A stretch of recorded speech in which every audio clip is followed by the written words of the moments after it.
Today's pre-market show for Wednesday, March the 13th. My name is Barry Anderson, moderator of your trading room.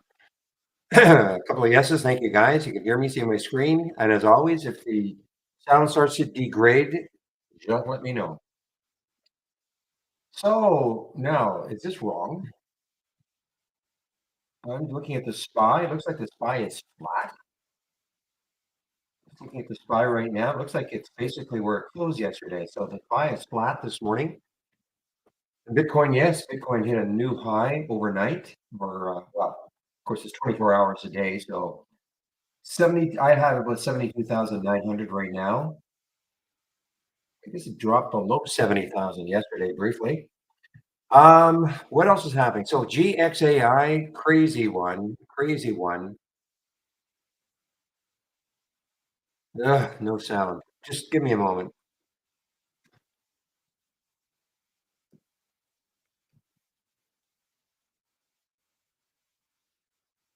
Yeah, I know, but Z says he doesn't. So there are going to be some who don't. All right, so GXAI had done a reverse split. I'm not sure when. Let's see if I can find that when they actually did it. So they announced it on the 6th. So it was effective on March 8th. So it's been effective for 5 days. And they came out with some news this morning, acquires the rights to an AI-enabled technology to accelerate its product offering. And so that caused this to just absolutely explode. No shorts available for me, of course, at Interactive Brokers. Thanks, guys, in YouTube. So, I mean, I anticipate just a big drop, but there are no shorts available for me at Interactive Brokers, which is typical. Stock does a reverse split. Usually takes maybe a week or so before shorts become available. Anyway, it did get as high as 11 something, I think. $11. Yeah, $11. Amazing. MIN. Now this is NCNA. This is sub $1. I'll show it. I don't trade stocks that are less than $1, but I will show it. NCNA. They did have some news. The company announced it was granted a U.S. patent for phosphoramidate derivatives for use in the treatment of cancer, etc. So huge move, 111%. It actually got above $1 in the pre-market. Yeah, it got above $1, got to about $1.11. So what I'm going to do is set a price alert just over $1 and see if it takes it out later.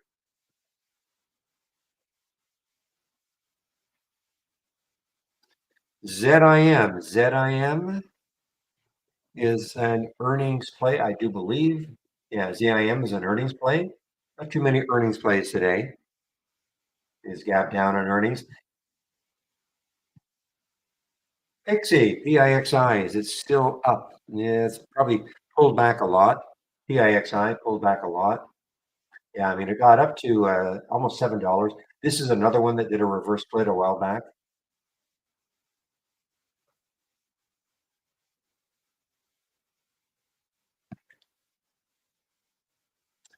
William is talking about Dollar Tree, DLTR. This is an earnings play also. Yes, DLTR is an earnings play also, down 13%. That's a big drop. Yeah, 204 million in the flow. So that's a big move. Be down that much.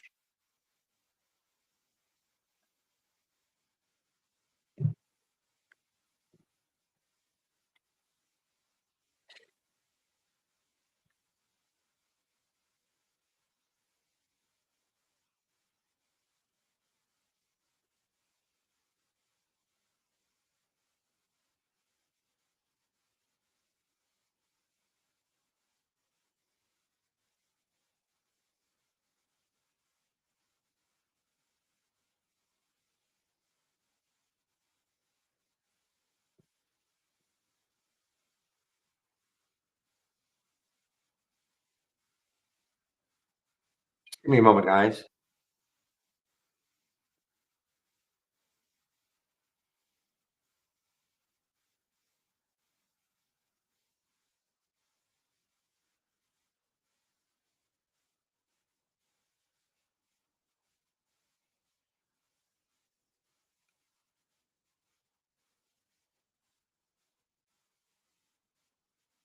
All right, guys, sorry about that. Okay, sir, SURG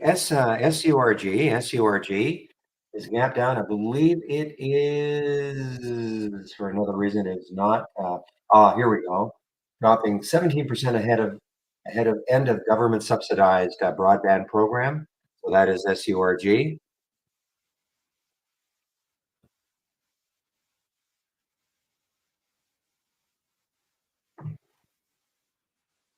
Luna. Now this is not good. Take a look at the Luna news, guys. LUNA. Now this has been in a bit of a free fall, well, quite a free fall now for the last few weeks, ever since the big news well, the landing, I guess. But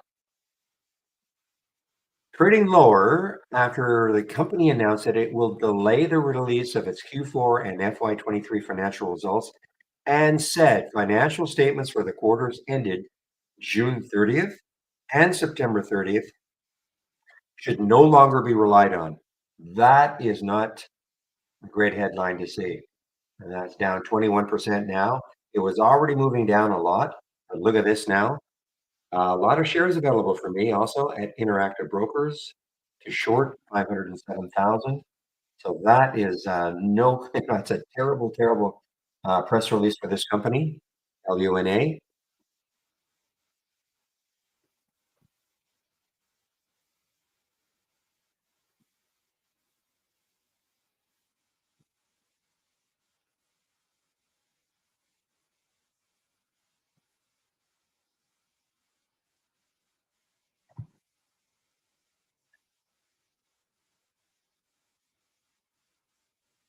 Okay, guys. Well, I might be wrong. I mean, the GXAI looks like it's trying to take out the pre-market high.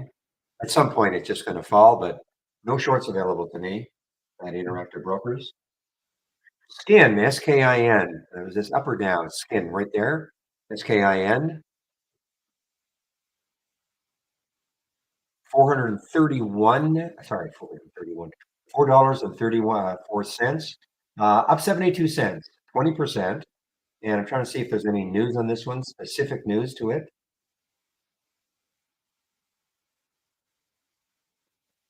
Well, it's not that big a deal. I mean, Stifel reiterates or hold, raises the price target to 4, so it's already there.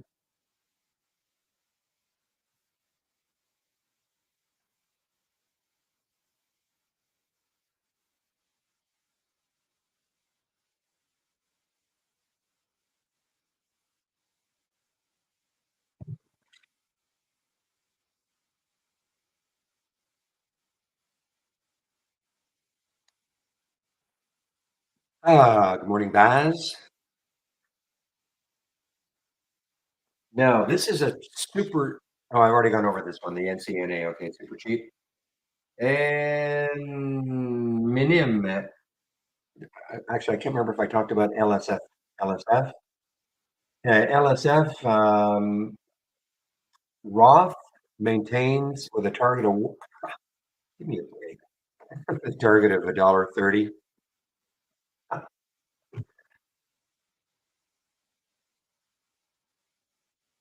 Do I take pre-market volume into consideration for what? I'm not trading in the pre-market, okay? I'm just pointing out the ones that are moving. They're having to hit a minimum volume amount, but I'm not trading in the pre-market. I typically don't. Most of the things we see, are going to have plenty of volume. 4 million shares here in CNA, 16 million shares. Most of the things we see here are going to have a lot of volume. Now, this is CYBN, guys. This is another one of the, we'll have to call it the psychedelic sector, another Canadian company. I know Steve Gomez liked this one. I think he took a bunch in this area here. Anyway, they're doing a financing. I mean, they're having to issue a whole whack of shares, 348, almost 350 million shares to raise $150 million.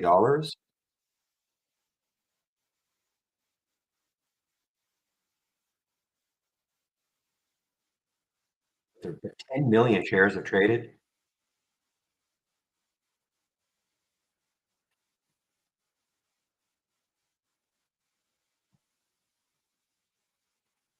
And there are other things happening, guys. Of course, all you have to do, I mean, if you want this presentation like this, you can have my pre-market actives up and down.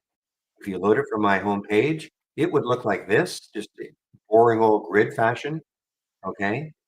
You want to transform it into something that's a lot more, well, a couple things, pleasing to the eye, but I think more relevant. If I right click on any top list, okay? So if you've got a top list that you want to turn into this, look like that, and just click on the show tree map. Now, if you right click on a top list window and you do not have that as an option, show tree map, then you must have our latest beta. Okay, just go to our homepage. Okay.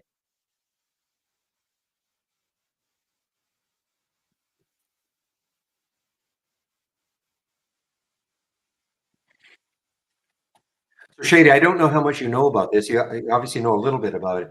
I looked at that boosting it a long time ago, but it appeared that not everybody would be able to go into the one room, if that makes sense.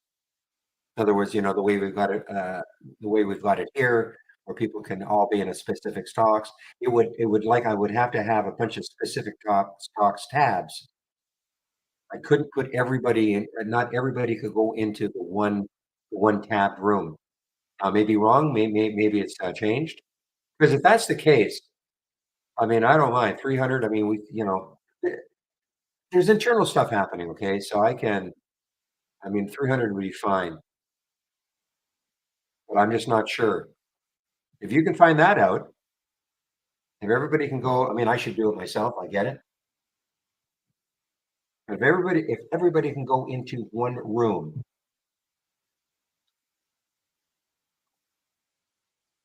meanwhile,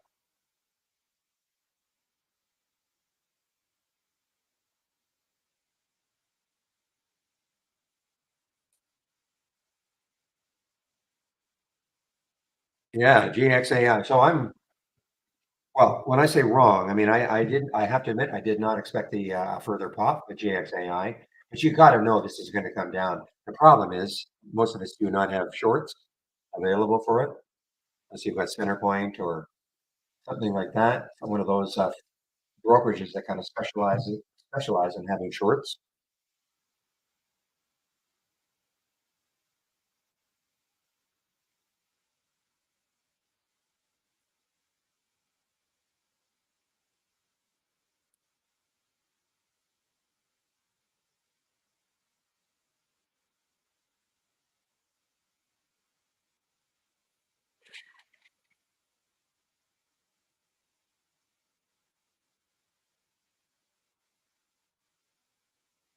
All right, guys, taking a look here. Anything else sneaking in? I think I talked about the MINM, at 41%. Probably no news. Oh, there is news. Okay, announced that it entered into a definitive merger agreement with E2 companies. Okay, so there is some news for MINM. And they also did a reverse split a while back. Actually, any company that you see with a float, probably at 5 and under, even 10 and under, but certainly 5 and under, probably has done a reverse split, almost for sure. All right, guys. Now we're in for basically a flat open. So let's take a look at the major sectors. I'm going to click on New and then Doc Channel Bar. I'm going to click on Show More. Scroll down until I see sector status.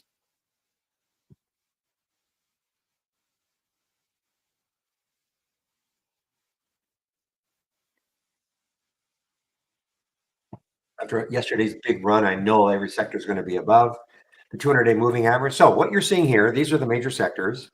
XLE, the major ETF for energy. This is a little more like it. 95% in green. Usually it's all or nothing. Okay, 95 or 100% are up, or 100% are down from yesterday's close. Today we're at 95% are up from yesterday's close. Okay, look at technology. The 72% are down. Understand though, doesn't mean all technology stocks are tanking. The stock could be down 0.00001% from yesterday's close, and it's going to be part of that red number. Okay, so it just means that In this particular case, 72% of the stocks are below yesterday's close. That's in tech. And now all I care about, but I know now XLE is moving further and further and further away from the 200-day moving average. That is a thing of the past now. And let's take a look at utilities. Utilities is still hanging around. And again, my premise on this is that utility stocks are typically kind of boring, the dividends, etc. And when the market is ripping, making new all-time highs, who wants to be in a boring dividend-bearing stock? I mean, that's a very simple way of explaining why these XLU is not way above the 200-day moving average, like all of the major sectors.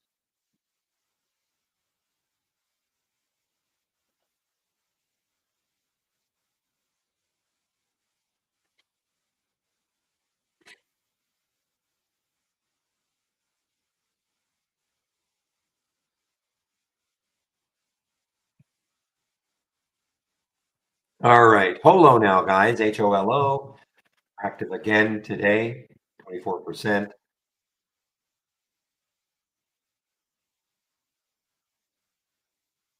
Cheap one, but this is an earnings play. Woof, WOOF, Petco. This is an earnings play, almost probably almost an all-time low. Yeah.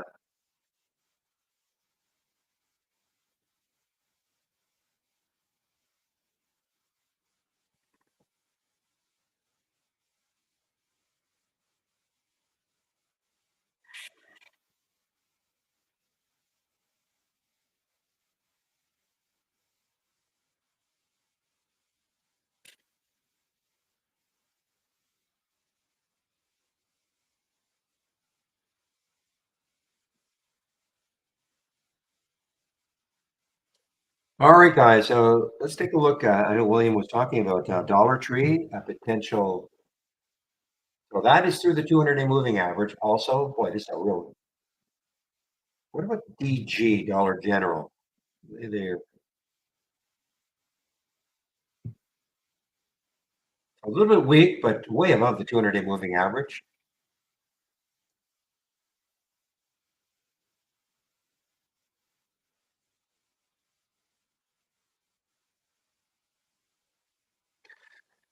So yeah, Dollar Tree is well. I mean, this is a gap down. I mean, it was way above the 200-day moving average before, and now it's gap down below the 200-day moving average on earnings.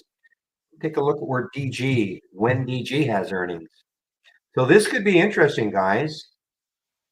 I mean, if you thought that this is the same sector, and look at DG ahead of earnings tomorrow, looks almost identical to what DLTR was ahead of earnings today. So, this is, this could be really, I mean, I will never tell anybody, to take something for earnings, but I want to see if that works, or the premise is sound that with Dollar Tree dropping as much as it did, and it was way above the 200-day moving average. And here's DG. There's very similar companies, I guess. I don't think we have them in Canada, but they look like they're very similar companies.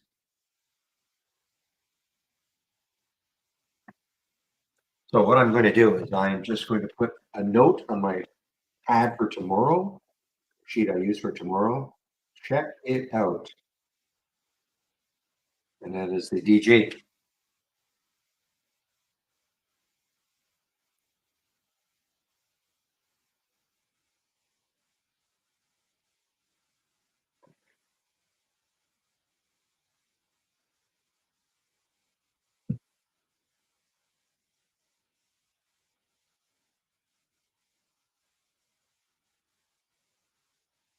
So there we go. Discount retailer stocks hit by Dollar Tree's plans to shutter stores. So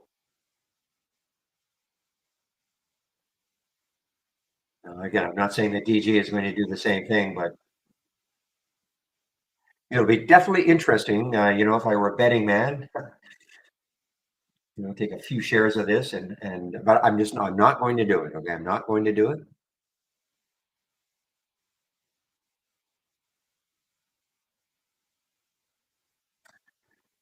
Okay, I think, yeah, LICY didn't mention it. It is also a stock under a dollar. Let's see if it has any specific news on it.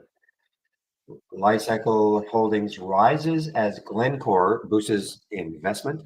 Give me one moment, please.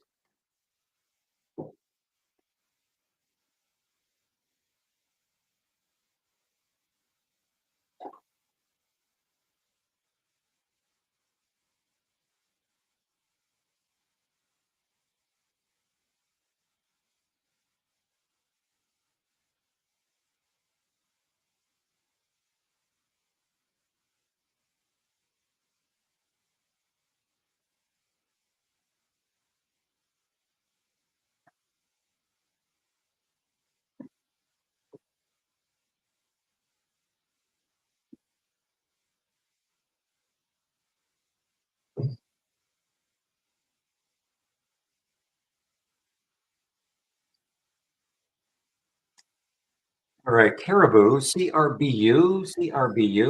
It is actually Caribou also. CRBU had a horrible day yesterday. CRBU maybe trying to recover a little bit, and it's up 5%. I mean, it's only 64,000 shares, but maybe it's trying to recover a little bit. It's going to, but its head maybe up against that 200-day moving average, which is at 564.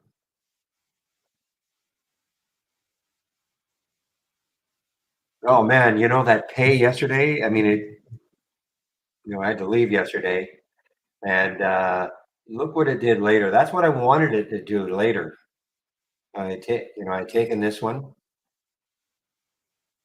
and look what it did. It closed right up at, yeah, man, 23.91.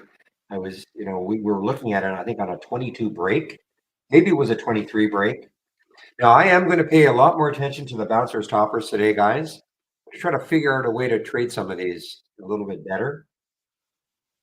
Again, that's one of the scans I am sharing. If you go to my homepage,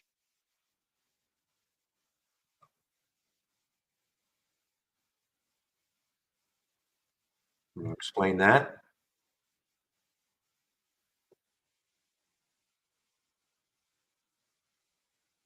And pay showed up on the bouncers toppers. That's why I'm talking about it.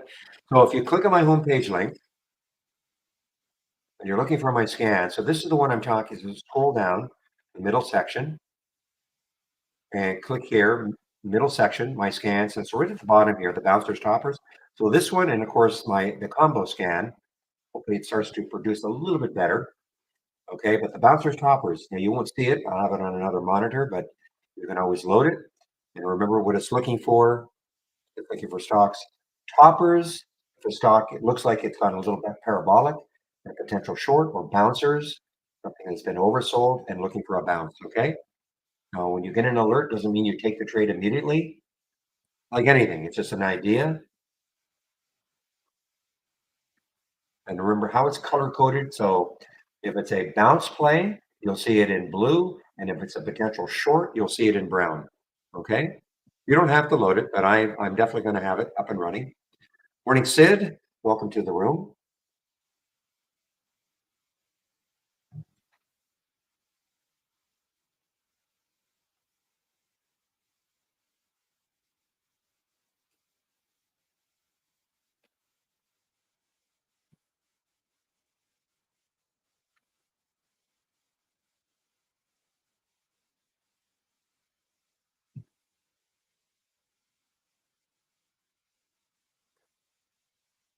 Yeah, let's see. When I looked at sound yesterday in the after hours, it was right around 7. Yeah, so another little pop up for SOUN.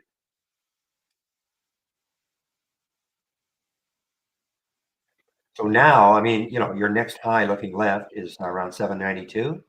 All right, 791 a couple of weeks ago. And this is, well, obviously it's an AI play, but it's more importantly, it's kind of an NVIDIA play.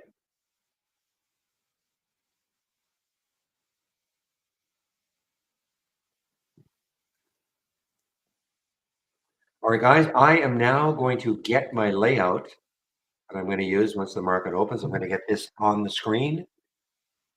Make sure I have.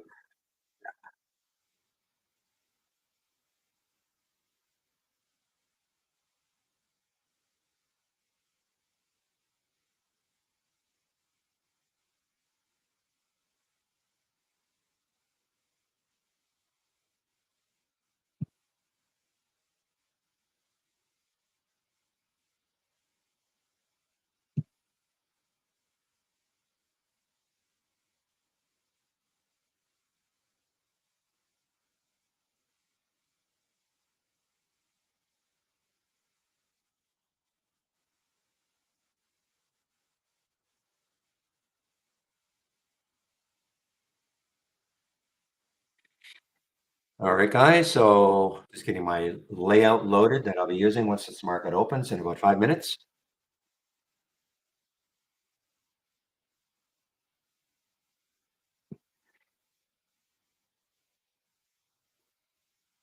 And don't tell me I'm frozen. I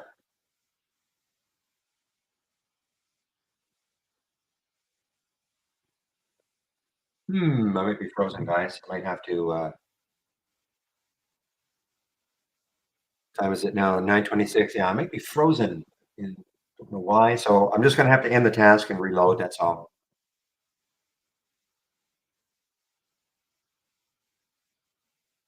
That hasn't happened in a long time.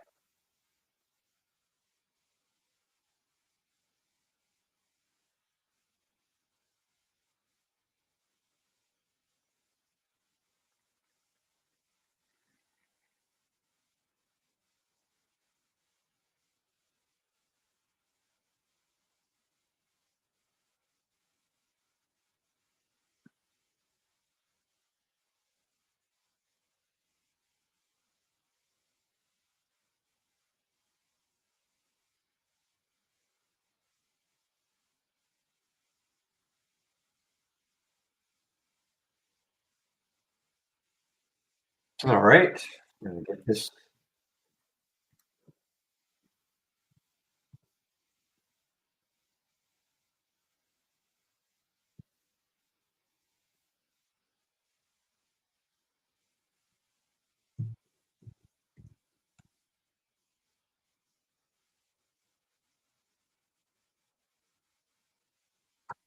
Yeah, thanks, James. Yeah, it's okay today. Okay today. Thank you, though.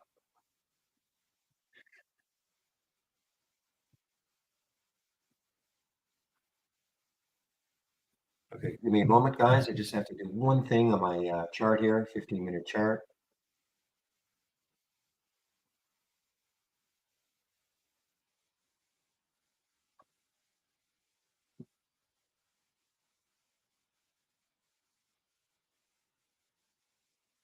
All right, Pack, guys. So Pack showed up. It was a yeah. This just showed up on my price alerts.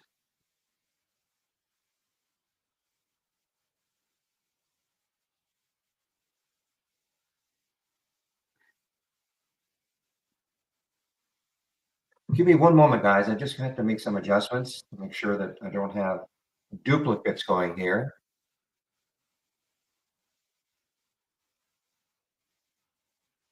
Looks like I am okay. All right.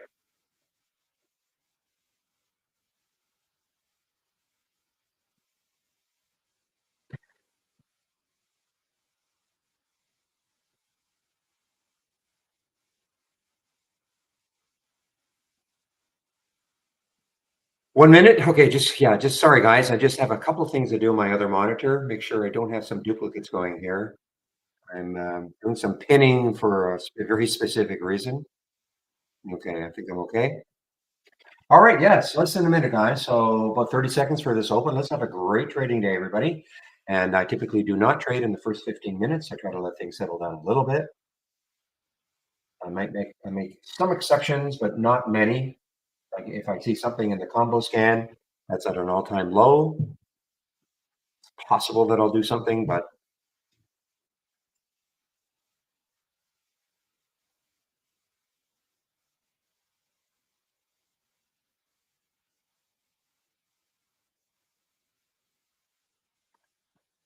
all right, we are now open. So the race will start.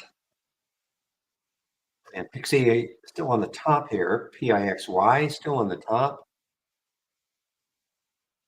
but it is pulled way back. I mean, out to $7, pulled back to 4.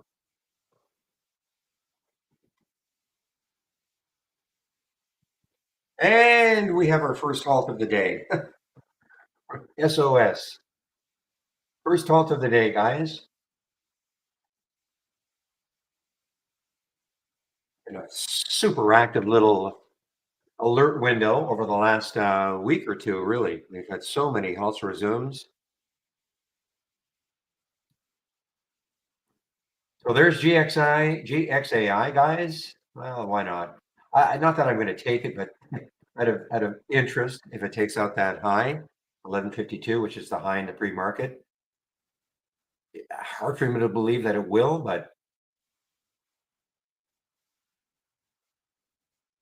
guys, okay, SCLX from yesterday. SCLX from yesterday. There was the high yesterday, 289. Okay, takes that out. Look left. Lots and lots and lots of room. Volume just picking up now. When I say lots of room, when you look left on the weekly chart, the next high is 439. That's on a on a daily chart. So there is a ton of room for SCLX, even though it looks impossibly extended on the daily. 76 cents 6 days ago. 5 days ago, 76 cent stock, almost at $3 now. Unbelievable. And on a ton of volume, ton of volume.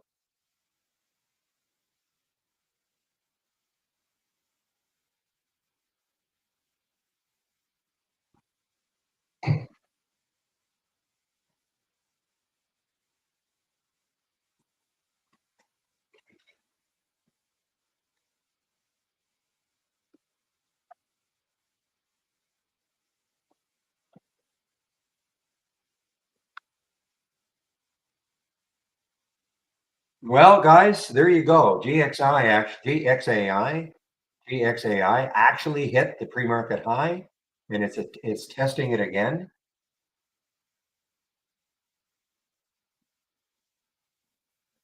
Pretty amazing.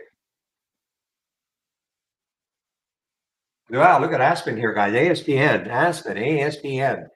It's not an earnings play. ASPN ripping, but look at I mean, this is why I don't like trading in the first 15.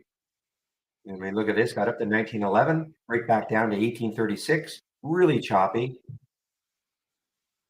And again, this is not a recommendation. If you can find a way to trade in the first 15 minutes and do well, go for it.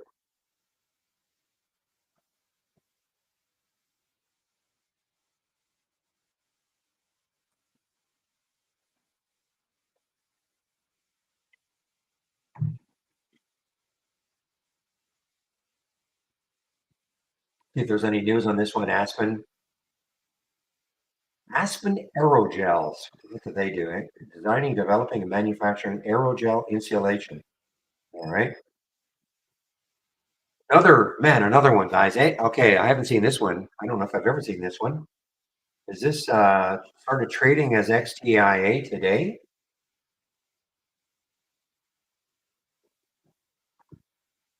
Looks like, is this a Castle will know this? Looks like it probably was a SPAC.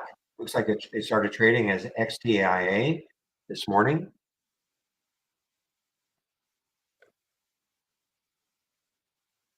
In the pre-market, so we know that's not an IPO, but it's probably was a SPAC then. I don't see the news on it.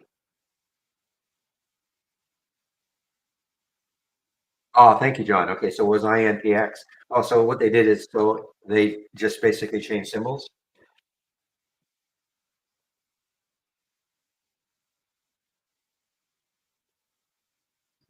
Surge, guys. Surge ain't surging. Surging on the way down. Um, Lifetime range almost at the low. So if you could have a candle representing the lifetime of this stock, this is right at the bottom. SURG surging on the way down. And this is because of a government subsidization, which is going to be ending.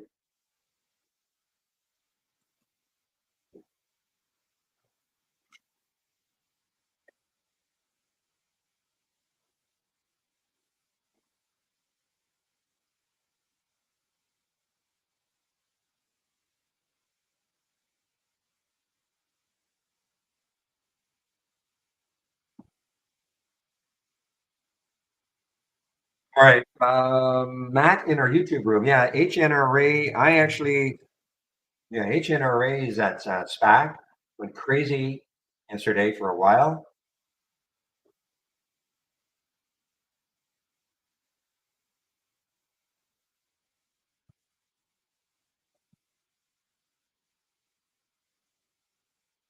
Yeah, I mean, I'm amazed that it had the strength, JXAI, on that news. Anyway, I mean, look, the next high is 1924.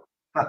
No, I don't think this was ever. Remember now, this did a reverse split, so probably was not that was not the price it ever got to. But this is reverse split adjusted and just going absolutely bananas.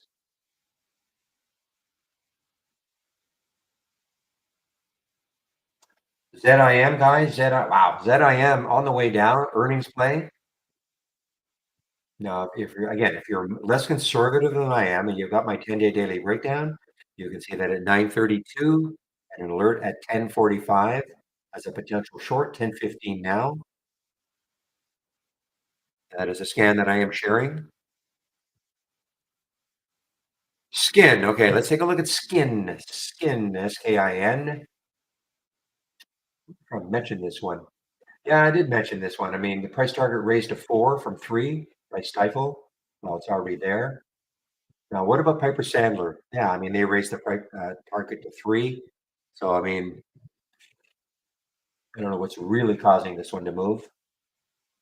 I mean, there are a lot. Actually, it's interesting. There are a lot of analysts that are talking about this one, but it's way above the price targets that they were talking about. Look at that GXAI. Oh, man, I wish it was shortable. Interactive Brokers. At some point, this is going to be an amazing short.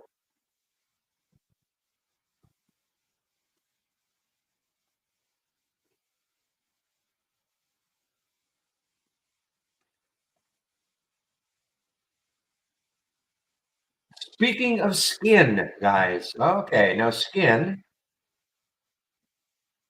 Okay, now here's the problem. So for me anyway, skin just showed up on the combo scanner, right? I love the alerts, but look at this. Here's the 200-day moving average right above it.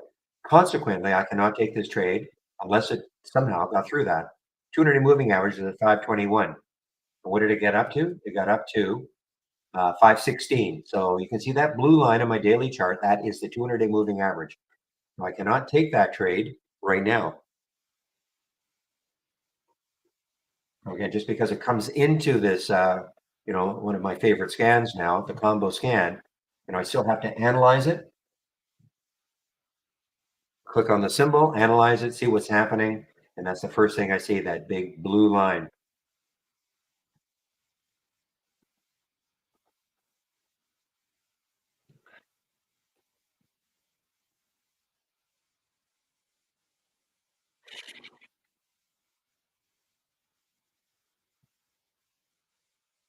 All right, so the SPY is basically flat, guys. It's down a little, Dow's up a little, Nas is down a little. So in terms of the overall market, not much is happening. Of course, with trade ideas, we can always find things that are happening.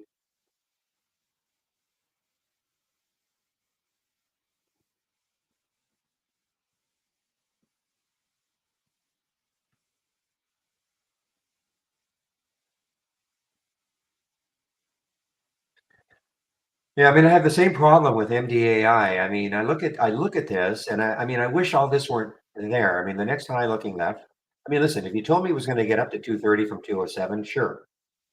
Yesterday's high was 212, so it's got to take that out. I just wish all this weren't there. Imagine if the next high was up here.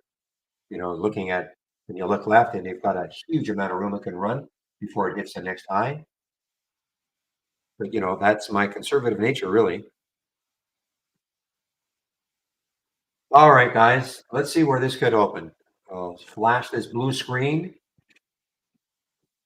So what you're seeing here, this is time and sales from Interactive Brokers. Okay, this is this blue screen.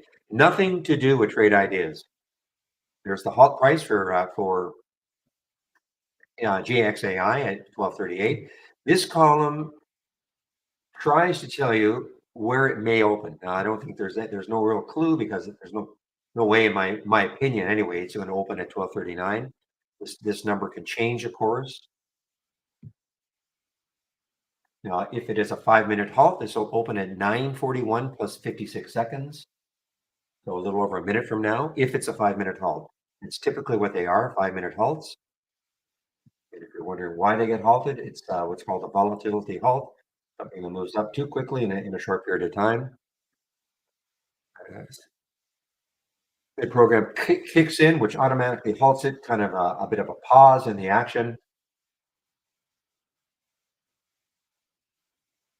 Now, believe it or not, if and only if somehow this opens, say, 1240, and then it dips down below 1238, and then it pops through 1238 again, I may take some.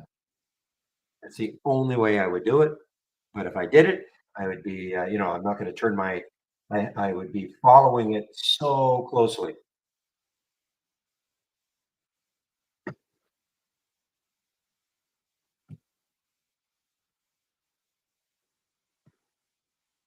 Oh, another one, guys. NTRP. This is a scan, but I mean, I call it more information. Look at this NTRP now. So this is okay. So this is another one of these companies that has changed their symbol. They used to be SASI. I remember this company, SASI, and now they're NTRP. Okay, trading as NTRP.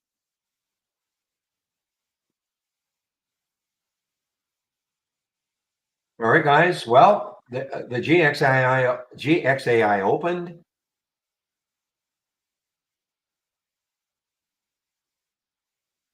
but so 1268. I'm sorry. It got, what was the halt? It was halted at 1238. All right. Maybe if it gets over that number, I may take a little bit, but it'll be extremely risky.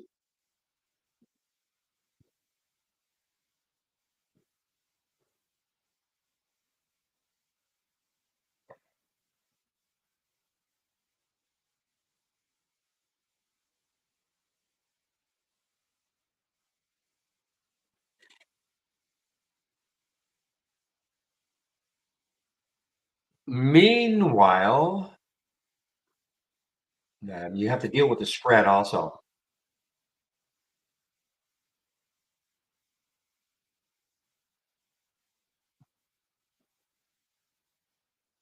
And I'm just kind of watching this one, guys. The GXAI.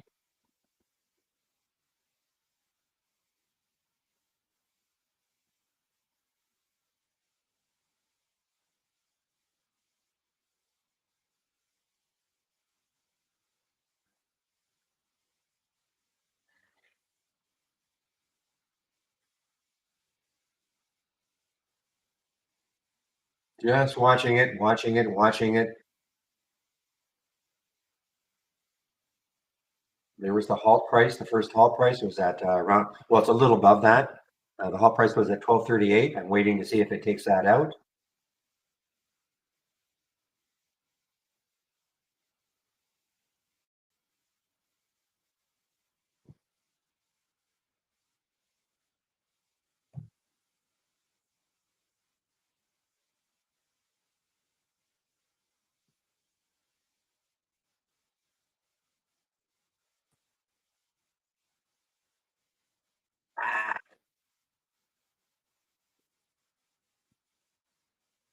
Doggone, I didn't get it. I didn't get it. Did not get it. That was the problem, I mean, it popped so quickly through it. Oh, well, it popped so quickly through it, and I was trying to get a decent fill. I mean, it's going to be so wild. I would have been out of it now anyway. The way I was going to hold on. Got up to 1340 though.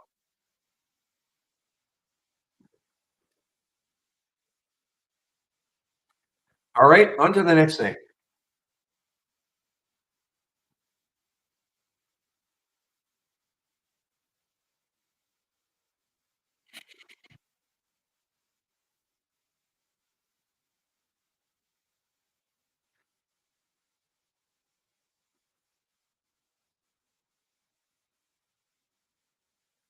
All right, guys. So I do see, skin. If you have our AI, you do see it's there. But my deal with it is it's really has to take out that 200-day moving average. It might blast right through it. But what I'm going to do is stick an alert a little bit above the 200-day moving average for skin, SKIN, and see if it takes it out. It showed up on my combo scanner.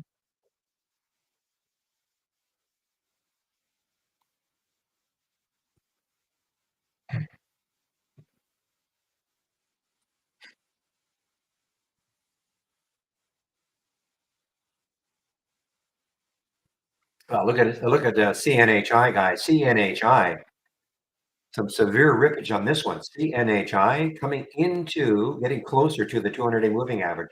I mean, that could stall it. This is a potential short. The closer it gets to that 200-day moving average. See if there's any news on this one. CNH brand supports Argentinian town in urban improvement. All right. Well, okay.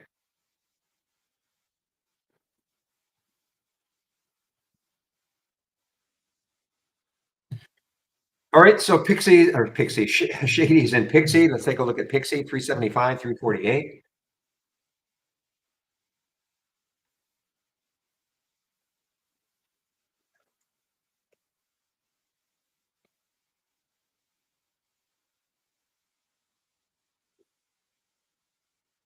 So just to, if you're new, what Shady is saying, he's in at 375. It triggered for him, so he's in it. He's got to stop at 348. Okay.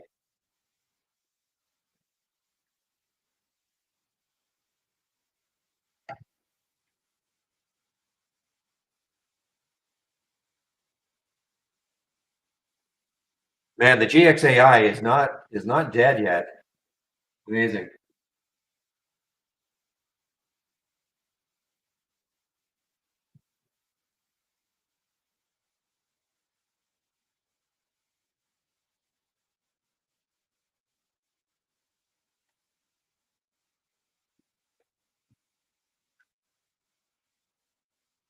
All right, guys. Surge, SURG, SURG.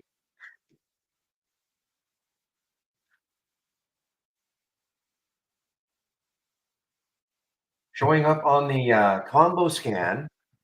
Now, let me take a look left to see where this could keep going. Arco, guys. Arco also showing up on the combo scan. It's got room too. It has got some room. Arco has room. It's an earnings play. Yes, it is an earnings play. Also on our AI, but it's showing up on my combo scan.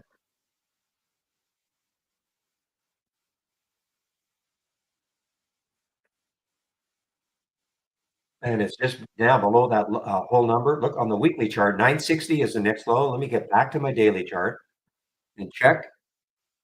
Yeah, so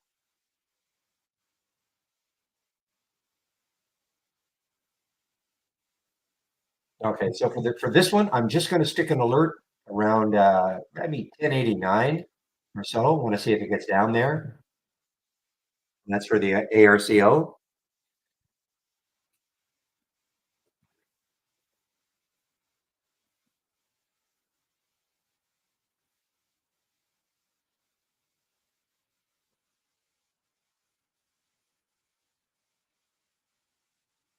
Surge, guys, SURG, surge. It's cheap but working.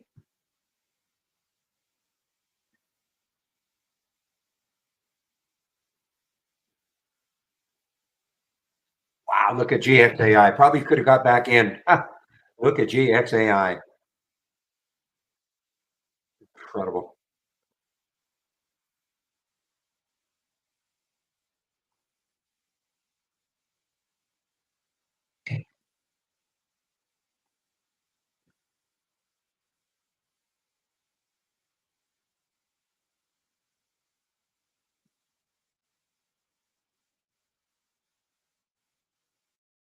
Ah, doggone, I missed this one. Look at this one, guys. QFin showed up. QFin. Uh, excuse me, 1745, 1784 now. It's in the combo scan. I'm going to go over all this later. But if you want the scan, just go to my homepage, scroll down to the scan section, and it's the bottom right column. It's at the bottom of the right-hand column.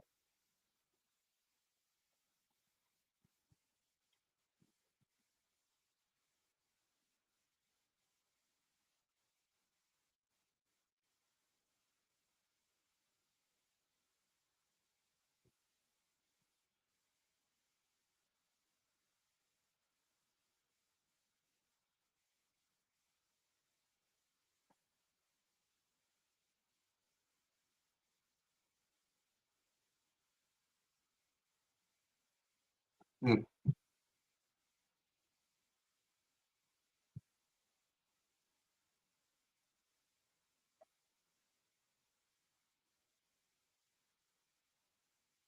Okay, guys, I'm in the Arco now. I'm in the Arco, ARCO.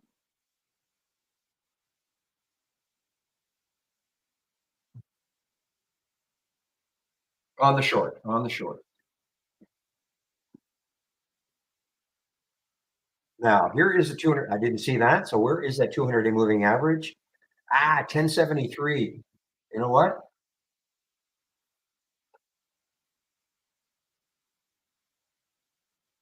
Sorry, guys. I'm out of it because that 200-day moving average, that 200-day moving average could hold it. I didn't see it. So I basically covered it flat. Okay. I don't know if it wasn't because I was out of the because as it dropped down, I think it may have just started it may have crept into the daily chart. So I'm out of it.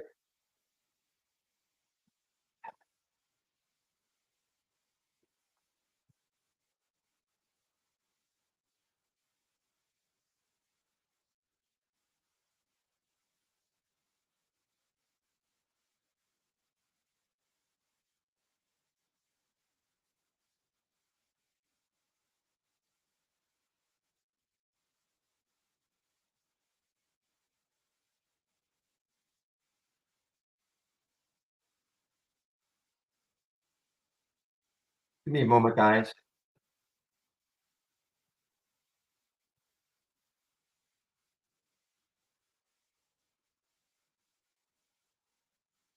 Just give me one moment, guys.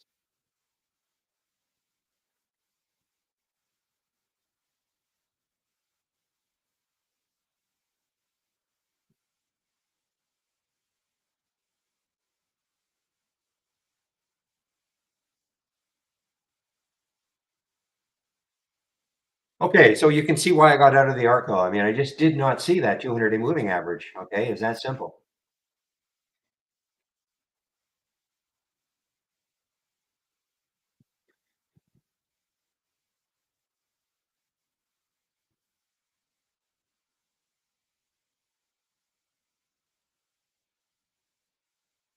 This one, guys, I mean, really keep an eye on this. I mean, look what it did. This one meaning SELX. Look what it did. It got right to that high, today's high.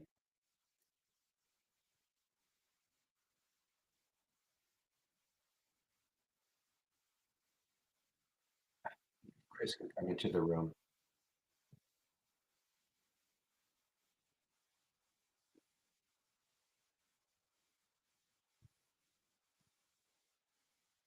Give me a moment.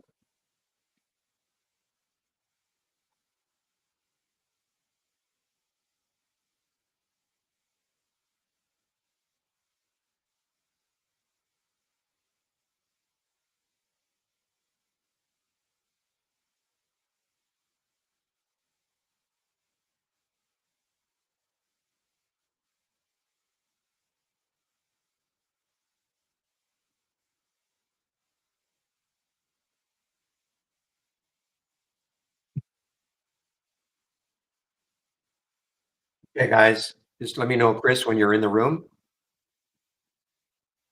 Look at that GXAI. Wow.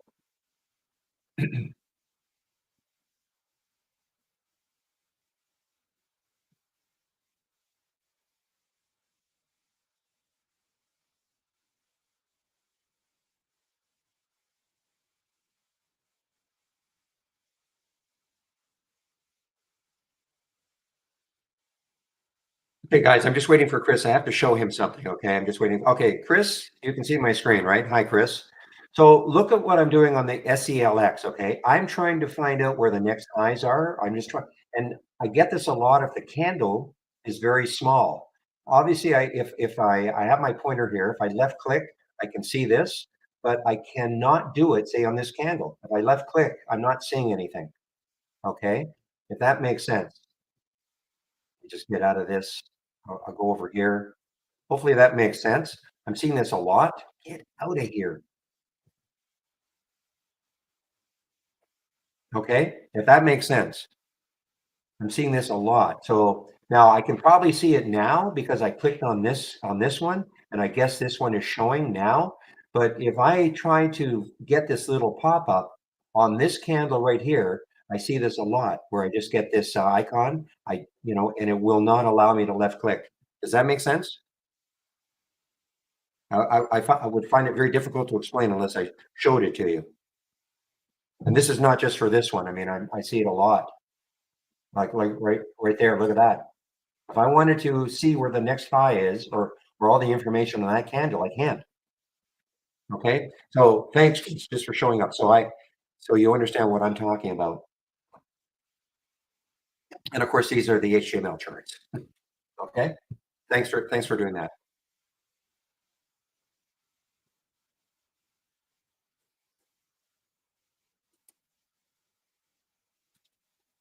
Hmm. Okay, guys.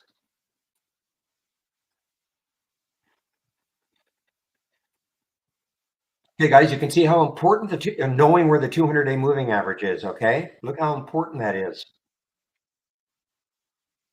Where do you see on the charts the moving average times? Times. I don't know what you mean by that. The times. The pink line. What pink line are you talking about?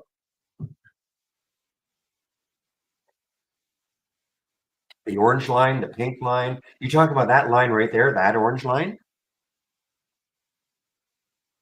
Oh, okay. Well, that's just something you can add. That happens to be the 10 SMA. Okay. That's the 10 SMA on the 15-minute chart. It's just something you can add.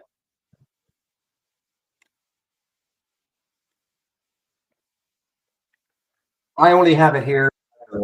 Respected Steve Gomez. Okay.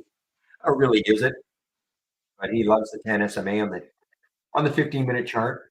But you can add I mean you can add it if you want.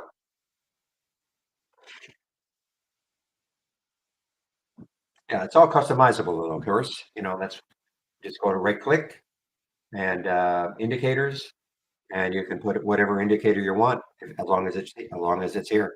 So that's what it is. It's the SMA. Okay, and you can add. Here's the period that period, but you can change the period. Simple moving average, Dale.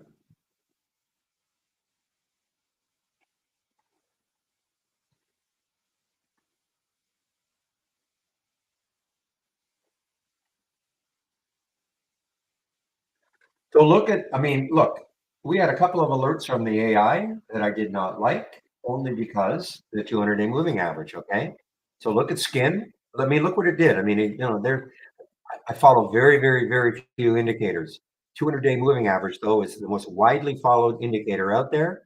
And look what skin did. It got right into it. If you can see my daily chart, that blue line is the 200-day moving average, and it got right into it and stopped. Now, I'm not saying it's going to stop forever. And then if you look at the ARCO, almost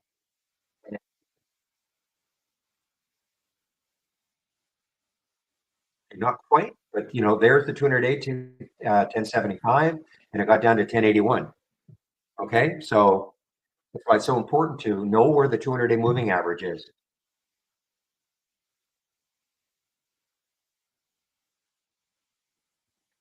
So, guys, do not take your eyes off this SELX. I mean, if this can somehow break out and up to the 290 level, three will be at the next challenge. But if it can get through three and all, I mean, look left. Look at all the room it's got. 440.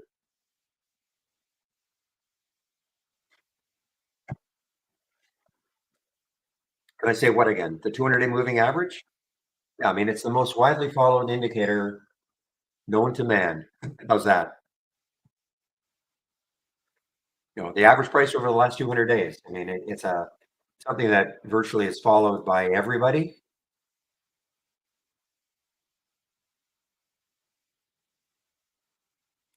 Yeah, no kidding. No kidding. Market is wasn't even watching. Little disconnect here. Little disconnect. We've got the Dow is still up, little, but the Nas is doing all this damage. Okay, the tech stocks, I suppose.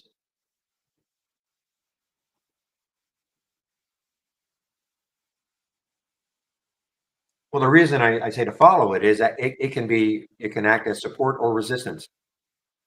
Okay, so yeah, so I'm sure the market is. You're talking about Nvidia, just like last week, guys. You know, right now the market is Nvidia. Nvidia dropping, market drops. So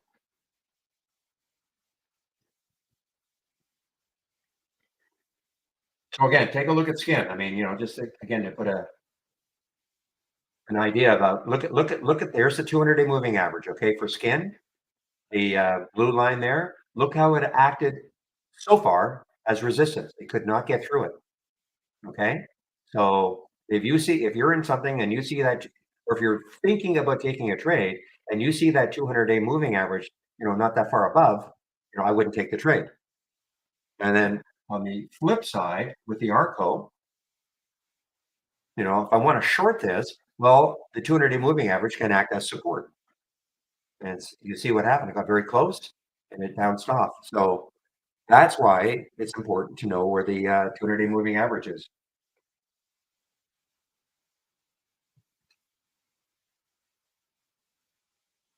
Man, look at Luna, guys. Luna, Luna, Luna, Luna.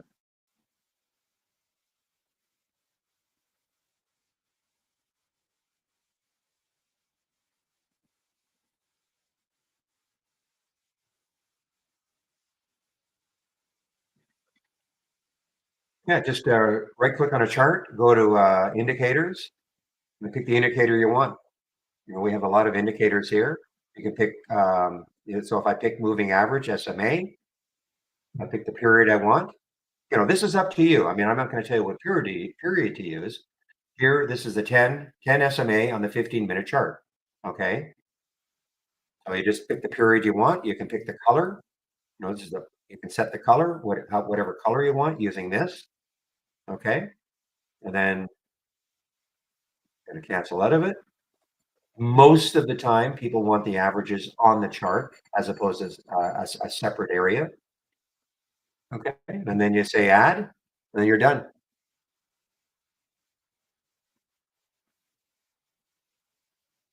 Okay. And if you wanted to edit it,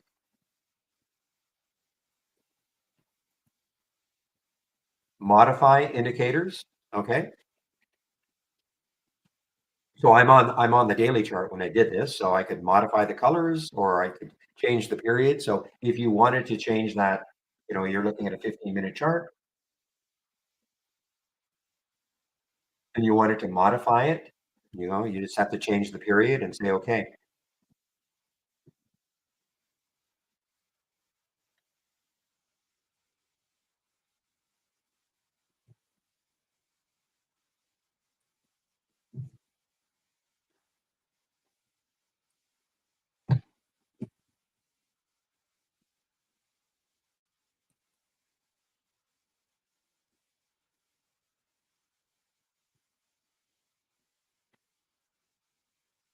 Yeah. Now look at Mara, guys. Now Bitcoin is surging. Now Mara is as we speak anyway is somewhat following Bitcoin. Okay.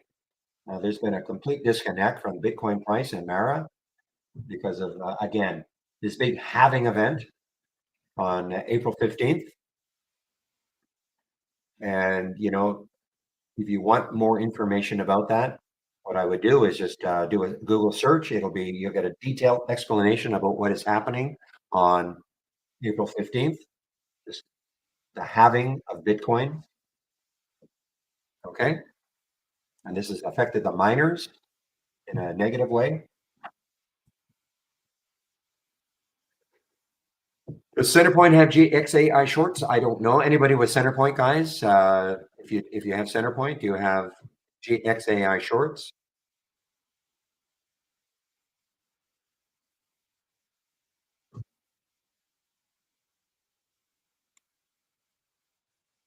So Mr. Two in our main room, John, is saying very few, very few.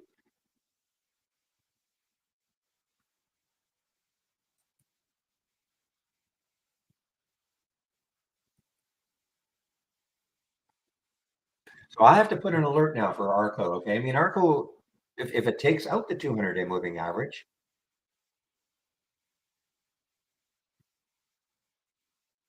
that could get it rolling underneath. This is an earnings play.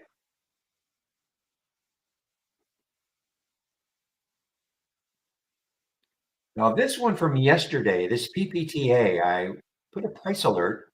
I think we could break through all this. It's trying to, anyway.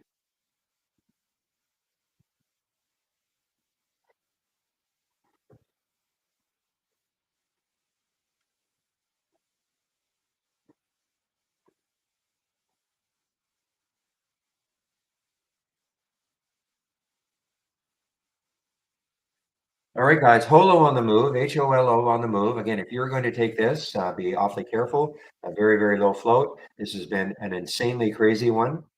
If you don't believe me, look at this day right back here, February 16th, when it got almost up to $100 for no reason, and of course collapsed afterwards. But it has been an interesting, to say the least, trader.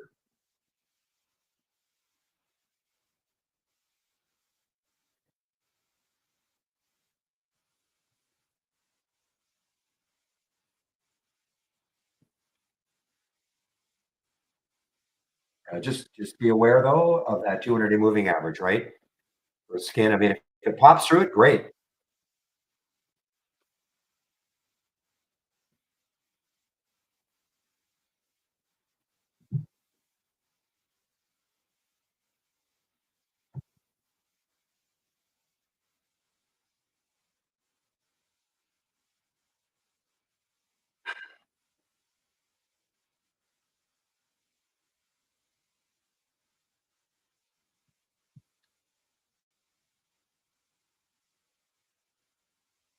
Boy, this has got some room.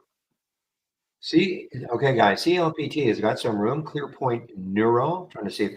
So this had earnings actually after hours yesterday.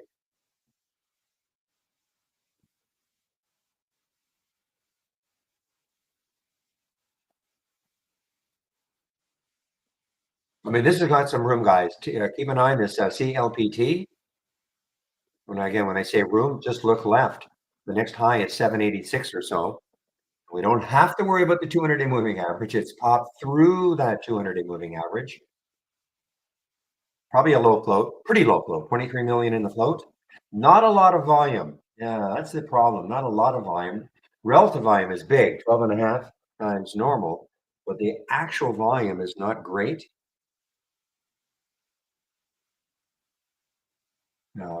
You would think it would start to pick up. It is an earnings play.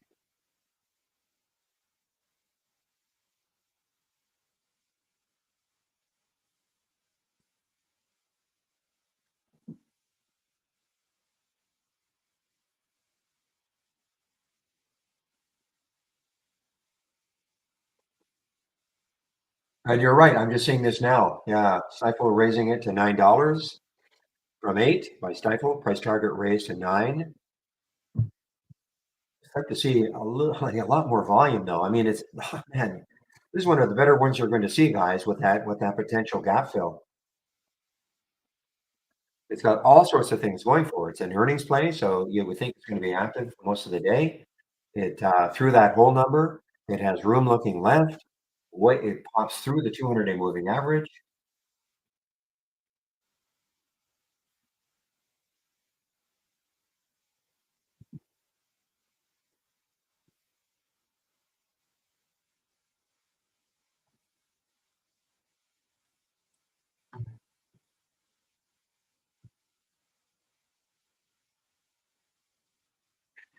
All right, guys.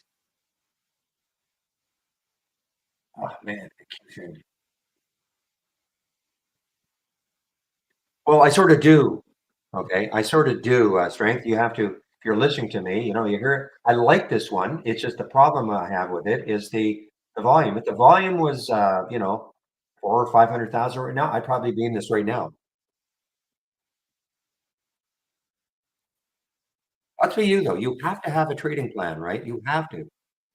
You can't listen to me tell you, well, you should buy this right now.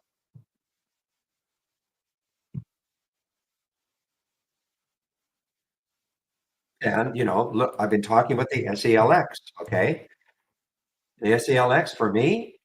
I want to know. I mean, it may not happen. I want to know about it if it takes out this 291. A couple of times it got there. If it does, I want to know about it. And if it gets to that three level, I'm probably in because look at this gap. That's up to you. Well, when you say you guys, okay, well, you have to listen.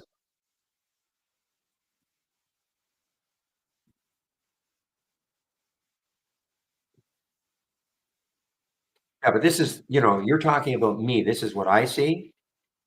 Somebody else may, other people will hate to do what I do because they'd rather play it on a pullback, play anything on a pullback.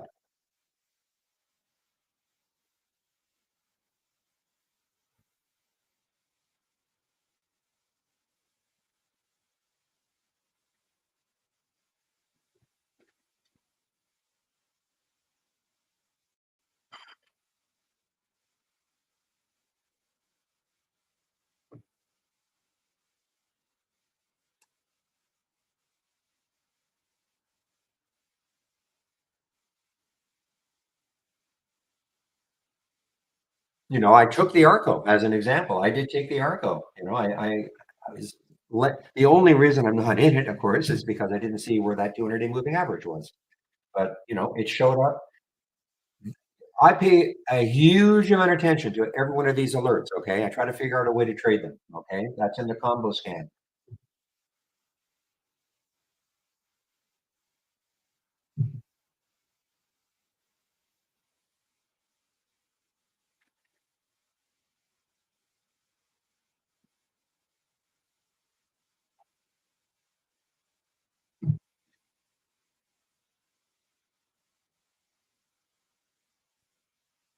I'm actually trying to get into the CLPT, but I'm trying to hit a midpoint, and I'm just not getting a fill.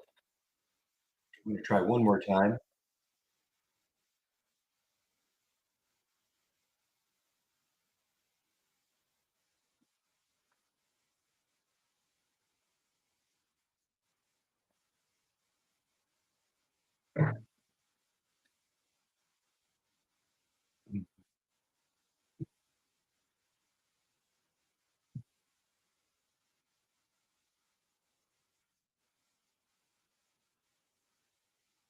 Ah, Trade Zero. I don't know about Trade Zero so much, but Cobra. I think Cobra is another one for shorts. I don't know about Trade Zero so much anymore.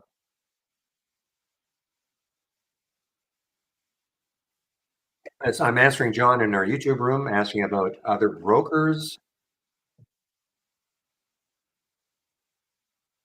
who sort of specialize in having shorts available.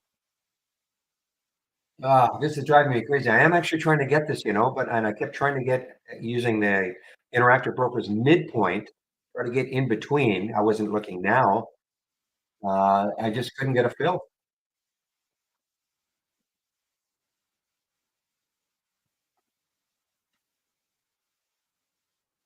I mean, this has been pretty darn spready. Look at that, 705, 723. I mean, look. Oh well, I just have to. Oh yeah, center point. But John, I already mentioned center point earlier. I think he was asking for another broker.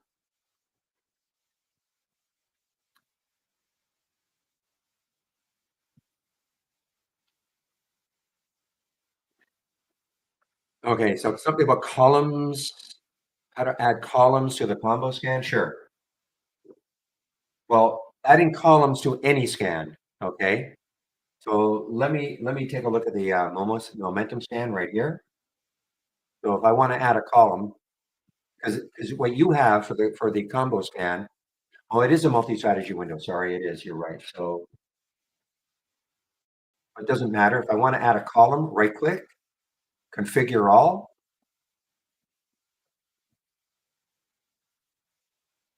I may be wrong. Yeah, I'm wrong in this case. Okay, that's easier. Right click, properties, columns. Okay. So so right click on it, scroll down to properties, and then where you see columns, now you can pick whatever column you want. Okay, this is obviously a huge, you can click on more to see more filters. Because remember what a column is, it's just a filter. Okay? So who asked that question?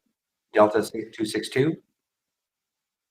So again, right click on the combo scan, go down to properties, and then columns. And now you can pick whatever column you want. And remember, when you add a column, it'll be, depending on the width that you've got right now, it would be over here. Okay, does that makes sense? It'll be to the right of the last column you've got. So if you want to see it, you're going to have to drag it in to view if that's what you want to if you want to see it.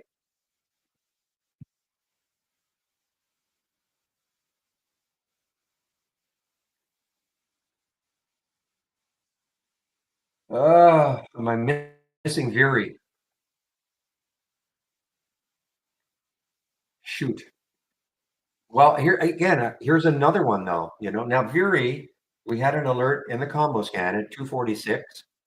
Again, I saw it, but I was doing other things.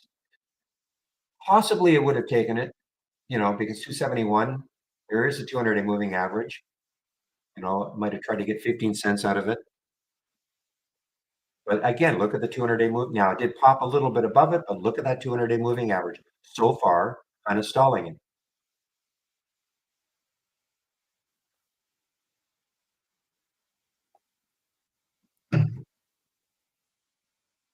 Yeah, and in this case, I mean, it may pop right through it.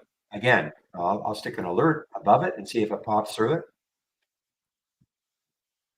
Look at Viri right here.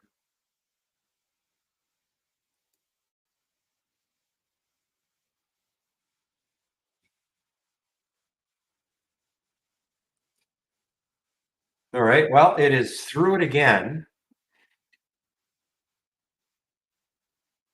Let's take a look on a weekly chart to see what's happening on that.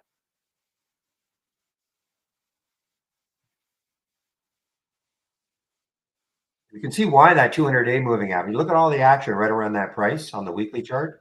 So it looks like there, Chris, this is the problem. I cannot see. Okay, now I can do it.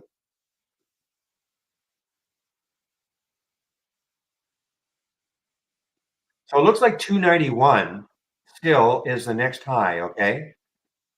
If it can get through that, then 323 is the next high in the weekly chart. And that is for Viri.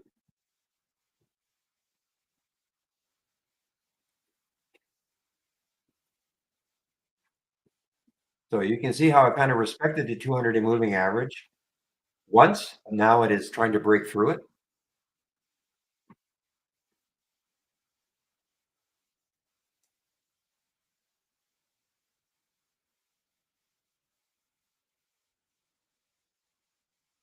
And listen, Arco could do the same thing. I mean, I have a better put my price alert down here around 1072. Later on it could. I mean, it's an earnings play. You think it's going to be active all day.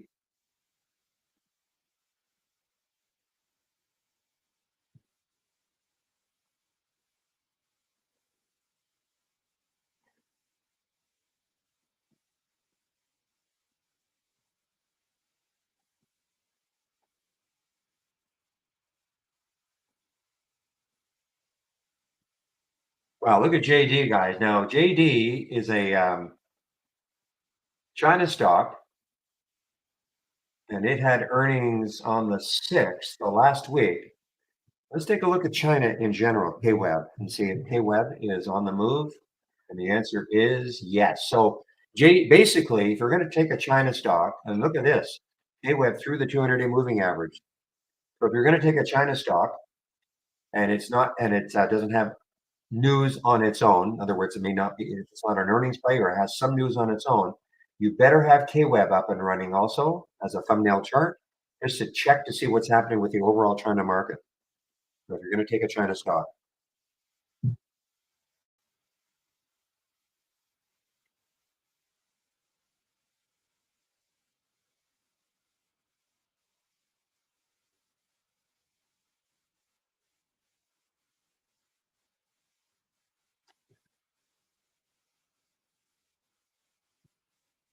I'm going to add a chart to this. I'm going to add a weekly chart, so we're going to have to keep on doing this. So again, the next high looking left, we said it was 325 for Fury. So that, a fantastic alert from it. I thought maybe the 200-day might stall more, but there's the combo. 340, 246, 305 now. It's 1021. So let me go over the scans. Well, let me go over my homepage first, and then I can show you the scans that I'm currently sharing, including the combo scan.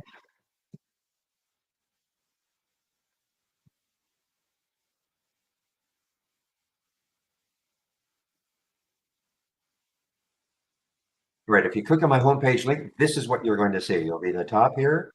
So if you do want to take out a subscription, this is a promo code you can use, Gary15. You'll get 15% off, first month only, or the entire year. Okay.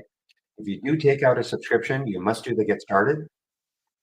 10 short videos, starting off with the download and install, your first startup and login, important intro to scans, top list windows, and alert windows. Okay.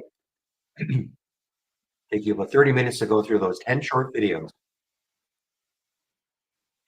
If you're new to Trading 101, this is a free series of videos for you. If you are new to trading, or if you're looking for a refresher, Michael Noss at Trade Ideas put all this together. So this is not third party. You will not be inundated with ads or emails. This is Michael Noss at Trade Ideas put this together. Talk of the day video that I do, you can sign up for it here. Trade of the week, you can sign up for it. You'll get it before the market opens Monday mornings. If you sign up for it and you don't feel you're getting it, please check your spam folder. If you have Gmail, check your promotions folder. Big education section is here. This is our user guide. We have a great user guide. This is the getting started again. So if you want more detail about what an alert window is or what a top list window is, you want information about stock racing, price alerts. You see, I use price alerts all the time. Now, again, you don't have to learn everything that's in the user guide. Okay. Some of it will be totally irrelevant to you. Okay. But it's like any other user guide, a lot of information. You don't have to learn everything. There's the getting started again. So daily support. So I do take a break between 12 and 1 Eastern time. One of the other traders takes over for me in our YouTube room. Today's Wednesday. It should be Jamie. Sometimes Jamie is listening to me, but I'll confirm before I do take my break that it is Jamie. And I'll also put the YouTube link in the main room so you can head over and listen to Jamie between 12 and 1. Before I go to my scans that I'm sharing, all I ask is this: if you are at some point in the future going to take out a subscription, please use my promo code. This is a free room. The way we keep it free is that when you use my promo code, the room gets credit for the subscription. It's that simple. So that's how we keep the room free, using my promo code. Okay.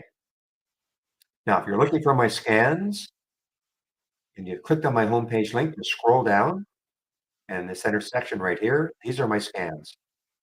So this is the combo scan that I've been talking about a lot right there. The bouncers toppers that I have on my other monitor that I'm going to pay a lot of attention to. You can take a look at that. Abnormal option activity is another one that I have on another monitor. And the breakdowns and the breakouts. I don't get very many alerts on any one of these. I have right now, I have 6 alerts total in the combo scan. That's it. But there's the halts resumes that is over here.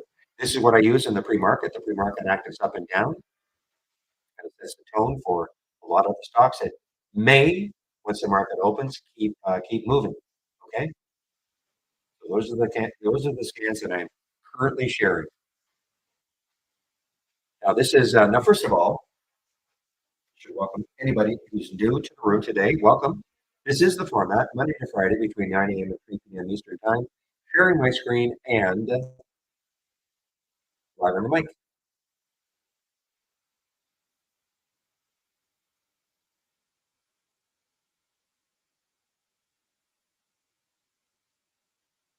So yeah, JK, so you were talking about saving cloud links, right? So the question is, I want to make changes to my current layout and to try to save the changes. It requires me to save it as a new layout. I just choose the same name. Yeah.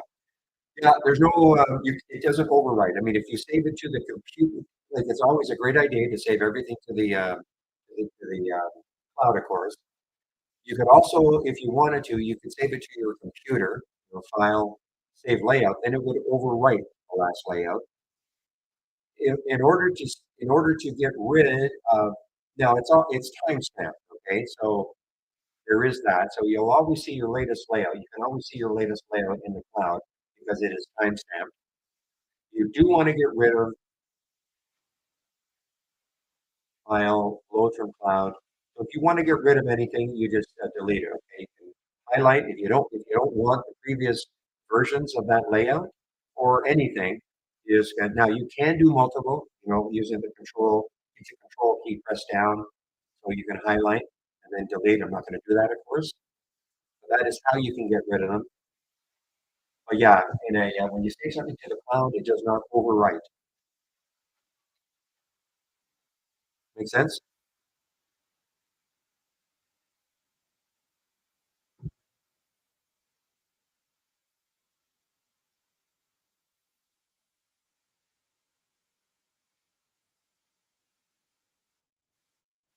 So strength, that is something in the general market talk, okay?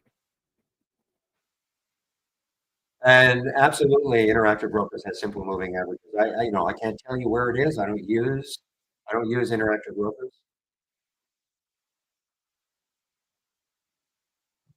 I mean, I don't use it for trading, for charting. So, but it absolutely does. But please, you're in the specific stock section, so that's a general question.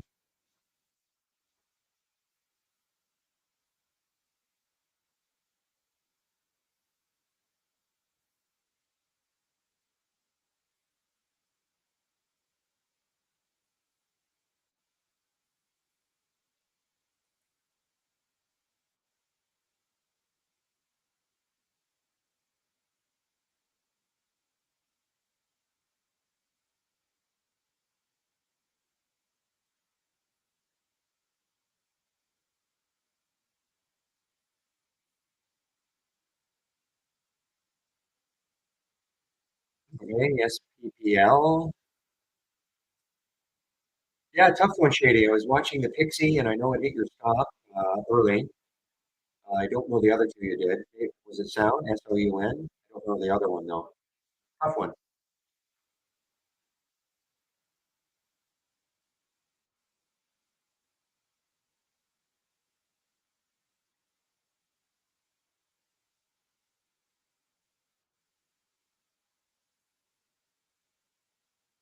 Well, we don't have EMAs at well, unless something has really changed. So, Mohammed, just let me make sure. Unless something has really changed, but I don't think we have added EMAs.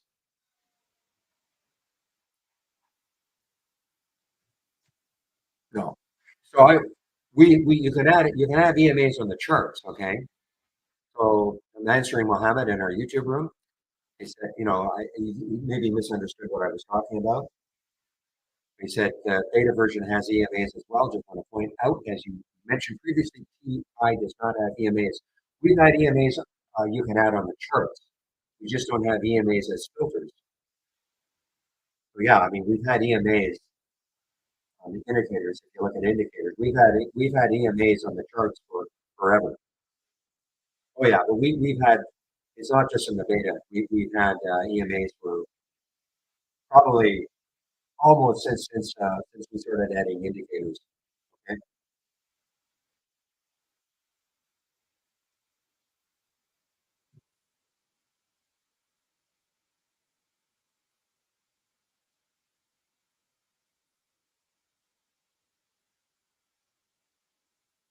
All right, guys. What time is it now? 10:30.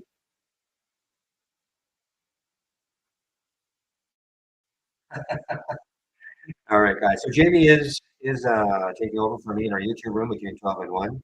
He is actually listening to me. He just pinged me saying he is listening to me. Okay, guys. Now Arco. Let me get back to my daily chart here, and you can see what it's doing right now, right at that 200-day moving average. Okay, it's right on it. It's sitting right on it. Remember, And there, officially, it is 1073. Again, it could break right through it. It could.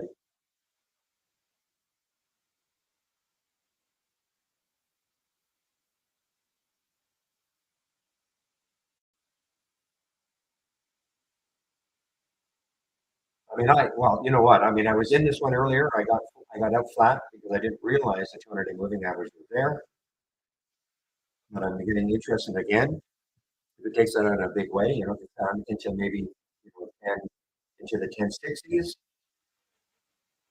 I'll put an alert there. And I want to see it clear it. Say 1065. If it does that,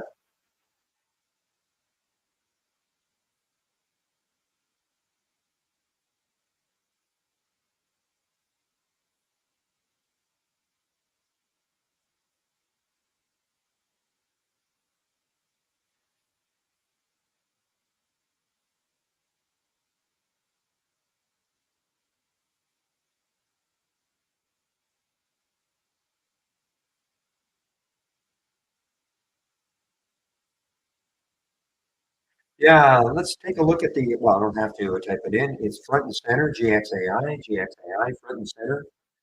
And yeah, I mean, listen, if risky, risky, risky, okay? Now, I think Draw said the float is around a million, okay? We've got 780,000. We're in the ballpark, okay?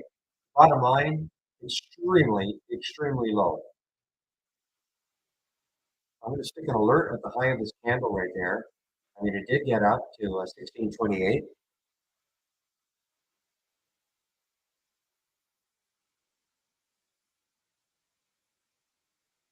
So you can either go to the explosive winners channel, Brooke. Okay, this is just a channel.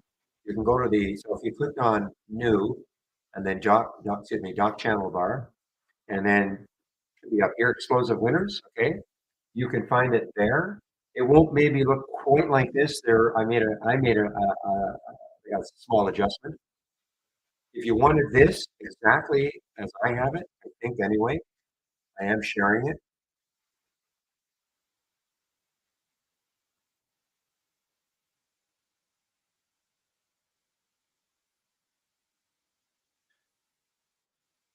So I can give it to you, but it is in the Explosive Winners channel. The change that I have made, you may not want that. The basic change is I wanted to see stocks that are up, okay, at least like 0.0001% from yesterday's close. Sometimes we were getting some red ones in here. I didn't care. I didn't really care about seeing them. That was me though. Okay.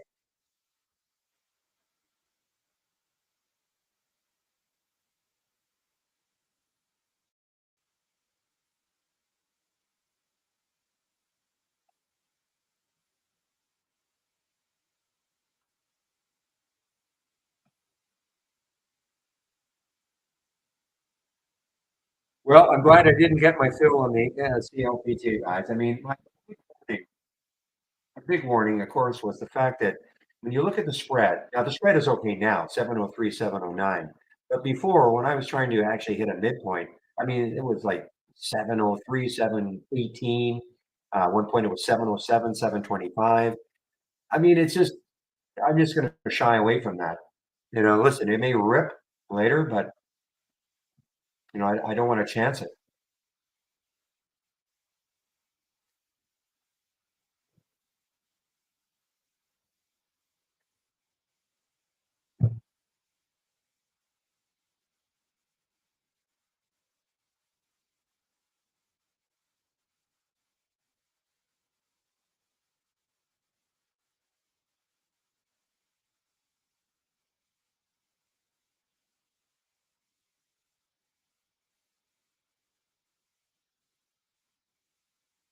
All right, guys. So Siga, I think Siga was also, it might have been was it an AI play yesterday too? Let me just do a quick look. Yeah, Siga was also an AI play yesterday from our AI. Now, again, if you have our premium service, this is what I would be doing. I'd be going into our toolbar, click on new, and then premium AI strategy trades window. Okay. There are three that start off with premium AI. Pick the middle one. premium AI strategy trades window. This is what you're going to see, okay? And it just basically, you just wait for the alerts to happen. I don't display it because it's not fair for those of you who pay for it. Okay, it's part of our premium service, and I use it like a watch list. And I'm missing some things here, guys. The combo scan is really starting to produce today. I'm just missing stuff. Now we had the NMRA and an alert to short it. Actually, it's not in the it's in the 10-day daily breakdown. Shorted at 1430, got down to 1390.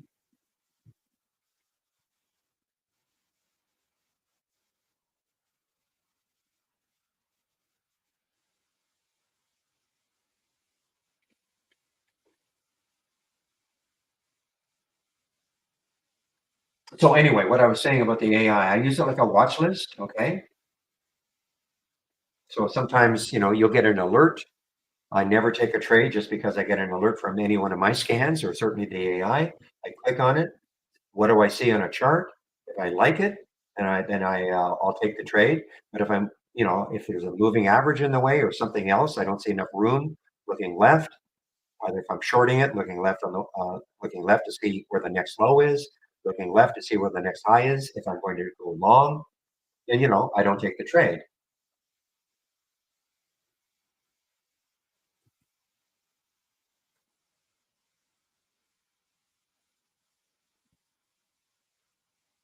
Okay, guys, GXAI. Now you got to deal with the spread. This popped up here.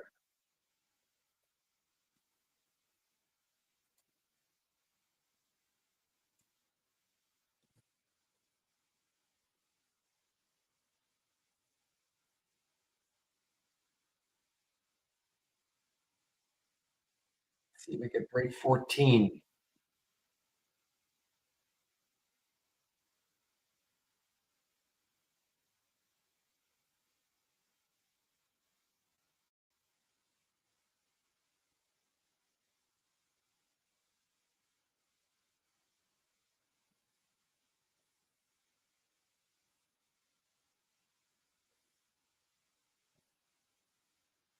Guys, again, if you're in this one, just be awfully careful, okay? This can just have the rug pulled. I'm talking about the GXAI.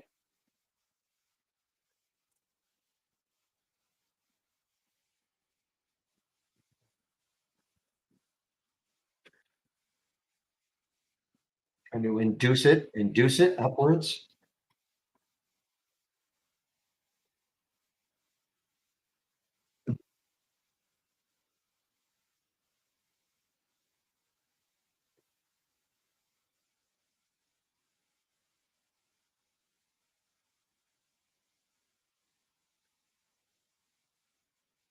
Okay, the spread is tightened. No, okay, now it's widened again.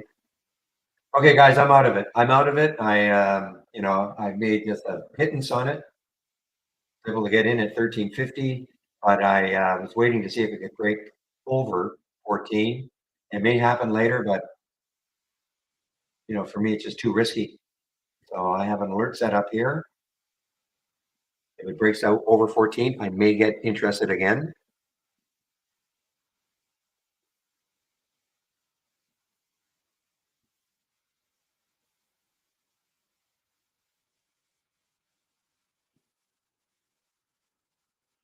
Mm. Thank you for getting out. Look at that. I mean, that's what I'm talking about, guys. Got to be awfully, awfully careful. There's the big rug pull on this one now.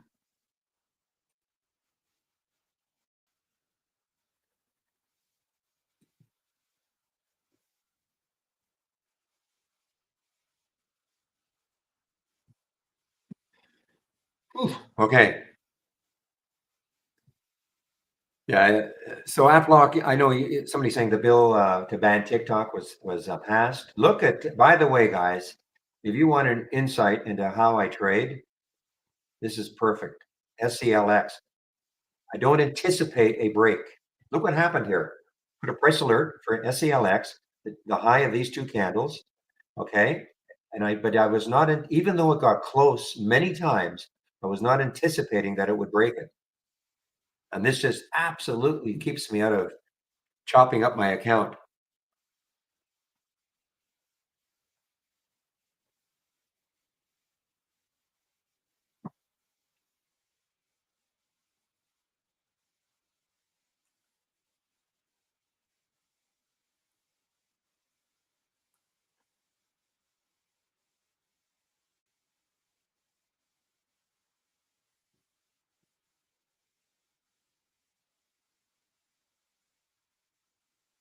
But I think it's got to go through your Senate too, right? I mean, the bill was passed in your House of Reps, but it's got to go through the Senate, and that could be a tough one. We're talking about banning TikTok. Anyway,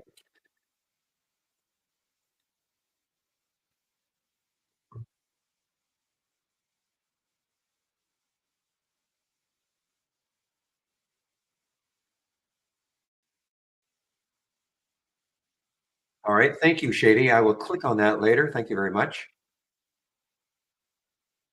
Because again, the last time I looked, yeah, you could up it, but not everybody could get into the same room, and it was going to be a real hassle to try to monitor a bunch of different tabs. But anyway, I will click on it. Hmm, interesting. You think so? Okay. Well, in terms of the TikTok bill passing, look at Starbucks, guys. Look at Starbucks, SBUX. And now look at this schizo market. So there's that giant red candle at 9:30 to start the day. Another red candle. Remember now, this is a green candle, but at one point, this was a big, giant red candle down here. The buyer stepped in. Sellers tried again. Then the next candle, look at that top bottoming tail. Buyer stepped in, closed it. Sellers tried again. Look at that bottoming tail. The buyers look like they are in control for a while.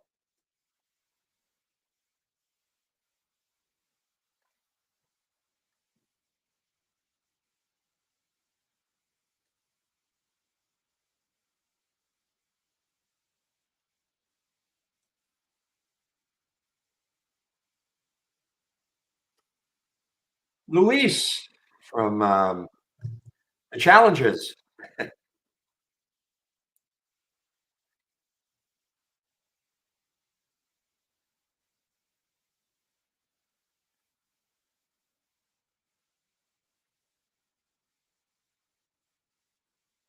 So this Starbucks SBUX, does it show up on the bouncer scan, guys? Now, you would think that with the market doing this, unless Starbucks has some very specific news,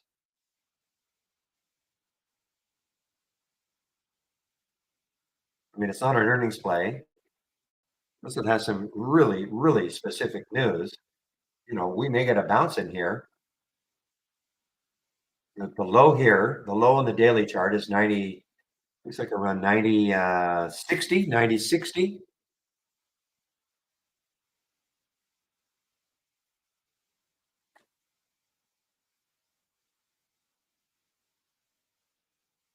Are they going to ban TikTok? Google it. I mean, this has been ongoing for years, it seems. So,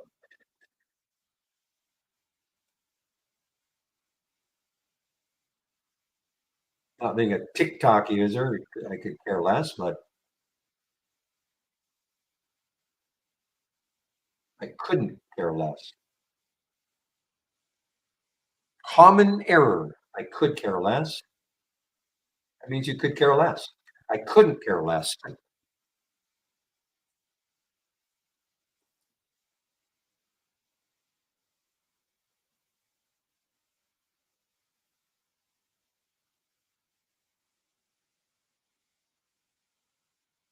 Yeah, Holo, you are. Yeah, I see you guys talking about Holo. Again, it's the same, maybe not quite as crazy as the GXAI. Excuse me, but you've got to be careful, okay? You've got to be awfully careful with it. Look at the float. I'll call it a million in the float.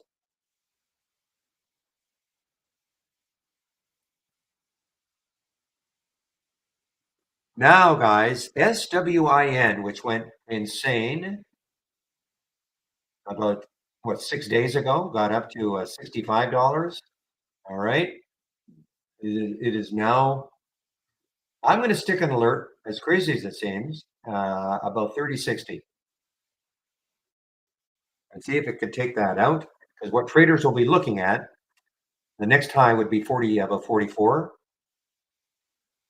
And then this craziness that happened that day when it got up to 66. China stock.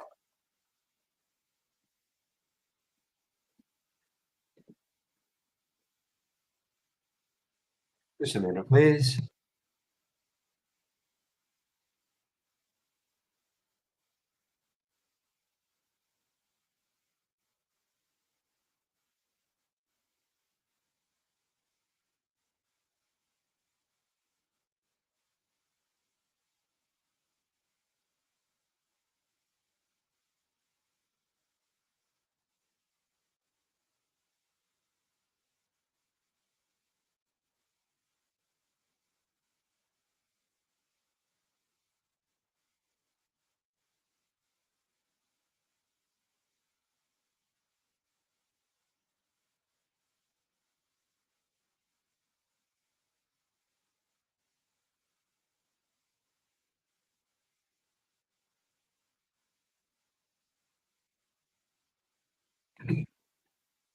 All right, guys.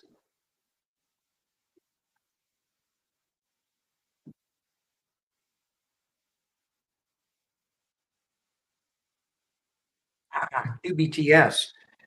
You know what? I haven't been alerted to that one. This is one I was talking about yesterday. I see it anyway here. I do not see it. This had a ton of room.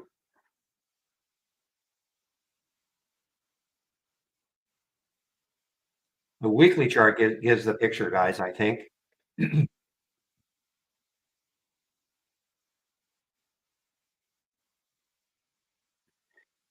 know, I somehow my price alert, I was looking for the price alert over this 230 right here, 217, 220. And I don't know. I must have accidentally deleted it because we were talking about this one yesterday. And because look at the room it's got on the weekly, 270 or so.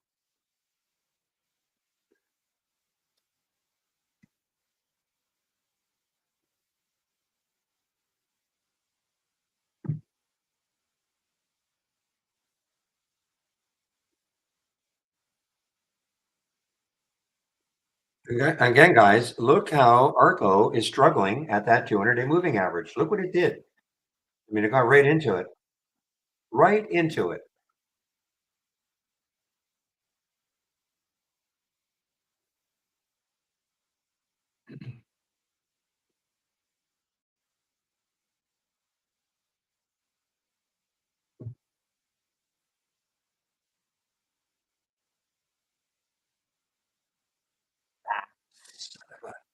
I missed the bounce on the Starbucks. Already dollar bounce on the Starbucks, SBUX. Now, bit of a cycle market again, guys. So look at this red bar forming, 10:49. So this still has 11 minutes to close. Okay. Who knows? Maybe it'll wipe out the 45 minutes of up.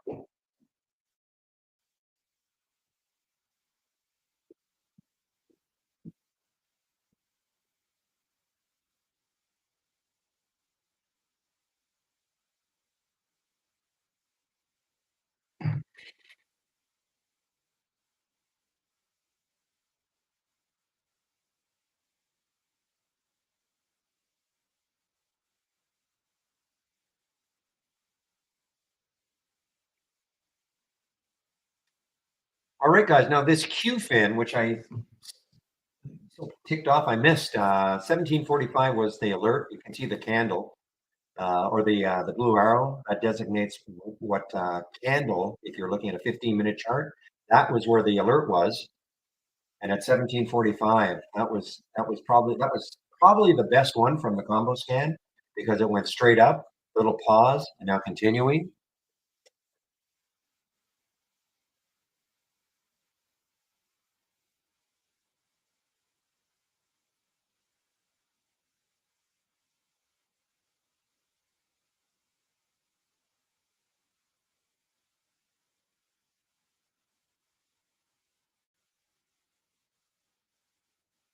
All right, guys, this SWIN just came out of its halt.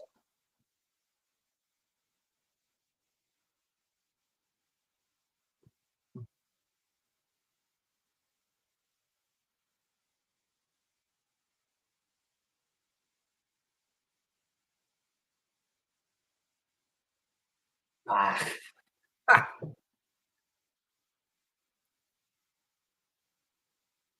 Oh man, I tried to. Well, I got some, but oh my gosh, I mean, it's not gonna.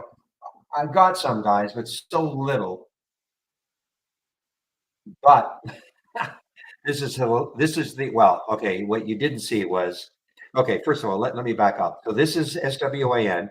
They got halted at 32.67.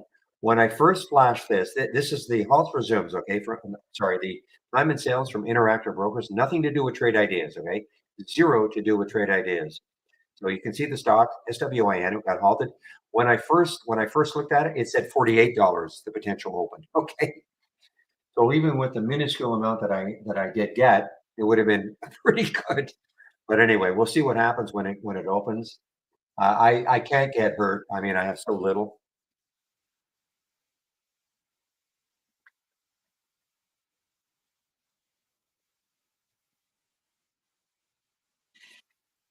But this is now the third time I have been in a stock that got halted in the last couple of weeks. Before then, I don't. There may have been one in the last 3 years. But again, this is not nerve wracking for me because I hardly have any. Now, if it get depending on the move.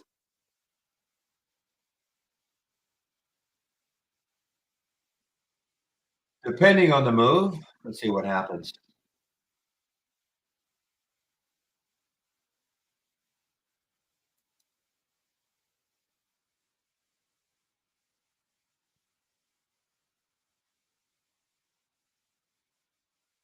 Now, as I recall, these halts, sometimes they were 10 minutes long. What was today? Today was exactly 5 minutes. You can see I got halted at 10:45 plus 47 seconds. It opened at 10:50 plus 47 seconds. Got halted almost a minute later as it moved higher.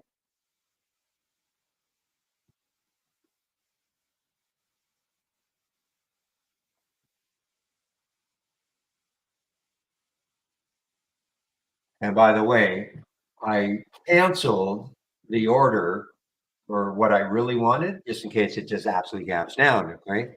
So I wasn't going to do that.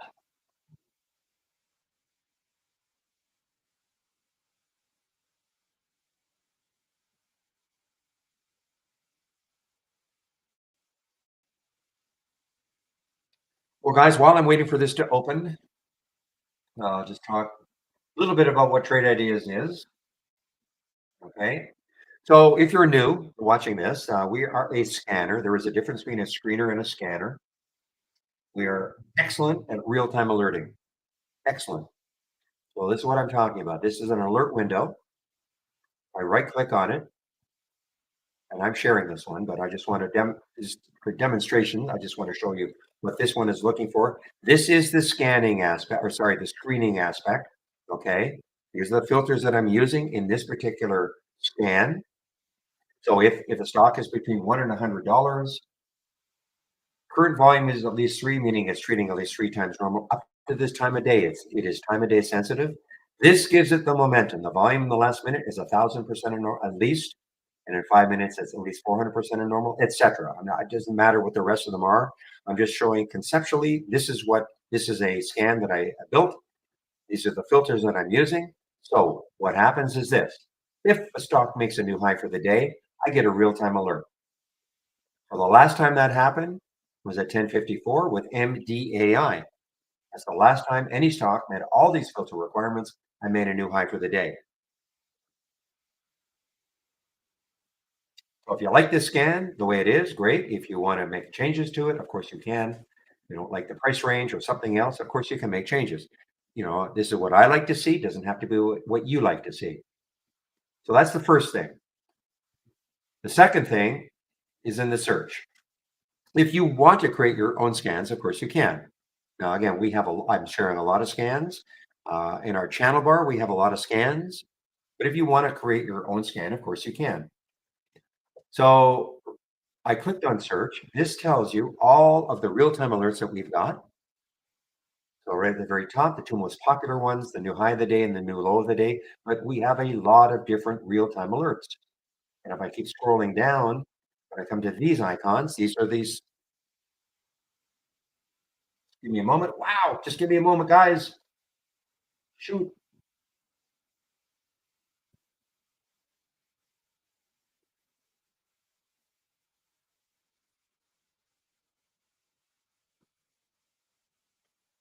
All right. Well,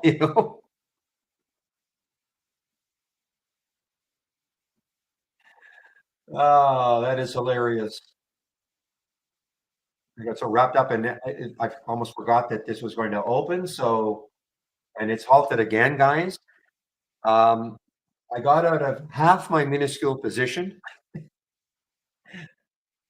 Didn't do too badly, and I'll hold on to the last half of my minuscule position. This is what I was talking about before. There's the halt, 37.51. Potential open at 50. I don't believe it's going to open at 50. Well, that was fun.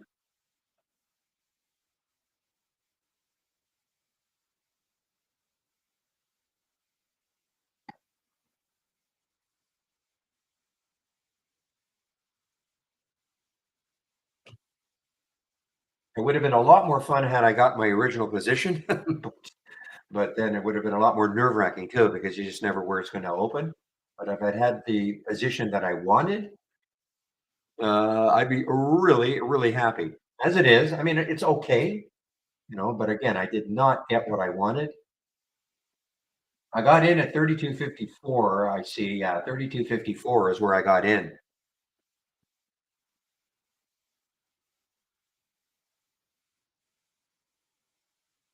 And of course, I was banking on the fact that traders would be looking at what was happening, what happened left. This is 3 days ago, and then 6 days ago up here.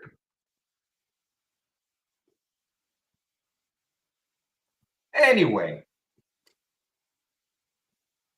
let me put price alert above it again, just to see if when it opens above.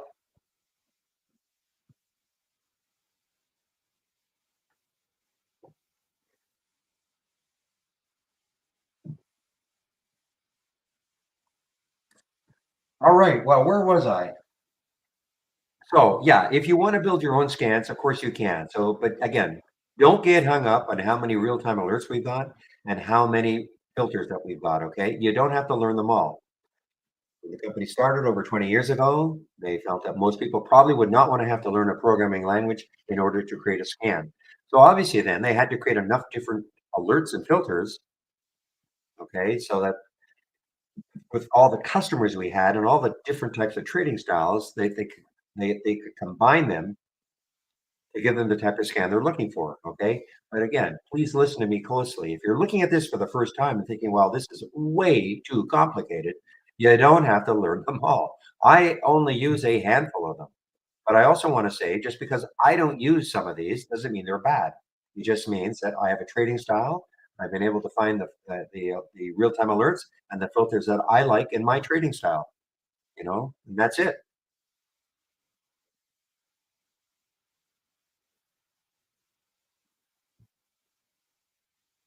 man. All right. I'll take a little pause. I was going to keep going in something, but I'm going to take a little pause and let's see where the SWIN is going to open.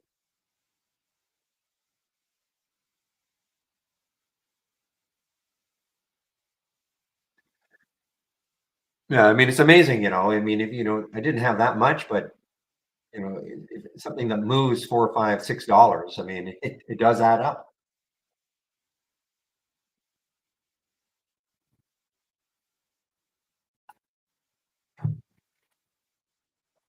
Hmm. So they've all been 5-minute halts. So let's see, that'll be 11:01 plus 48 seconds. So if this is another 5-minute halt for SWIN, This will open in about 20 seconds.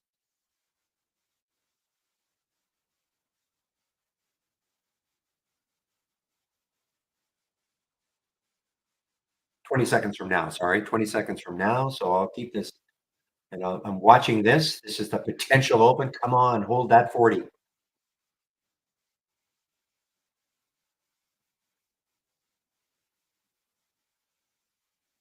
Okay, if it's going to open in 5 minutes, there it is. It should open now. It's going to be a 10-minute halt maybe. And that's the problem, okay? Because now it looks like it's going to be a 10-minute halt. If it's not a 5-minute halt, usually there are multiple of five. Now this gives it a chance to start moving down. That's the problem. Don't like the longer halts, but I can't do anything about it.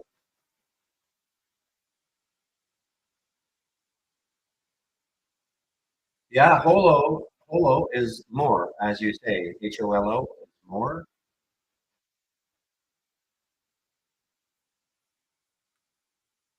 How low is UMAC going? I don't know. Let's take a look at UMAC. Question from Robert or Robert. Robert. Roberto. How about Roberto? Just looking at your last name.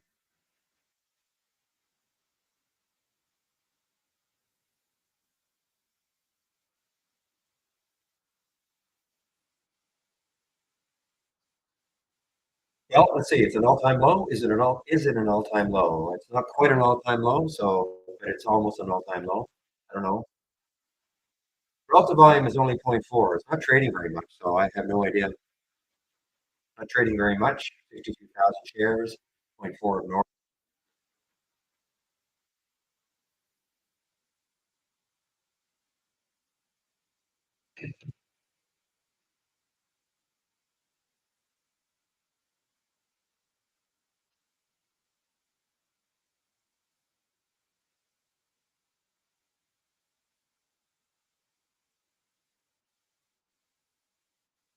All right, let's take a look. This is probably a SPAC, maybe.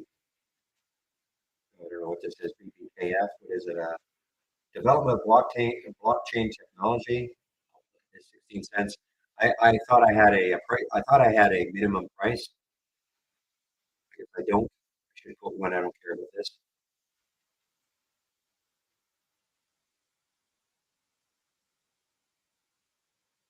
All right, guys. So a little explanation about being a momentum trader like I am. So and an intraday trader. So and actually, I should rephrase it. If you're an intraday trader, your number one goal should be to find stocks that are trading abnormally. Now, whether you're a momentum trader like myself, like you can see stocks near the high of the day or low of the day. If you're if you're a pullback player, that's fine. But you should be trying to find stocks that are trading abnormally. This scan right there. Just give me one moment.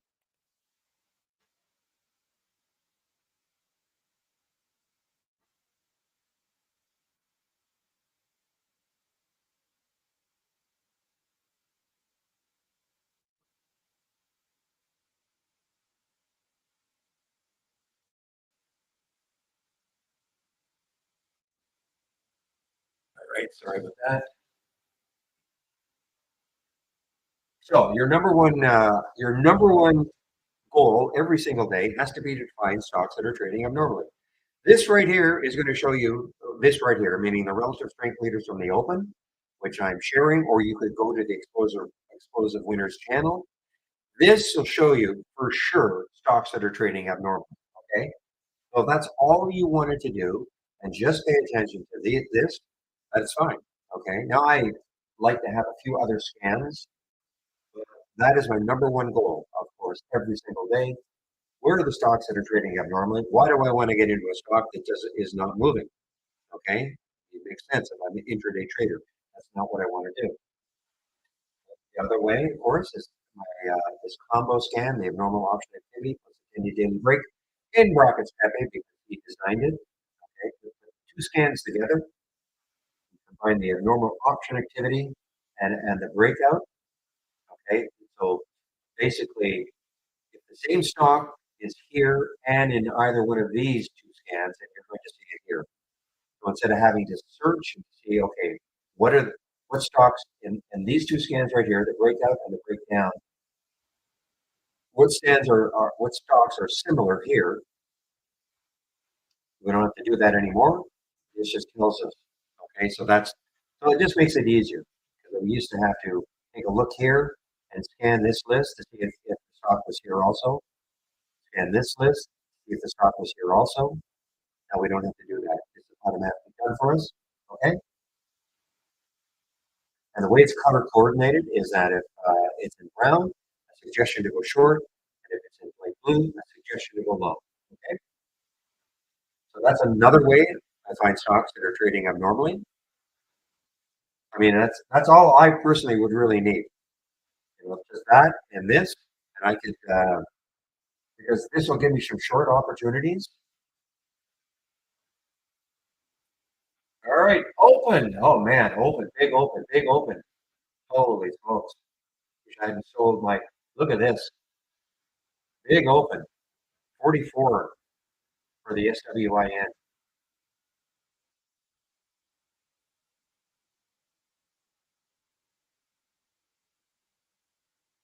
Always wanted to be in one of these, and now it's halted again. Oh man, I just well, we'll see. Yeah, I don't. Now I cut in half the little bit I had left just before this halt, guys.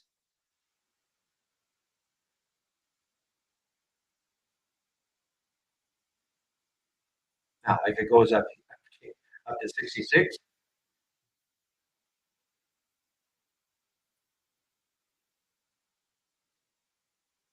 man.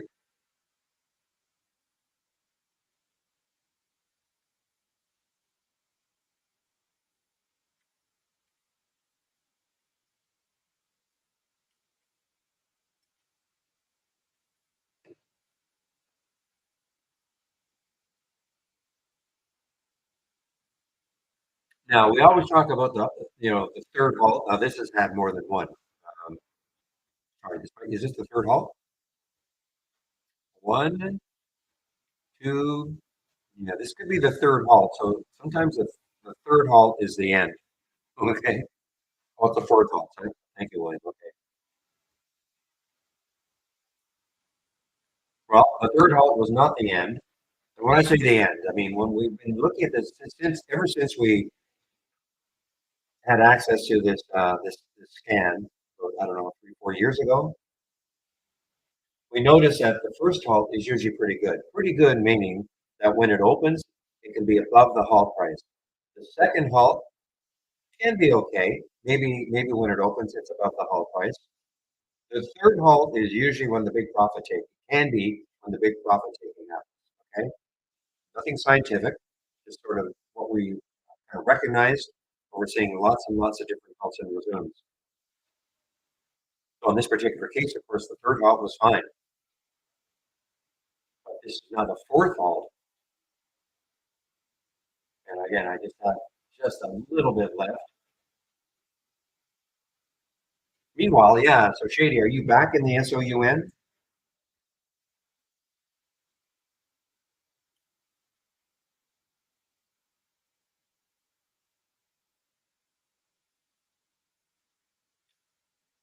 I mean, a big area. I mean, obviously, a big area for this now is 791,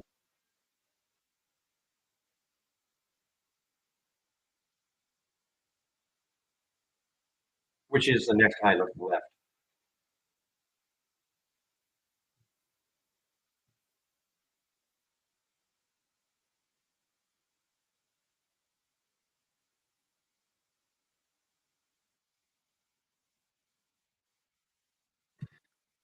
All right, guys. So now, yeah, we are getting some. Now, it depends on the type of stock you're in, but you could be getting whipped out of positions depending on the stock you're in. Because I mean, this was 45 minutes up, so that wasn't bad. But look at the SPY, opening 15-minute candle, giant red.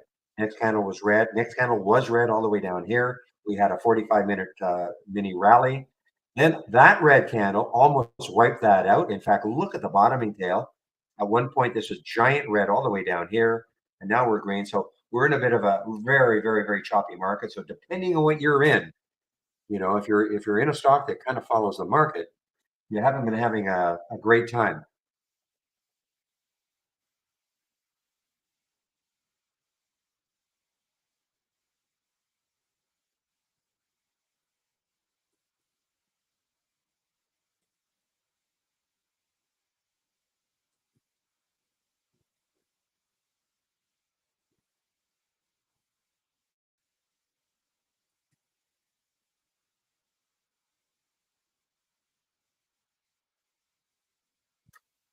All right, let me put a price alert for SWIN.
All right, how's that, guys? I didn't do anything. My mic is on, and this little, but well, it's I don't understand why you guys couldn't hear me in YouTube. That's not good. Sound is fine now. Okay, can you guys hear me in YouTube? Anyway, what I was going to say is that there's been no profit taking at all in the SWIN. So, okay. Thank you, John. But this could be finally it, okay? Halted at 48.40. This is the potential open underneath. That's the first time we've seen. Well, there it goes again, though. Again, this is a moving target, okay? This number that you see here. Again, Interactive Brokers, time and sales from Interactive Brokers.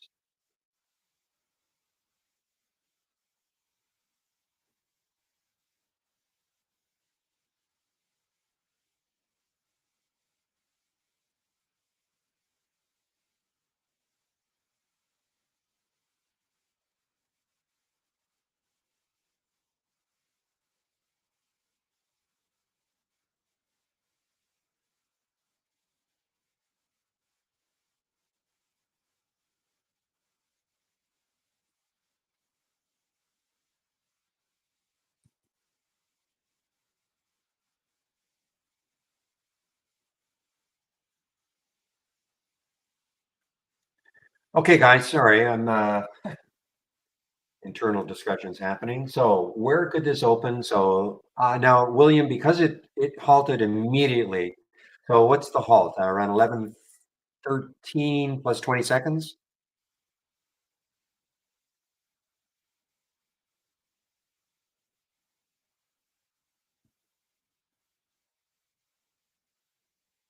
Oh, even closer, 11:12. Oh, really? This is I have this as the resume, 11:12:50. I have that as the resume. I'm thinking it's about 30 seconds after that on the halt. Yeah, okay. So it's about 30 seconds after that. Okay. Now it's open. Now it's open. Oh my goodness. My goodness, guys. It looks like it's gonna get halted again. I mean, this is at 52.50, 52.80 now. You know what? I'm out. Just give me a moment. I'm out. I'm out. Just before the halt. I know it's gonna get halted again. It's gonna get, how do I know? I shouldn't be out. Oh, wow. What a rush. What scan on the SWN? It was right here. It was right here in the house resumes, Louise. Now, I'm sure it is here now too, of course, but the first time I saw it was when I got halted at $28, 28.84.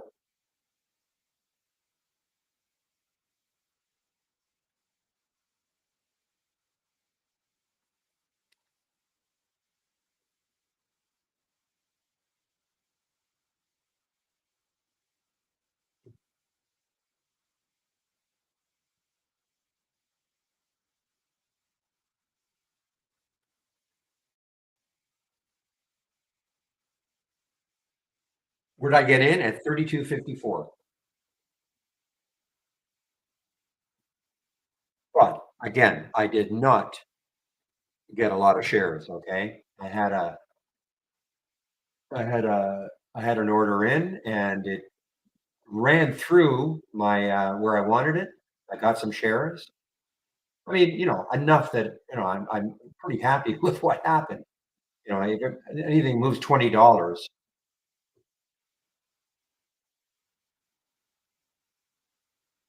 Yeah, got my dopamine dose for sure today.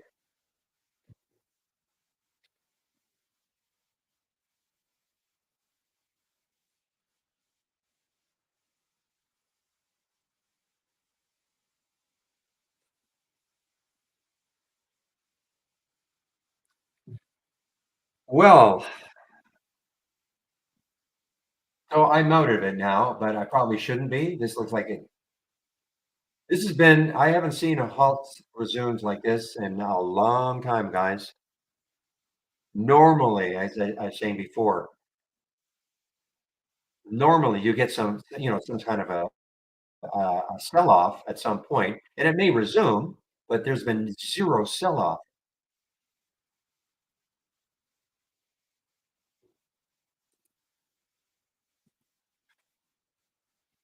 Well, I can definitely afford McDonald's for all of you.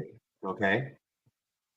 Had I had my entire position, well, it might have been a pretty decent steakhouse. But anyway, now let's take a look at Intel, guys. INTC. INTC is showing up on the bounce play. 4413 is the alert. Okay. So let's take a look at Intel. Intel is not really moving with the market because the market's putting in a couple of green bars. Intel is still moving down. So Intel is kind of not moving with the market.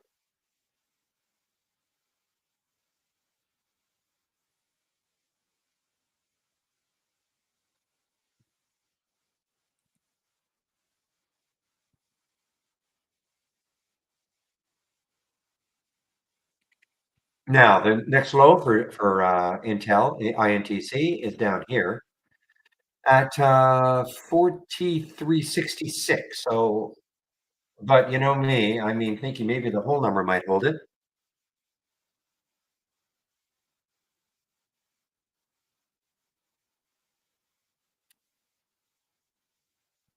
So, what I'm looking for, this is exactly what I'm looking for. I'm looking to see if it can base just a little bit, around this 44 level. Okay. I don't want to take it right now. And the time right now is 11:22, so I have another 8 minutes or so for this, candle to close. Let me get to a 15-minute chart, or sorry, a 5-minute chart, see what's happening. Yeah, so there's no basing on either. Basing meaning, a couple of candles at that level.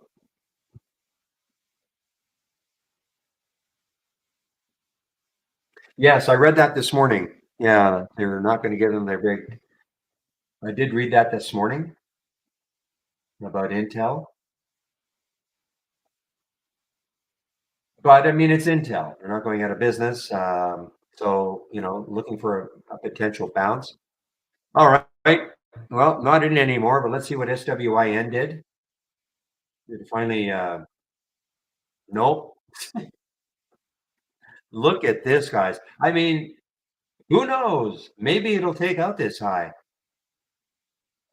Who knows? And if you're looking for news, there's no news. No news that I can see. I don't remember this day here, like what caused it to go. Maybe if I go back in our news. So what day was this? This was back in, this is March 5th. I don't see any news. I don't see any news on this one.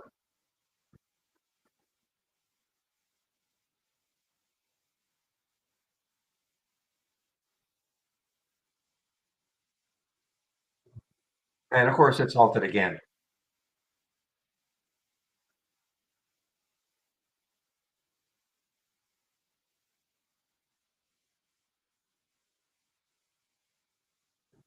This is unique for me, guys. I don't usually get involved in something like this.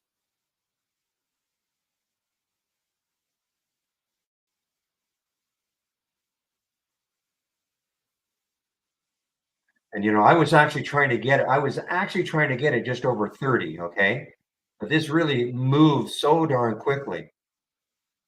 But I was looking at this. If you look at the right there, I was looking at that 30. I had a price alert right there, but it moved so quickly, and so I didn't get it for another couple of dollars. But I thought, okay, it's got that look to it. Anyway, back to Intel.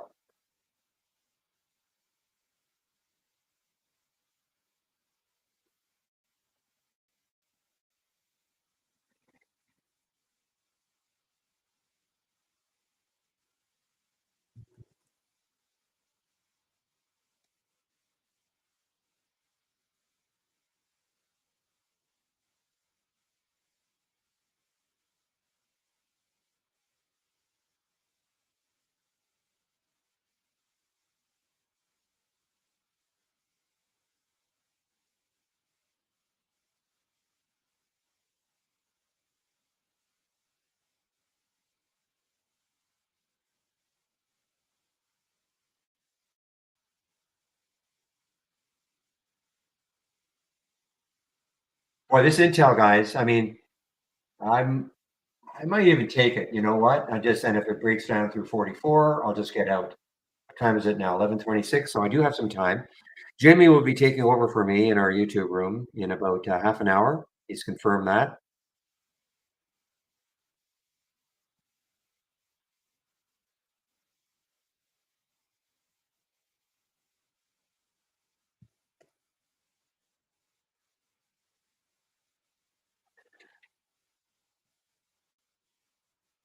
Okay, I'm going to wait a little bit though. You know what? If this gets up to maybe 44,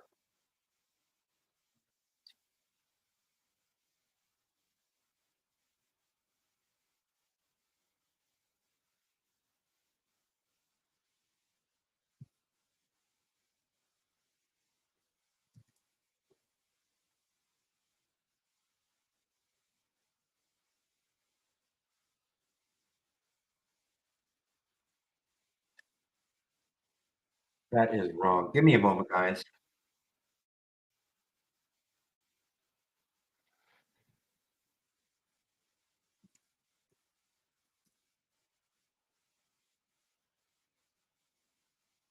All right.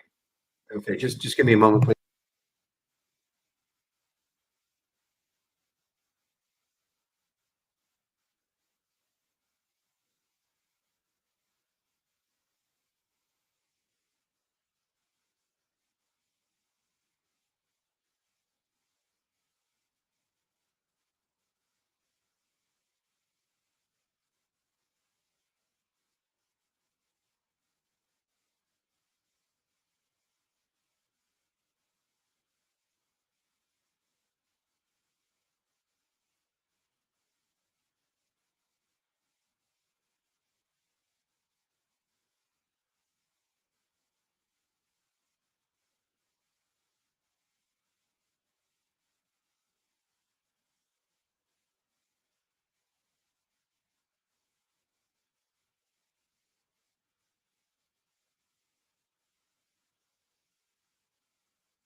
Yeah, sorry about that.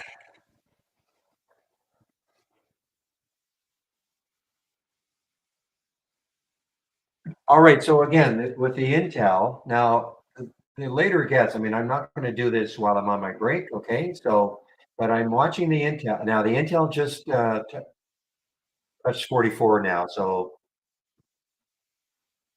I'm just looking for a potential bounce on it. Okay.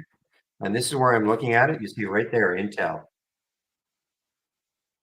But again, as I said, you don't, when you get the alert, it doesn't mean I'm going to take the trade right there. But now I can start watching it. Now, listen, the further it goes down, I mean, if it does bounce, obviously it could be a bigger bounce. The next low looking left is right here.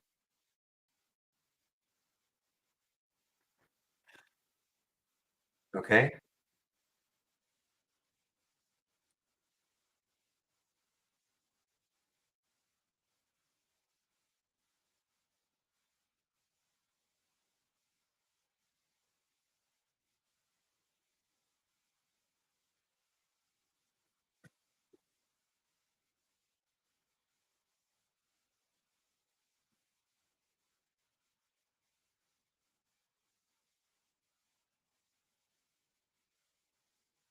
Oh my gosh.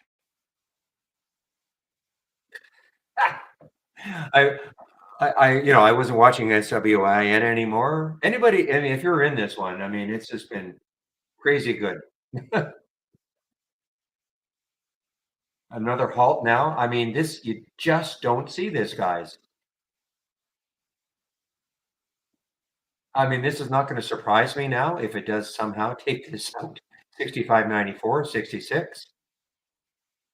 Front and center right there. SWIN right there. Can't miss it.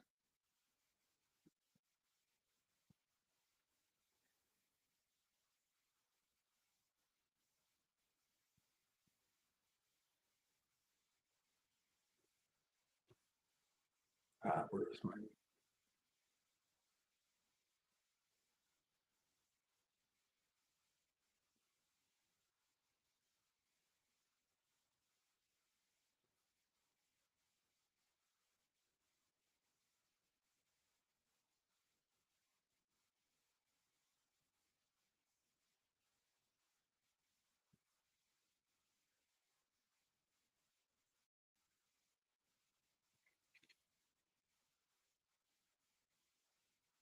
and again, all on Zero News.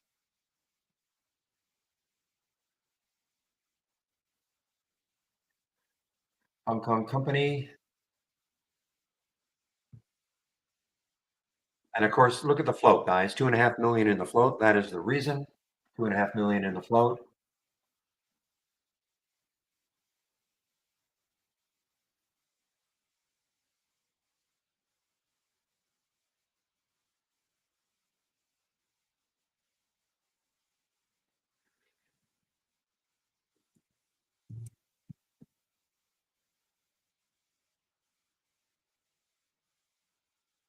Aha. Okay. Maybe the bounce now, guys. Maybe a little bounce now. This is what I was looking for. Okay. See, at least we've got a little base now around 44, right around 44. But I'm going to wait a little bit. I want to see if it gets into the teens, maybe the low teens.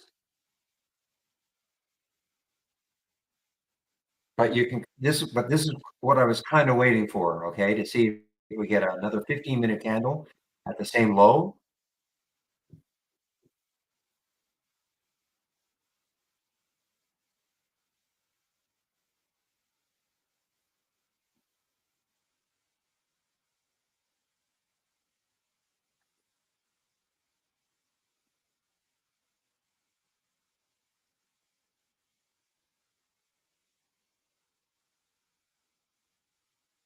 Yeah, you see, it's still kind of hanging around that 44 level, so it's not. But I remember yesterday we saw some really, really good bounce plays. Okay, now there is something about this one though because it does have some damaging news. I mean, a lot. Remember now, some of the bounce plays we saw yesterday, they were down not because of any damaging news. It was more market. Okay, and then the market kind of rallied. So, but this is, not good news for the company also. So there is that.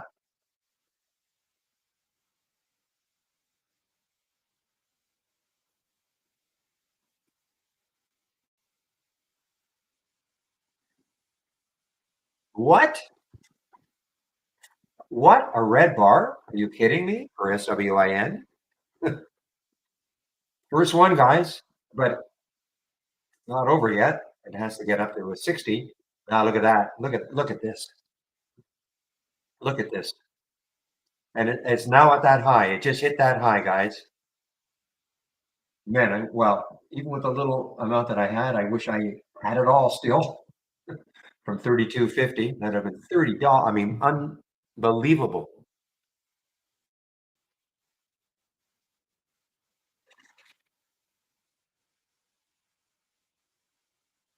No, we used to joke around. I mean, could this go to 100? Sure.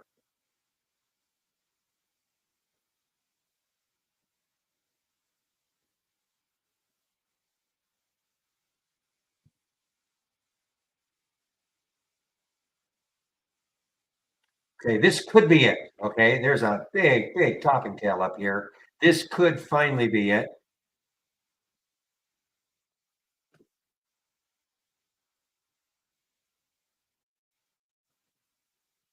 Anyway, what else is down big for a bounce? Well, earlier, I don't know, but these anything in blue, John. So let's take a look at Starbucks. Well, Starbucks did have a bounce. Okay, and I don't know if it's still bouncing or yeah, I'm gonna have to do a reboot.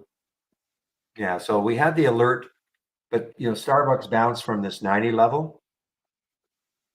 Luna was early, but that I wouldn't have looked at this. HPE, let's take a look at it. These are very early though, 9:46. Okay.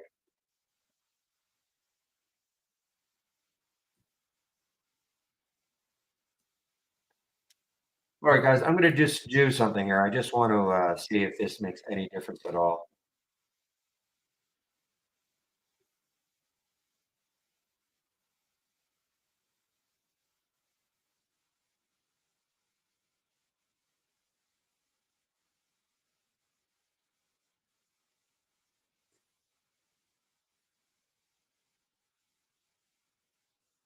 Oh, so much for that. So much for that bottoming tail. Unbelievable. I mean, I was kidding when I said 100, but I don't think I'm kidding anymore. Now, listen, if you're listening to me, don't pile into this at 69 because I'm saying it could go to 100. Okay. This, but we've seen this nonsensical action before.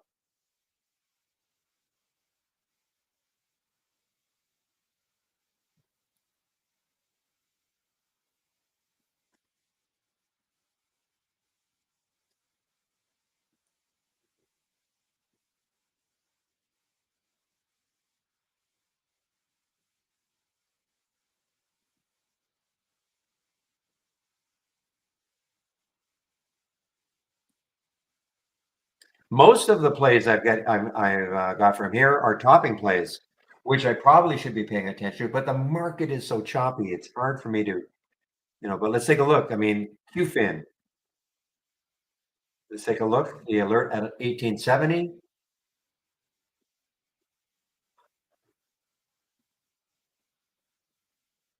No, that has not dropped yet. All right, guys, I'm going to have to do a reboot. Just give me a moment. Well, I'll do it while I'm on my break.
Give me a moment, guys.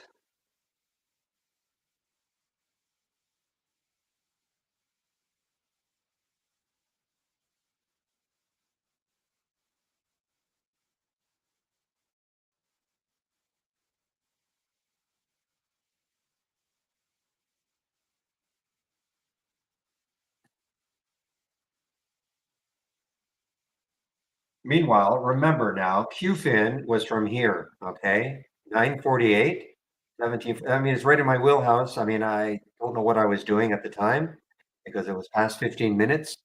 9:48, 17:45, 1887 now. And I'm sure it is an earnings play. Yes, it's an earnings play. China.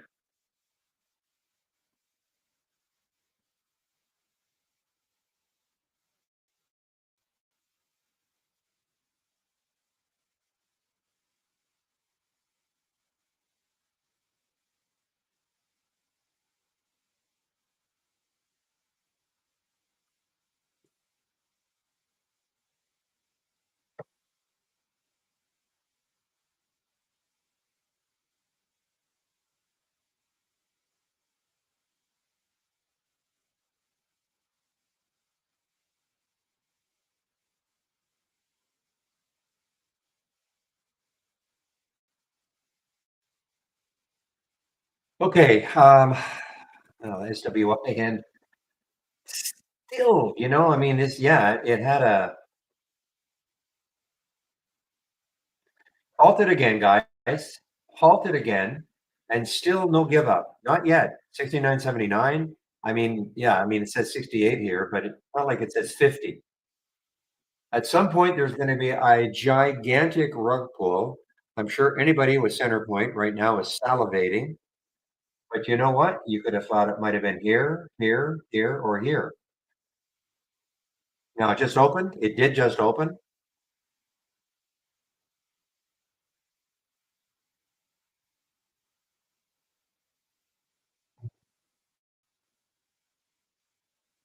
I mean, maybe this is the end. All right, enough of this. GX, excuse me, GXAI.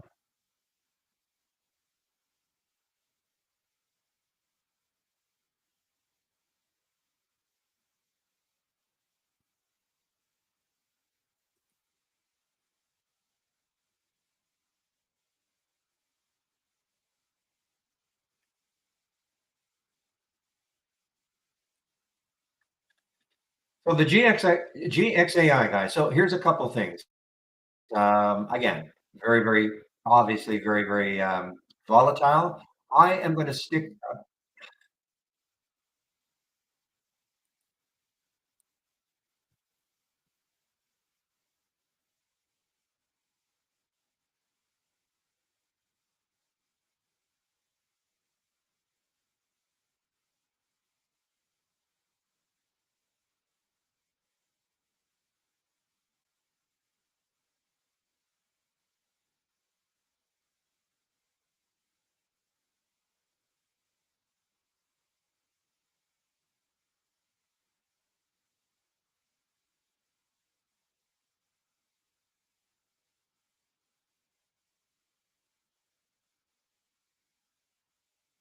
Okay, guys. Okay, I'm going to put a stick a price alert.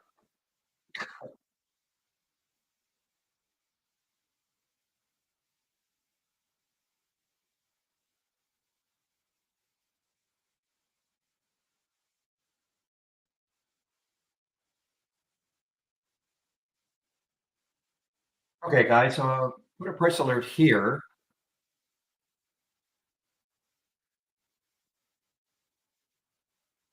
right around 1281. And why? Because it's the top of these two bodies of these candles. So if it gets up there, it could have a run later on in the day. That's all I'm going to do. That's my that's what could happen. Okay.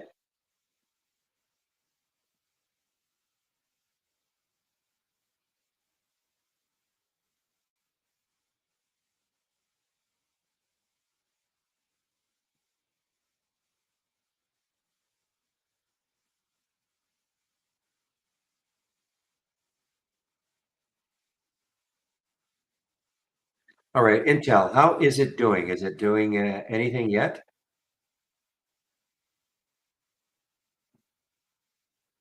INTC. I'm gonna thumbnail this one just so I don't lose sight of it.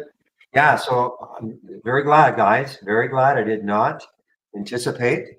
I waited to see if I got into the 44 teens. All right.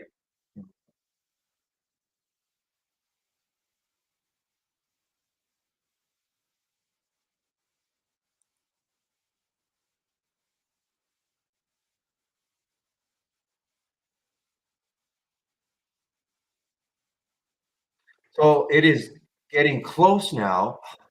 It is getting close to that next low, 43.67. I mean, it's almost right there. Now, look, if it takes that out, then the next low is around 43.51.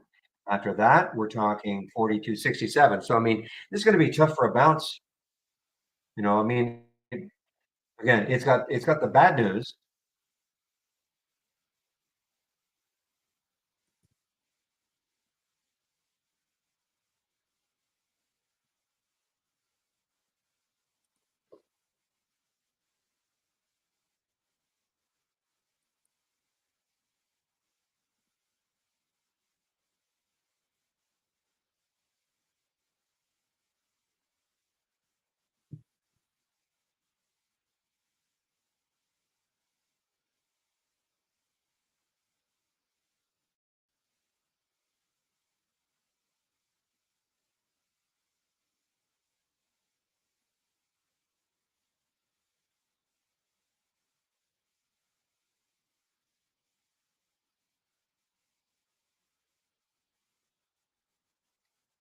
Is it haunted? Okay, yeah, I'll bring it up. Let's see. Okay.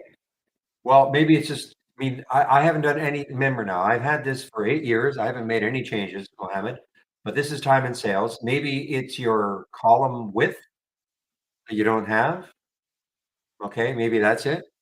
I haven't done anything.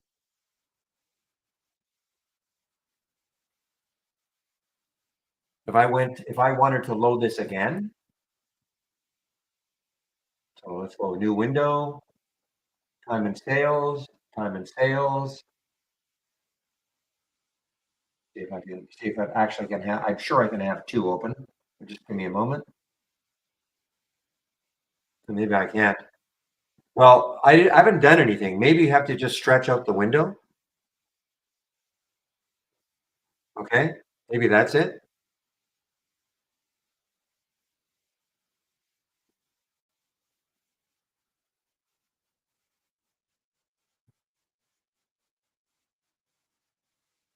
Yeah, that's probably, is that it? I don't know. But I haven't made any, I haven't said, okay, I want to see these columns or anything. They just automatically appeared. Maybe there was a setting 8 years ago that I used, but I don't know.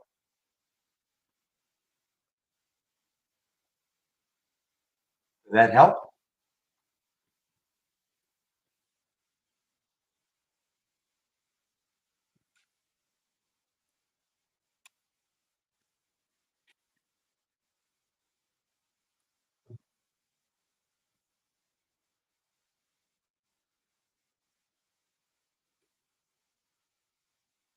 Okay, guys, it's 11:48.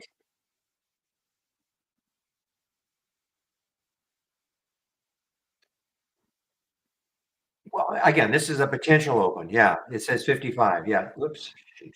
Give me a moment. Talking to Mohammed in our YouTube room. Stretch it out a little bit.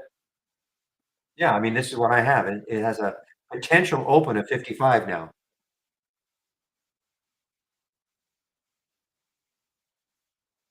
Yeah, but this, of course, changes 55, 50.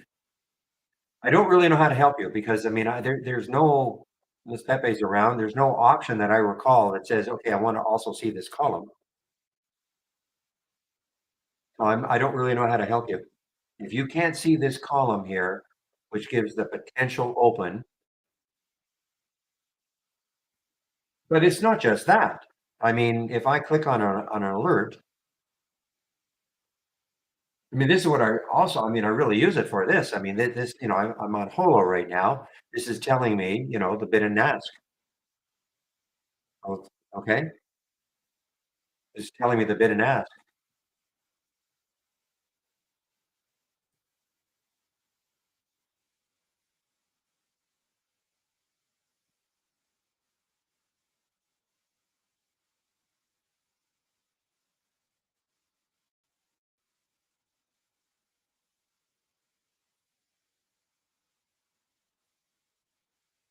All right, guys, it's 11:50. So Jamie will be in our YouTube room in about 10 minutes. So what I'm going to do now is I'll put the YouTube link in.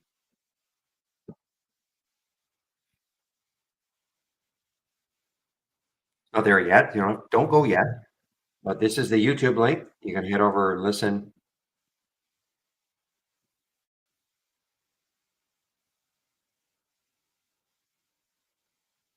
Yeah, I'm not sure what options. I honestly, I don't know. I don't think I put any options in the time and sales.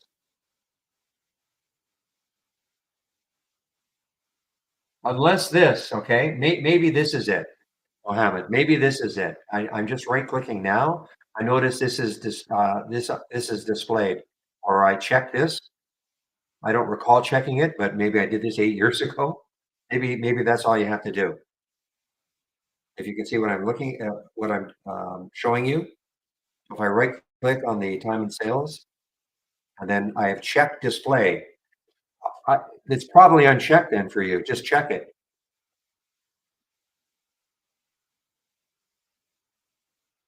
Okay. Because if I uncheck it, I don't want to. I don't want to uncheck it. Okay, so that's probably it. Just make sure when you right click on it and then check.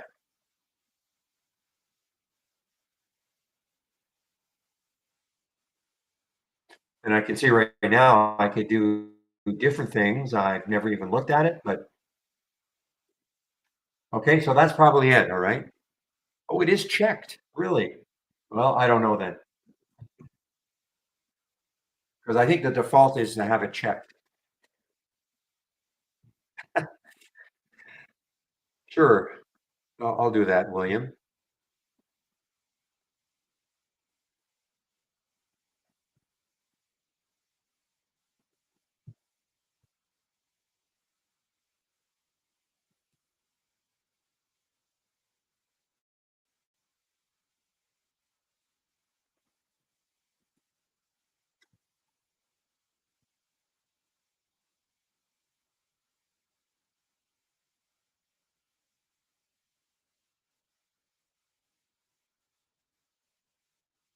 Okay, guys, I am. Let's see, I'm going to do a couple of things here.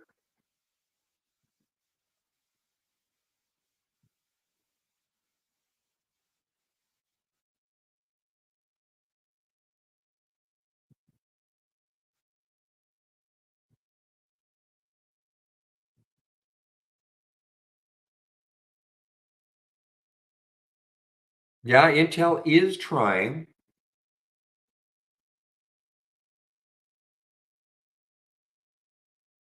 I'm just not convinced yet. I mean, for me, it would have to get back over that 42 mark.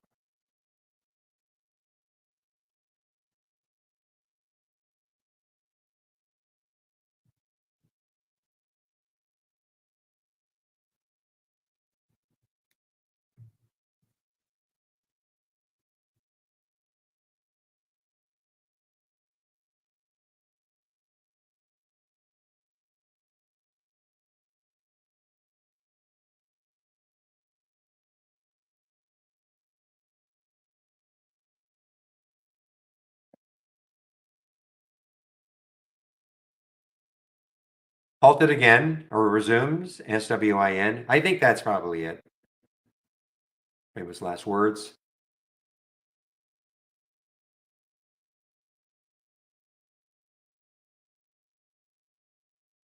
I do not use, well, okay. I don't use level two in the way that you might be thinking, okay? I don't look at this. I mean, this obviously is level two, whatever you want to call it. But I don't look at the bid ask, okay? The bid ask offer in terms of volume. I don't look at this at all. So if that's what you mean, no, I don't. Why not? I just find that it's too many games are played. In the old days, and I'm talking the old days, it was probably a lot more relevant, but I just think that, orders can be almost put in there and yanked immediately on the bid or the ask size. Now, some have said that on cheap stocks under a dollar, it can be pretty, it's something to look at, but I don't do that. But it's just for me, it was just one I used to try, but it's just one more thing to confuse me. Oh man, should I be taking this? I see 700, 800 now. Should I be taking this? Oh, now it's like 1,500 on the bid, only 100 on the ask. I guess I better get in. It was way too confusing. Too much information. So now, having said that, if you're sitting out there and you use the bid ask, or sorry, level two, and you know watching this information and you can make it work for you, great. The fact that I don't do it is irrelevant.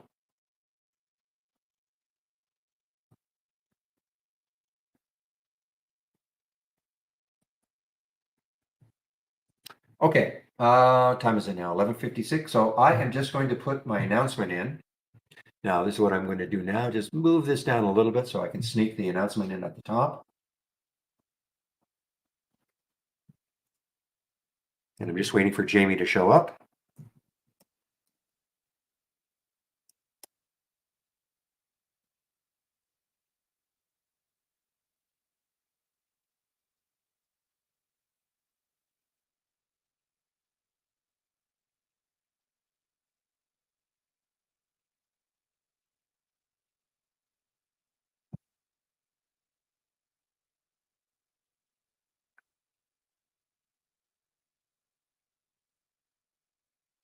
Okay, guys, IGT now. IGT just showed up somewhere for me as a potential short. I'm trying to think, see where.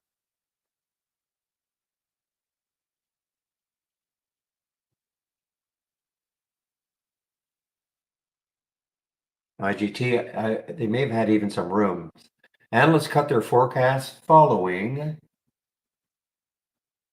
Q4 results. So and there is Jamie. All I'm right, guys, Jamie is ready.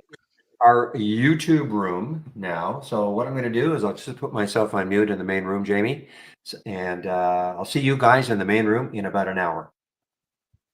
Whoa, Jamie. Hi. Hi. Hi. Well, you said you were listening for a bit. I don't know if you got into this crazy SWIN at all. Probably not. I don't know. It's probably not your style. I did not get into that one, but boy, howdy, look at that Boy, baby. howdy. Mm-hmm. But if you were listening to me, you know that, I mean, I didn't get nearly the number of shares I wanted, but Right. when stock moves, 10, 20, $30, it almost doesn't matter. It's No, it doesn't. not that I got, not that I held on every single share, even though I only had a few right to the very top, but man, what a rush. Yeah, that was about, that is a nice little swoop up and range break right there, but let's just eyeball it here. 29.40-ish on that break. So if I would have taken this trade, it was a 4-point risk Hmm. had I been there. So, sure. Sure. On a 30 share position, you would have made some significant coin there. I Exactly. mean, that's just Exactly. phenomenal. That's the thing. Yeah. I Hmm. was actually trying to get it on the 30 break and it just kept moving. And, I don't often do this, I'm a pretty conservative trader, but when I kept looking left to see where those highs were on Yep. the daily chart, I thought, you know what, I'm going to try. And I didn't get it until 32.54. I was trying to get it, just over 30, but it kept Hmm. moving. And I Yeah. said, just take, and then I didn't get all I wanted. And then it got halted on me. And then I thought, okay, now what? But as I said in the room, if it had gone to zero, it wouldn't have killed me, based on how many shares I had. But, That is true. That is you true. And know, that's what it's all about, risk management. exactly, exactly. But anyway, that was a rush. That was definitely a rush, Jamie. So Let's see. I guess Pardon I'll, me. I just got to get my pen here. There we go. Anyway, I mean, that one. Well, I saw Skin come across, not Swin, on the abnormal. Did the Swin come through abnormal? the Swin actually, the first time well, it did come on the relative strengths from the leaders open from the open, that Right, one right, that I, right here. but I think the first time I saw it was in the Halls resumes. And that was at Yep. 2884 at Mhm. 1045. I think Yep. that's probably it may have been in the relative strength, but it might have been, down low. It wasn't certainly at the very top. So I may have missed it there. But the first Yeah. time I did see it was in the Halls resumes, and I thought, oh, well, let's see if it can do anything like it did a few days ago. Oh, and this is what I was looking for up here is a float, 2 million, 2.5 Yeah, million. exactly. Mhm. Exactly. 2 million for a 50 or 60 or a 40 or a 30, that's a super low float, as you know, Yeah, for and that it price looks of like it's stock. an ADR, right? Mhm. Some type. Yeah, well, it's out of Hong Kong, I think. Yeah, it's out of Hong Kong.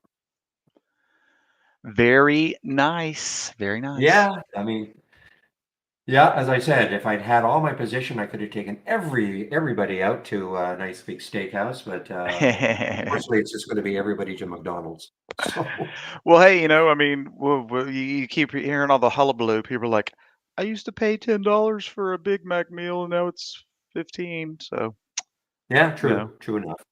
But that's what a steak used to also cost. an exaggeration. Okay, people like to exaggerate. Anyway, Jamie, I will let you go now, and I'll see you in about an hour. Yes, sir. Okay, Alrighty. Bye bye. bye. Okay. Hi, everybody. I'm assuming everybody can hear and see okay. I think everybody. It's funny. Last week, since I've started using this layout for this session. I forgot to enlarge my resolution. I did not forget to do that today. So hopefully, if it was a little difficult to see last week. Well, it's not anymore. Let me just make a couple of adjustments here. And welcome to my desktop. So once again, this is the hour we allocate for the live support session. Not really any pre-planned content here, just talking shop, trading, and trade ideas. If you have any questions about the software, especially if you're new, please don't be shy. Use the questions panel to get your questions out there. And we'll just take a look at some setups here. The Swin, really nice. I was not part of that one. As Barry said, had I been there and saw that setup, I probably would have dabbled in it a little bit. But other things kept me a little busy off the open today. All right, looks like there's no fresh questions yet. Thank you, Bill. IGT been a short all day. Let's take a look at IGT. Yeah, you could say that, right?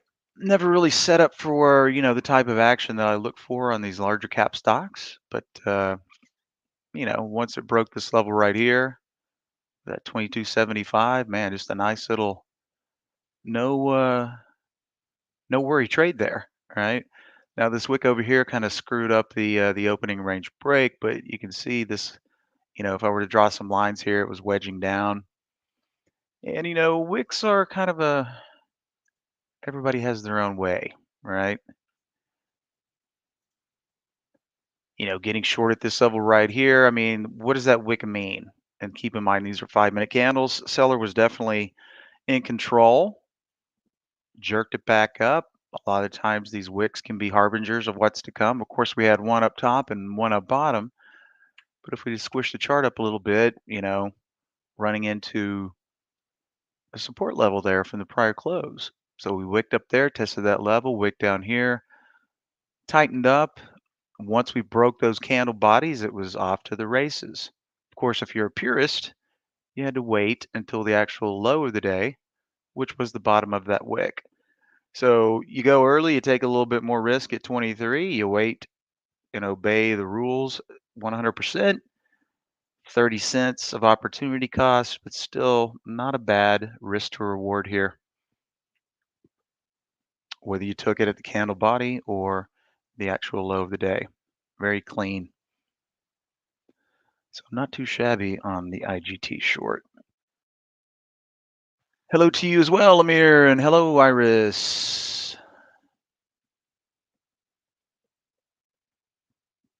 You're still not getting the little thumbnail chart. If you're on the latest beta, it should be there. Now, I'm assuming, Iris, when you don't see the little arrow right here, because I think I know what the problem might be. Okay, so let's do this. On my toolbar here, I'm just going to go Tools and Options. And when we get our options up, and let's see, we go to Charts. Make sure use picture-in-picture browser charts by default is checked. And once you check that and save it,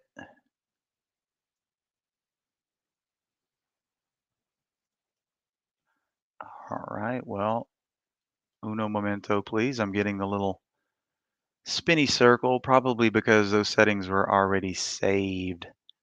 So I think, okay, we didn't get shut down there. That's good. So Iris, once you do that, make sure those boxes are checked. Your existing chart might update, but if it does not, I'd lose my toolbar there. If it is not, then just spawn a new chart once you make that setting change. And then you should see the PIP window with the ability to open and close it with these little toggles right here. So give that a whirl. Okay, so you set that up and it's still not there. Did you spawn a new chart from the toolbar?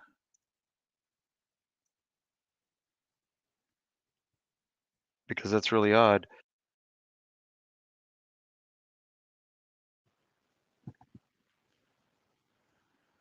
Hello to you as well, Tom. Okay, Bronson, let's see here. How do I use the alerts from one alert window to a new alert window?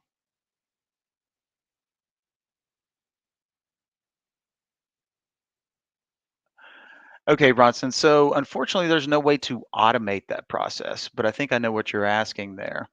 The easiest way to do it is, look, I'm just going to pull over. Um, well, we've got an alert window right here. Okay, massive momentum, right?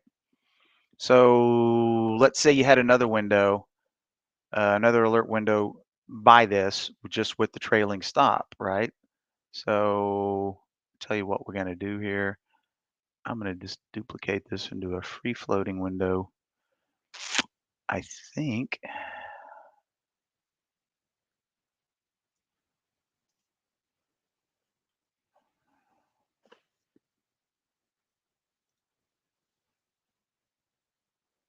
well, that's what I thought would happen. Hmm.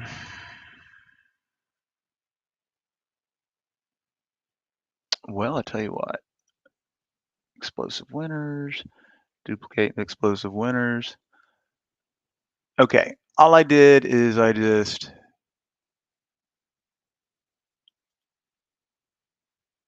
well, thought that was going to let me insert it back in there, but it's not cooperating. So, okay, let's just do it this way. So, who asked the question? It was Bronson, I think. Okay, so let's say this is the window that you're wanting to import your symbols from, okay, into the trailing stop window. The easiest way to do that at current time is you'll need to set up a symbol list for that purpose, right? And have that trailing stop window pointed to that symbol list. But let's just say test is the list that's attached to the trailing stop window. And you want to import the symbols from one alert window into that window. The easiest way, if I was going to do that, would be to every time a symbol comes through here, we click on it, it pops up here, or we could do it right from the window. So we either do it from the chart or the window. We could right click and say, send this symbol to my symbol list, test, and then boom. Now that symbol is in the list pointed to the trailing stop window. So let me know if that makes sense, Bronson.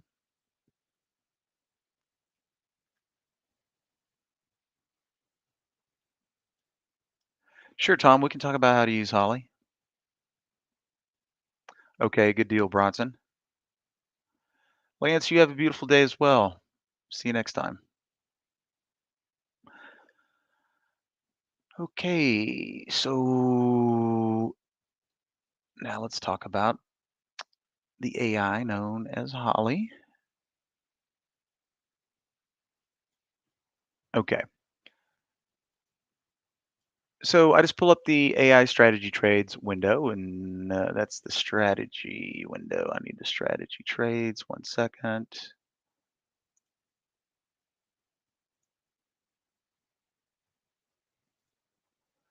Okay, so just a little recap here. You saw what I did there. We have the two windows here. We have this window, which are the AI strategies that the AI brought to this session. And you can see here 6 strategies after all of the back testing and analysis was done after the close yesterday. These were the 6 strategies that made the minimum cut on our proprietary scoring system. And it's only those strategies that make the cut that show up for the next session. So tomorrow we might have a similar number, might have more, might have less. Just depends on what happened overnight. Okay, so I just took that toggle off where we can see all trades. You can see the AI is having, well, what we could just basically describe as a losing day today. You know, kind of like what a human does from time to time. So all the conservative, or excuse me, all the risk modes are shown here. Conservative, obeying the conservative rule set, down 54 bucks. Keep in mind that's on an average of 300 shares per trade. And then moderate profit, you're losing more because you're taking a little bit more risk. Um, so, how to use the AI? The AI is not a magic money machine. It does have statistical weight behind it because all of the signals that the AI produces have statistical viability behind them, right? Now, just because something has statistical viability behind it does not guarantee it's going to be a winning trade, but it's man with machine. That is the best way to use the AI. Use it like any other window within trade ideas, whether that be your favorite alert window, favorite top list, favorite race, favorite tree map, whatever. When you see a symbol coming across one of your windows, whatever kind of window that might be, you don't just jump in and hope for the best, right? You say, hey, this looks like it meets my criteria. Now, what does the chart look like? Does the chart look conducive? Is the risk acceptable? And then if you like, say the AI spits out a symbol, you pull it up, you like the setup, you like the risk. Well, those are two very basic things that we as traders have to do. Hey, is the setup good and is the risk acceptable? If that's the case, that could be a good trade on its own merits. But if it was produced by the AI, in addition to those other attributes that I just mentioned, it also has statistical viability behind it. So it's like an extra punch. That is the edge of the AI generated calls. It's got statistical viability behind it, but we still need the other things to line up um, as well. So remember, the AI is idea generation with statistical viability behind it.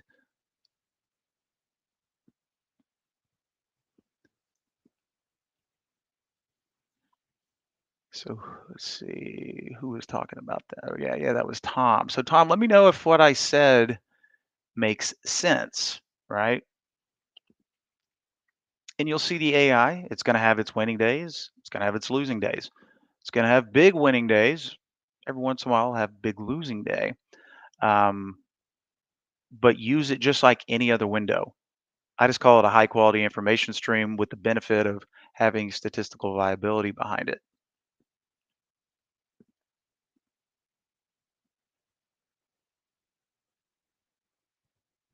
Can I go through entry exit order? Okay. Well, there's different ways to approach that, right? So let's just pull up, and I'm going to move this back over here because it'll disappear if I don't behind my container. Okay. Let's pretend for a moment that, it's 30 minutes into the open. Give me 1 second here, a little internal dialogue.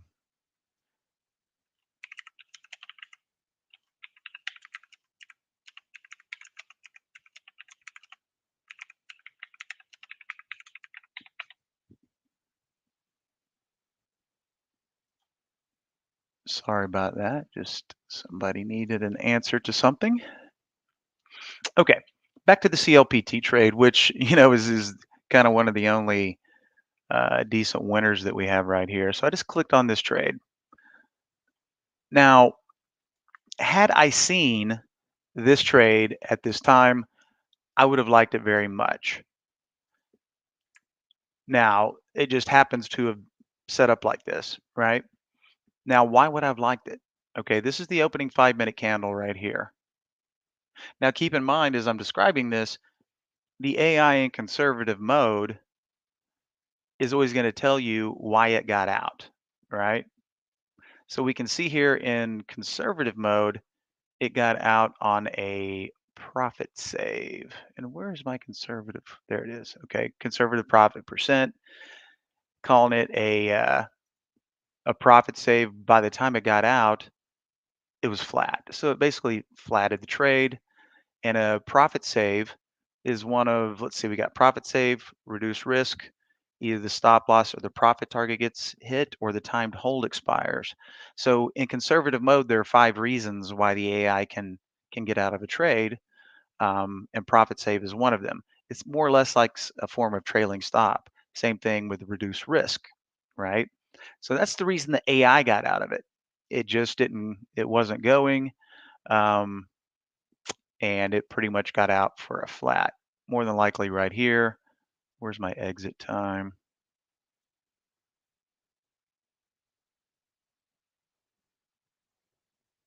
Exit time. There we go.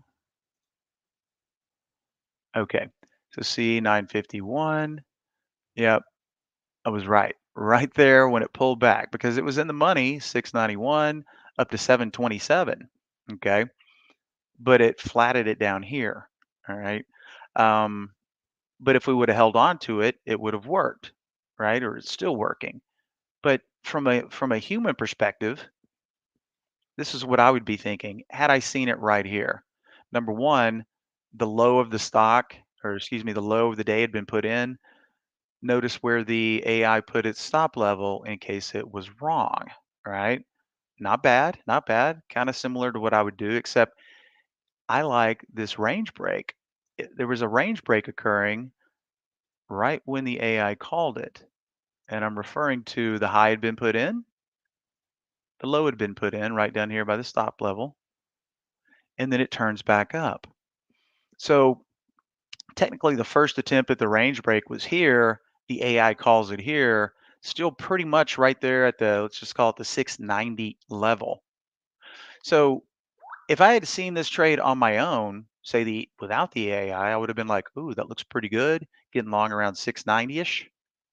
Now, what would my risk have been? If this was the entry candle here, I would take the low of the prior 15 minutes, not including the entry candle. So we don't include this candle, 5, 10, 15. This would have been my risk level, about 22 cents, right? So if I drop another line right here, this was my risk level. Smaller risk than the AI. I wouldn't have given it down to the low. There's no point in it because when I play a range break, if I like it, I look at the prior 15-minute low, not including the entry candle. So that would have kept me nice and good because it never even really wiggled after this candle here. And then you got the move from 690 up to 727, which is the top of the reward area. So risk 690 down to, we'll call it 23 cents. And from 690 up to here, 37 cents. So a little bit better than a 1-to-1 risk to reward ratio. But see, if Holly, the AI, had alerted me to this, I'm like, ooh, range break. I like it. Decent risk. And I've got the oomph of statistical viability on my side as well. So, Tom, you can, you can follow the AI verbatim on whatever risk mode you feel is appropriate.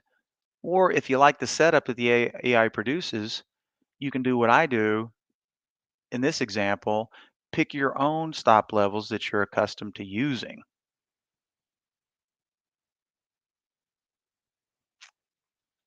All right, I'm getting a message through StreamYard saying there might be problems, but I'm assuming that everybody can still see and hear.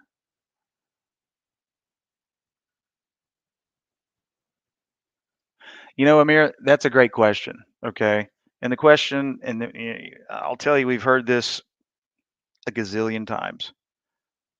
Why don't you just turn Holly on and let it hunt? Okay. Well, there's a lot of things that play out in the real world, right? Like, for example, see all these entry prices right here, 690, and that was a pretty good estimation. But if you were to automate Holly, sometimes it would win, sometimes it would lose. But let's take short selling. What if it's a big day and the AI is up really big on a bunch of short trades, right? But if you and I tried to put the short trade on, because in simulation and what you're seeing right here, the AI always gets its price. Okay. Now, price is one thing, doesn't matter if it's a long or a short, but even if you were to automate the AI, you're always going to take what we call slippage on the entries. So the AI says 690 because that's where the signal actually came out. But by the time your order gets sent, a lot of these stocks are fast moving. So if the AI entry says, "Oh, I got the stock at 690," more than likely, assuming it's a fairly liquid stock, you might have gotten 691, 692, maybe 695. Also, the spread, right? Because you want to get the fills because that's the way you make sure that you're going to try to be in everything. So you're going to have to run market orders, and if the spread is more than 2 or 3 pennies, you're going to eat that spread as well. Um, so slippage is a big problem, okay, on entry prices, assuming you can even get filled, which you can always get filled on the longs. But what about the shorts? What about the day when the AI spits out 6, 7 trades and let's say it spit out 10 trades and 7 to 8 were flat to small winners to small losers, but then 1 or 2 trades to the short side were huge winners that just boom, the type of trade everybody dreams about. But guess what? You went to short that stock. Ding, ding, ding. Sorry, this stock is hard to borrow. You can't go short. Okay. You see where I'm going with this, Amir? Right? Just because a short shows up doesn't necessarily mean you're going to get it. And on the things that you can get filled on, you're going to take significant slippage, right? There's a lot of things that happen in the real world that you can't necessarily build into a back test or a statistical data set. So that's the best explanation that I can give anybody on, you know, automating this or any other thing out there. And you're welcome, Tom.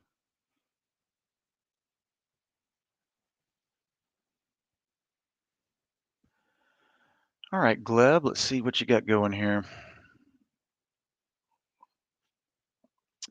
Delving into unusual option scan. How can I analyze today's options activity compared to yesterday's or an average over the past few days using the columns? Well, we don't have a lot to compare volume days for options activity compared to what it was yesterday because most people that use some form of option scan, in my opinion, and this is just my opinion, it's the options activity that's going on today. Because if the stock and if we take puts and calls combined, just general options activity, and let's do this real quick here. Give me a second.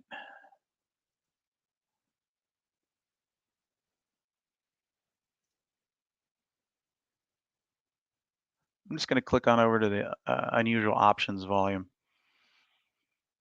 channel.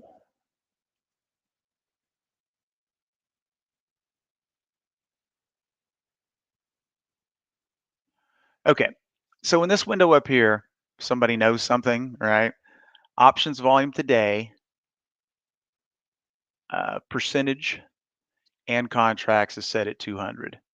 Now, okay, 200 contracts, whatever. This one up here is the one that I like the most because its options volume today is a percentage looking at total options volume, put and call. All right. So with this filter right here, options volume today, you can see over here it's a percentage value. So 100 just means normal options volume. But with this setting, at least 2 times the amount of options have to be kicking through there, right? And most of the time, companies that are having big options volume, let's just check it out here. See, they can dry up pretty quick today too, because look, options volume today, let's see, where's the percentage? Okay, check out that percentage. I mean, that is insane off the hook. 272,000%. I mean, how many times can you divide by 100 into 272,000%? But typically, there's a reason for that options activity on the institutional side. So that's going to guarantee typically high volume levels. Now, not on this guy because it's really a low volume stock, but let's just do this. And this is one of my favorite. ways to look at option volume. This is a window that I haven't pulled up in quite some time.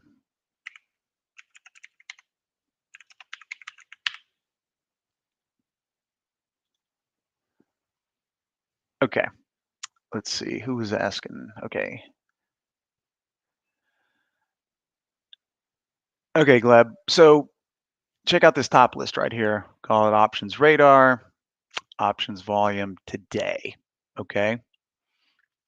Now you could use the historical feature to go back and manually uh, find these values for prior days, but there's no way to put a formula together to compare them.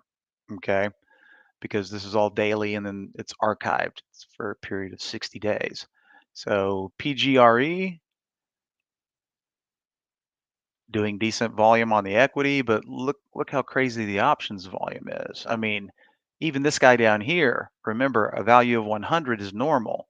So Skin is still doing almost 8 times normal options volume between put and call volumes today. Up here we've got 12 times, 12 times, uh,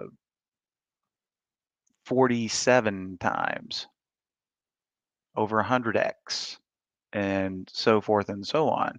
So it's real easy, and check out how simple the filter set is, right? Just some basic min-max price and how many shares have been traded today. And then we can just sort by double clicking on that column header. Okay, these are the guys at the bottom of the list. Don't really care about them. We want to see the guys that are doing the massive options volume. And then we can quickly reference call volume, put volume calls, options volume total today, um, put call ratio, so forth and so on. But there's no way to say, compared to the prior day. I know we have that for equities. And let me just double check here. We can compare volume yesterday for stocks, options volume today, options volume. But whereas we can look back at prior days and say, this stock needs to be doing 200% of what it did the prior day, there is no filter like that for options.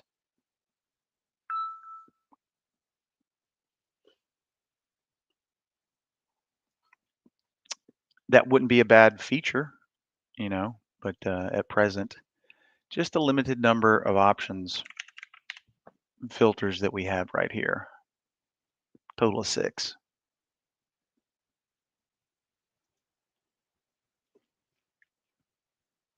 But Gleb, on the topic of history, notice this is the snapshot for today, being the 13th. But let's say I wanted to see what this list looked like, say an hour before yesterday's close. Go to time frame, historical data, and then we just flip it back to the 12th. And 1 hour before the close for me would be 2 o'clock Central Standard Time. So you can see, okay, yesterday, 1 hour before the close, and that 5-minute block between 2 and 2:04:59 Central Standard Time, these were all the stocks doing these levels of volume on options. Interestingly enough, DNB yesterday had crazy options volume, and then today it's taken a little bath.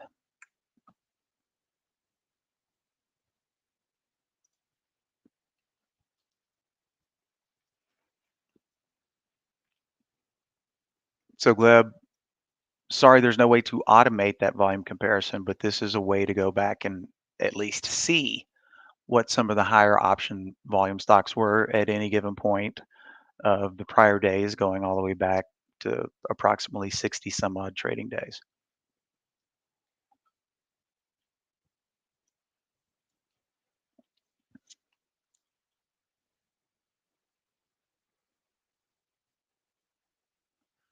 All right, looks like we're caught up thus far.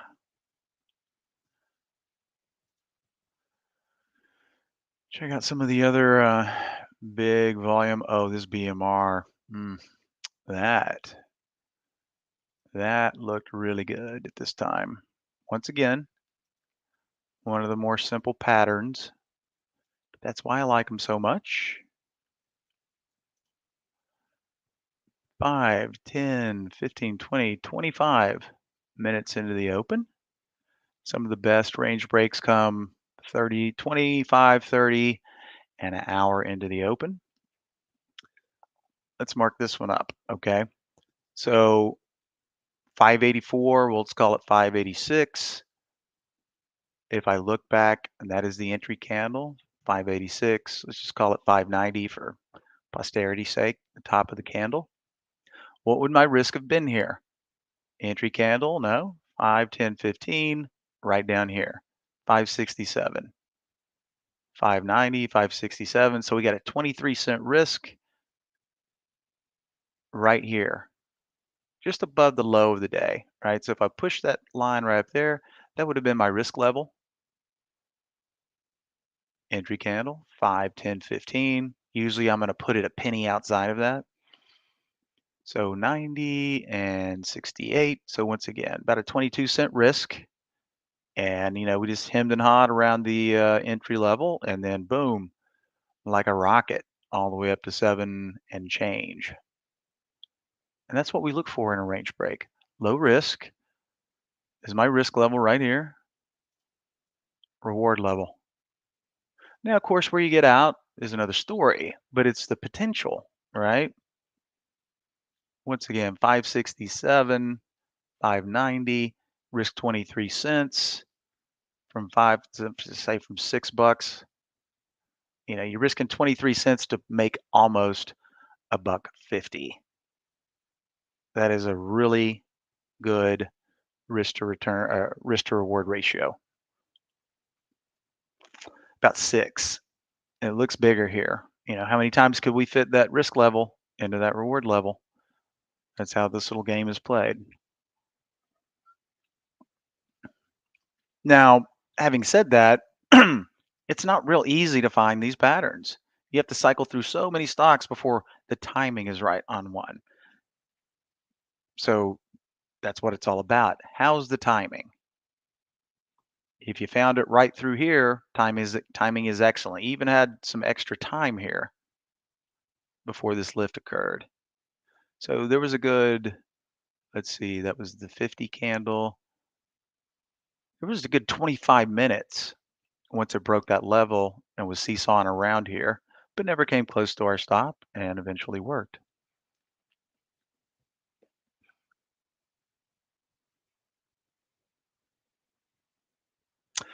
Yes, Benson, I can drop that link into the YouTube chat for the options radar.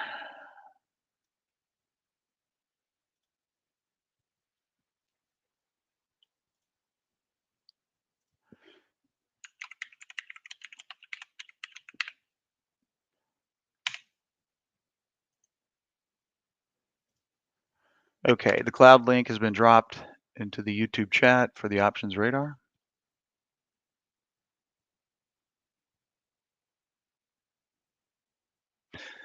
Robbie, to your question, what filter are set up for BMR?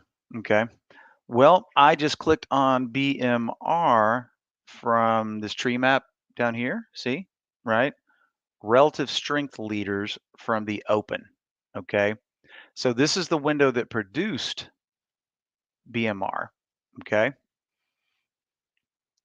And then, just like what I was describing with the Holly window, same thing. All these stocks are going to be in play today. But are you catching them at the right time? Now, if I would have seen BMR, shortly after the opening candle here, so anywhere in the first 20 minutes, whether or not it was this list that showed me, or maybe one of my my high of the day ticker, maybe it's the one that said, "Hey, BMR is hitting a high as we broke through this level right here, right, intraday high." But in this case, this window uh, found it. Now, what are the settings with this window? Because there's really a top list back here powering this window. So if I go to the top list and hit configure, you can see the filter settings that identified BMR. And all this is looking for, minimum price of 50 cents, relative volume has to be 1/10 of a point over normal, 1.1, and it already had to have traded 200,000 shares, which isn't a really thick filter set, right? But if it's doing that right off the bat, say in the first 20, 30 minutes, you know, BMR doesn't slack around with volume. I mean, we can see down here, it usually does 15. Let's see, my font's there. I think yeah, there we go. A little too big. It usually does 15 million shares a day is what it looks like. Yeah. So it's really the pattern here. This window said, hey, you might want to take a look at BMR. And then I look at it and go, ooh, that's a nice range break there. That's an acceptable risk. I think I'll risk 20 bucks on 100 shares or 40 bucks on 200 shares, or, you could have been in 500 shares risking a buck or 100 bucks and been handsomely rewarded on it.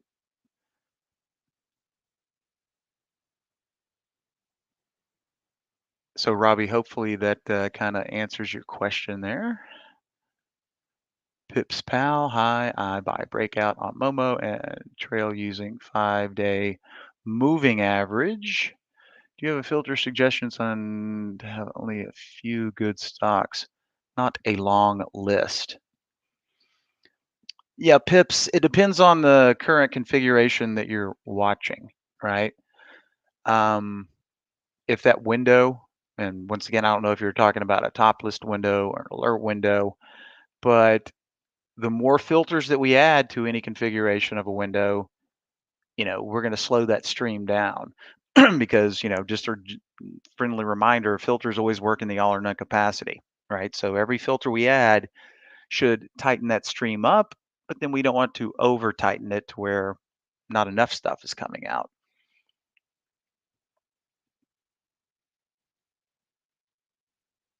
And a lot of the times you just got to do a little exploration there, Pips. Like, you know, if this window here was spitting out way too much stuff and I go in here and take a peek at the configuration, well, the, you know, price, no rocket science there. But see, relative volume has to be 3. That's one of my first go-tos always is, volume's no guarantee of success, but it can help level the playing field, right? Uh, the more volume coursing through something, the higher the percentage chance, in my opinion, that it's going to do what you want it to, if the pattern is conducive. But you never know.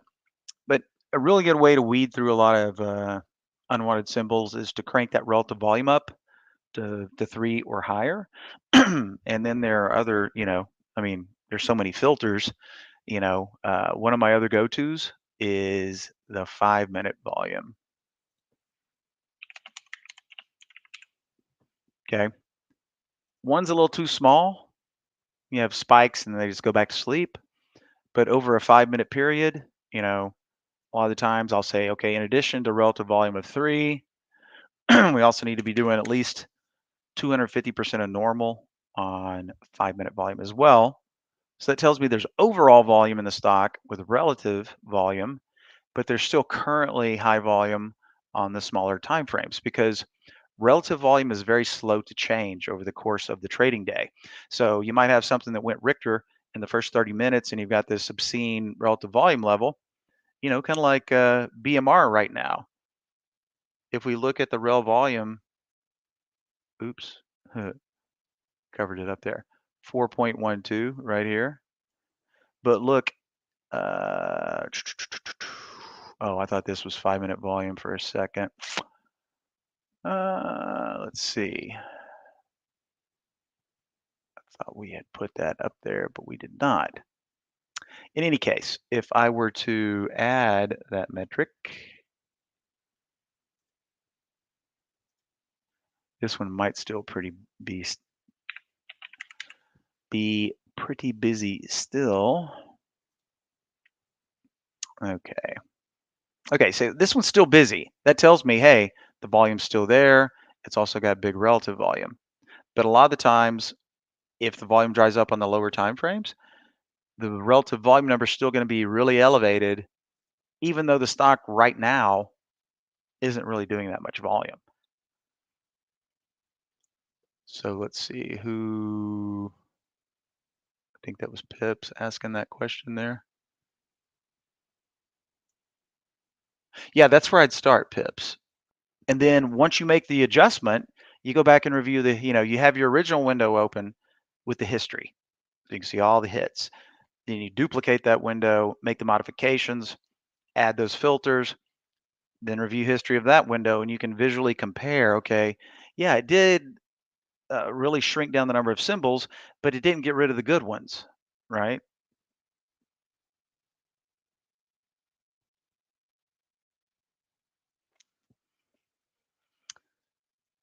No problem, Benson. Matt's asking about PXMD, second rebound. Let me see. Whoosh.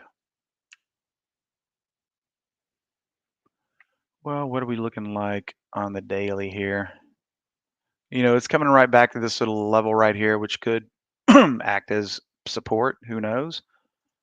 Let's just go ahead and look at a 15-minute view to get a little bit more data here. I mean, you can see what happened. I mean, this level right here in the prior days apparently is acting as a little level of support here. So it looks like it's put on the brakes for sure for now. Um, and boy, had its little morning in the sun, 71 cents all the way up to a buck oh five, and then they flushed it, and now, I mean, perfect example. Stocks go up on the staircase, big step up on that last stair, and now they just came down in the elevator. PXMD went up the staircase, and now it's coming down the express elevator, and now it's trying to find its footing again. Notice how this is lining up with the 130 moving average, the 10 period, you know. So, if this candle shrinks back up and it's still got how many minutes here? 1 minute, then this 15-minute candle closes. That's a good sign that the sellers couldn't maintain control here. And then when we look back, we can see, you know, big level that's currently acting as support. Now, could it get frisky again? Yeah, but we probably have to see this thing tighten up a little bit. Not saying that it couldn't do that. Um, Once again, price action indicative of a very small float, and we only got slightly under 2 million in the float today. And this guy is doing some pretty big volume. Look at this 5-minute volume level. Keeping in mind that 100 is normal.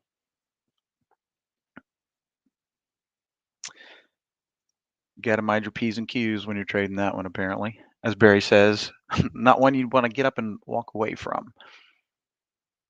And Robbie, this layout is from the Explosive Winners channel. If you see up here in the upper left. So all you got to do is go to a channel bar or spawn a dock channel bar, click on Explosive Winners.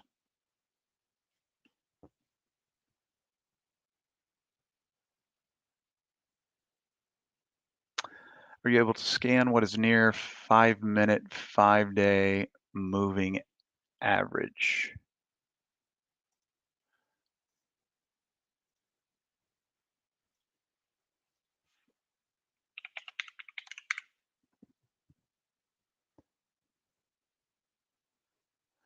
Okay. You could say, oh, 5-day moving average, not 5-day range.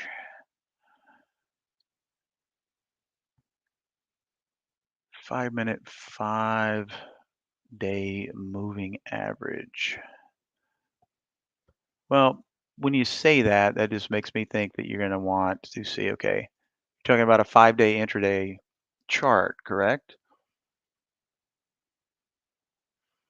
And then a 5-day moving average, we could add that to uh, a study here. or a chart indicator. Now, is there going to be a way to scan for it? Let's do this. Let's do black.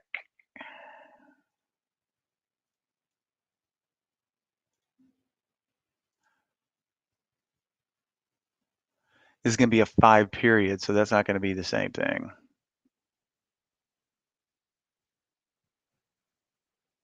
Five period for the respective time frame.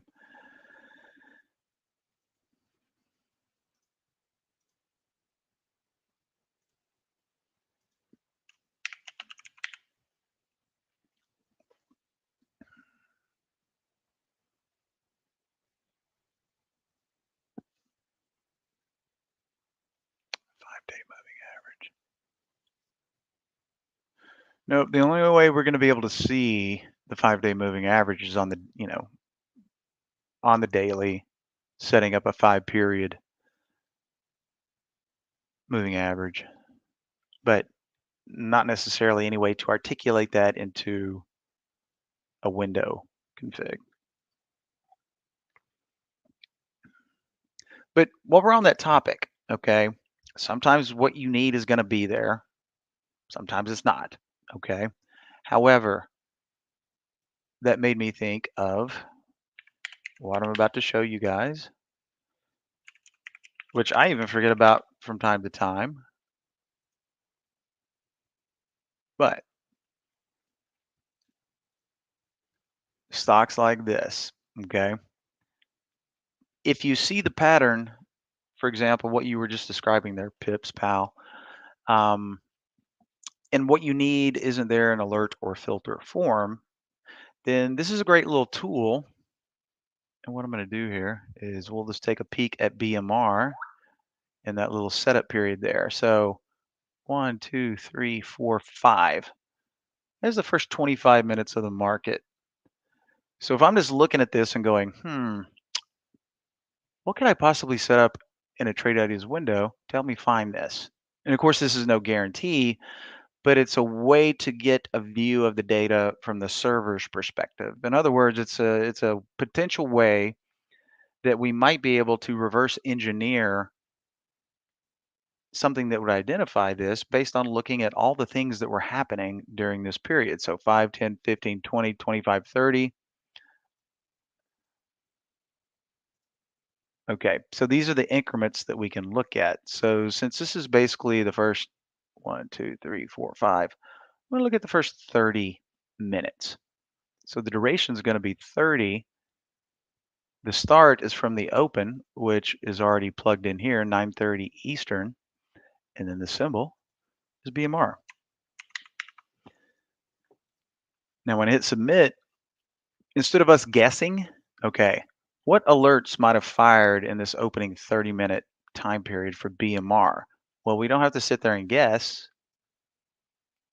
And if I can quit making my stuff disappear here. There we go.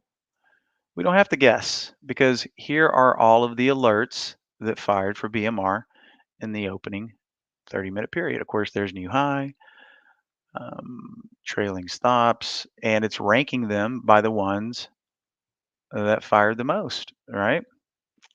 But then when it's done showing you all of the alerts that actually fired, so we're starting from a much warmer pool here than just guessing, it's going to show us all the filters that we have and what the settings were during that time period.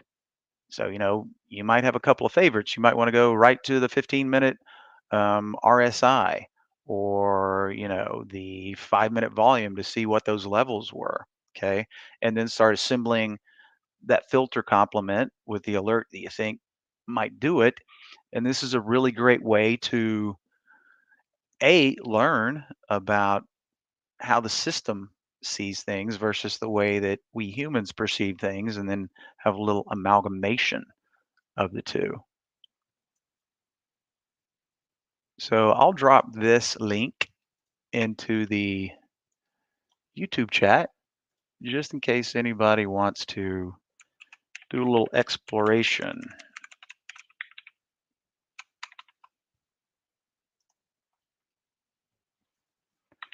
And pardon me for one moment.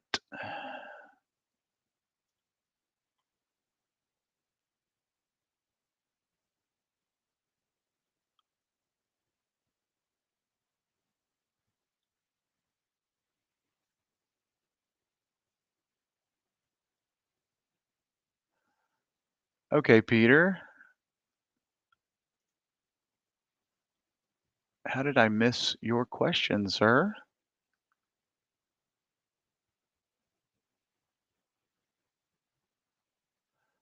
All right, Peter, I don't see your question, but if you're listening, I think Iris was asking the same thing earlier. She's not getting the picture-in-picture chart here. Okay, not even the option to pull it up because that little arrow is kind of hard to see, but you can see, boom, there's our PIP chart. Now, assuming you're on the latest version that has the PIP charts, if you go to Tools and Options and you click on the Chart tab, you must have the Use Picture-in-Picture Charts by default checked. Now, if it's not checked and you check it, and then your charts don't automatically switch over, then it's recommended that you go to New and just bring up another chart window. Once you make that setting adjustment, then you should have PIP charts just pop up automatically. And then you can open and close them like so.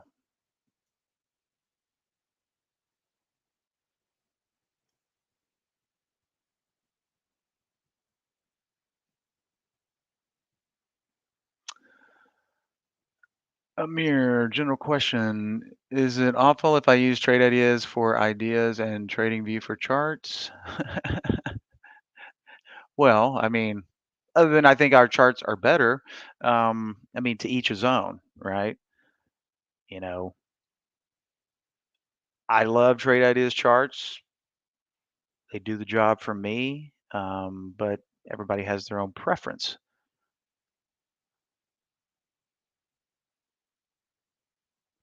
I can't see really any benefit or disadvantage to it. It's just a personal preference, Amir.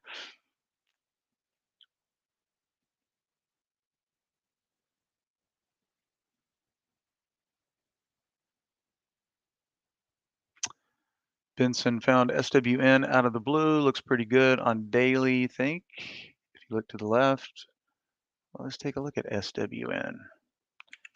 Is that an energy? Yeah, Southwestern Energy. All right, so just, getting to this little crucial level here, but if we want to see it with a little more granularity, let's just change this chart to a daily. Squish it up a bit. Okay. Now I like what's going on here with the 10 period. Notice how it acted as support, wick, wick, wick, wick, wick. So far, that's acting as support, butting up with, you know, this area that we see here. And if we went back even further, or zoomed out a little bit more, yeah, it looks like we're just tightening up with a new kind of base here on the weekly. Still well elevated above the 10 period. But on the daily right here, it's been above there by a smidge today. This little area right here, okay. Currently looks like it's trying to be a little bit of supply. Um, but risk is clearly definable here, depending on what your risk tolerance is. You know, you could use the 10. Of course, look at what it's done. They shake the trees a lot here. So, not a bad risk. 686, 14. What are you risking? About 30 cents if you make a trade here, hoping for a move above this level here.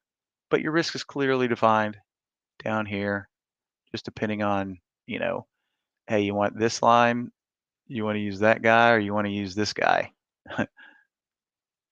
Most of the time, if I was in a trade of this nature, I'd want to give it the biggest wiggle I could within reason, right? Okay, first you got to close below the 10 period, then you got to come down here and break this level. Of course, you'd have to adjust your share size accordingly.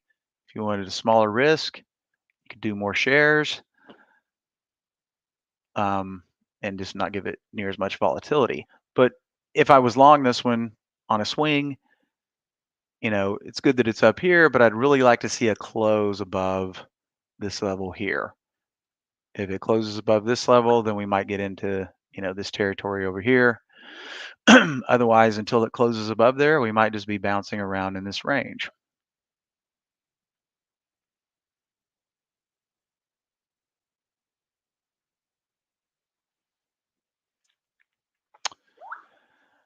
Okie dokie. Time check. We got about 3 minutes till the top of the hour, and the hour just flew by pretty quickly.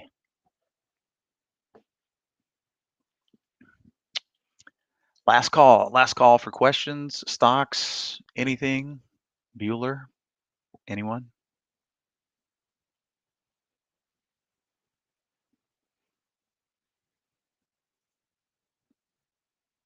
ARQ.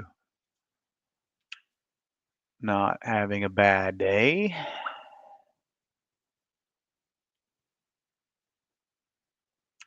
And most of that came right off the open.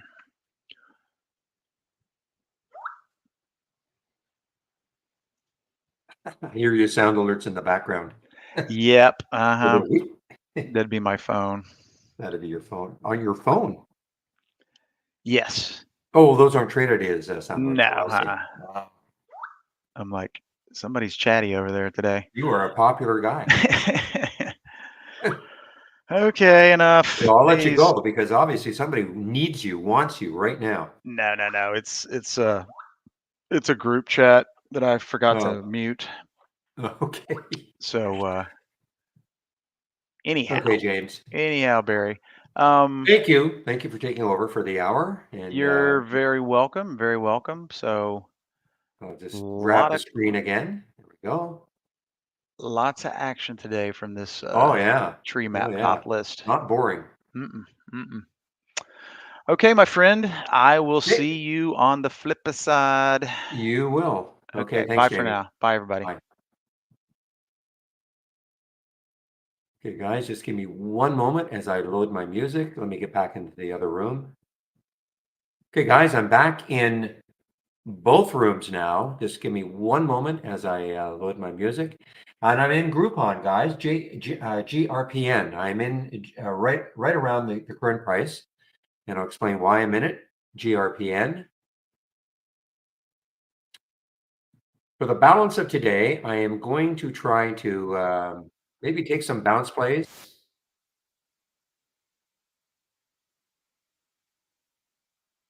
A little bit of a dive down, okay. But let me get rid of the announcement. Okay, so Groupon. Why am I even interested in Groupon? So this showed up on the Bouncers Toppers at 12:45 at 17.94. Okay, so I waited. Oh man, I thought that was 18.23. So I waited to see if it could break over 18, which it did. Okay, and so let me bring up Groupon right now. So when it broke over 18, I decided, okay, take this trade and put a stop down here and see if it can have a run. Now, the reason I like it is because 1847 is the next high on the 15-minute chart. So that is if I look at the 15-minute chart as a potential resistance area, it certainly has enough room to run. Okay.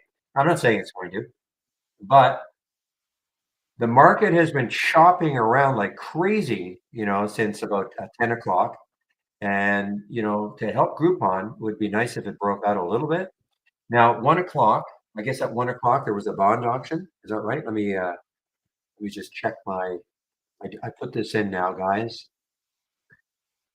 So 1 p.m., the results of the $22 billion 30-year bond auction. So I'm just looking to see if that has had any effect. So this is the candle right now, the 1 o'clock candle. Let's see if this has a big pop here based on that news, or if it does nothing.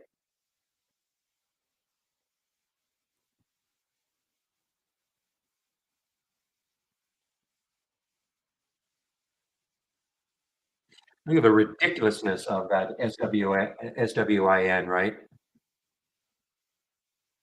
Probably gone negative. Yeah, look at this. Absolutely insane. And no news, guys. Don't look for news. Got up to what? 70, $72, 72.55, back down to 23.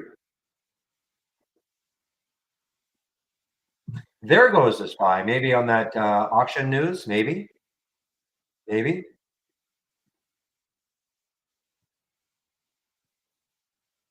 But it's not taking Groupon with it. So that leads me to believe that Groupon, I'm going to give it a little bit more.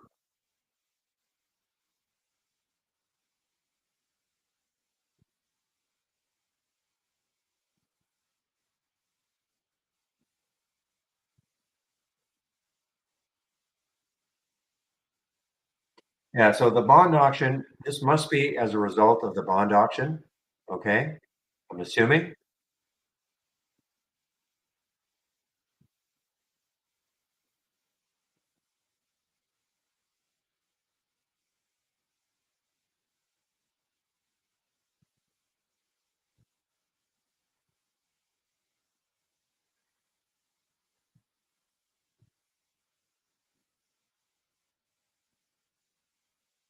Okay, I'm not liking the Groupon right now. It looks like I'm going to give it a little bit longer, see if it gets that bid over 18 at least. It's 17.97, 18.01 right now.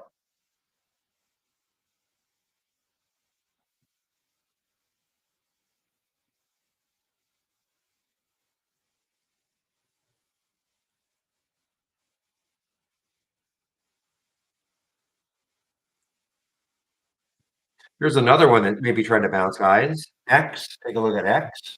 US Steel. Ah, look at US Steel. What the heck happened here? Tariff news or something? Biden to express concern over Nippon Steel's deal for US Steel. Yeah, okay. I mean, it's an obvious one, isn't it, guys? We saw this. I could not believe that your government would allow a foreign company to buy something like US Steel.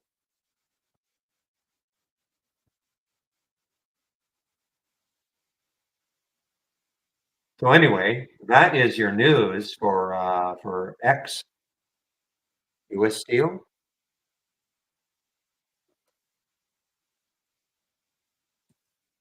Okay, guys, out of the Groupon.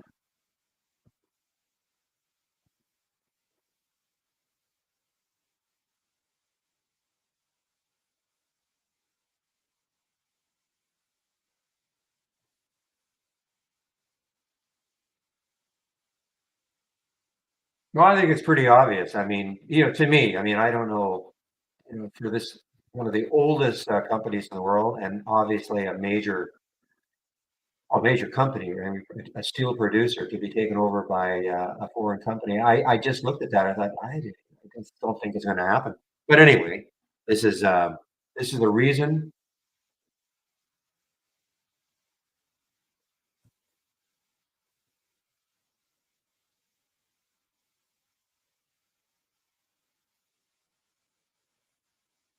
Food processors are one thing. I think U.S. Steel is another.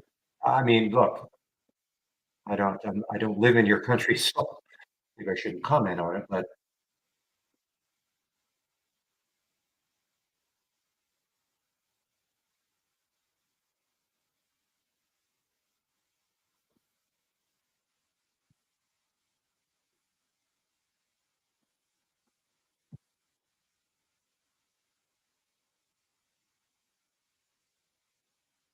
wow, look at ARC now, guy. ARQ, ARQ.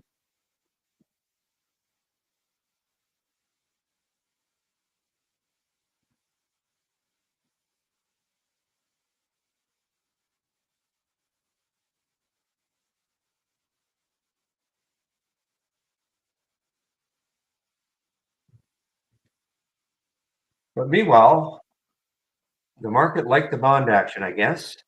Okay, that happened at 1 o'clock. So the market liked the bond action.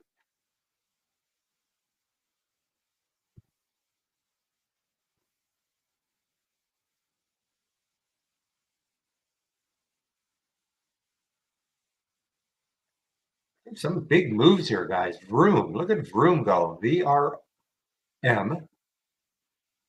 And you can see, I mean, if it can take, there's the high right there, 1467. So it takes that high out. Where's the next high after that?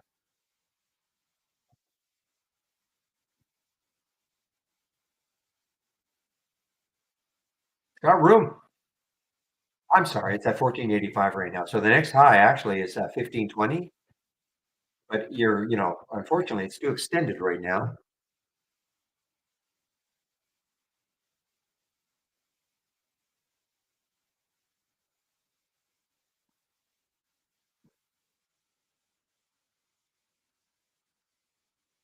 All right, now I'm not going to give up on Groupon, okay? Especially if the market keeps doing this. I have to see if some of these will bounce with the market. I'm not going to give up on Groupon completely. I want to see if it can get back up, say, to the 1806 anyway.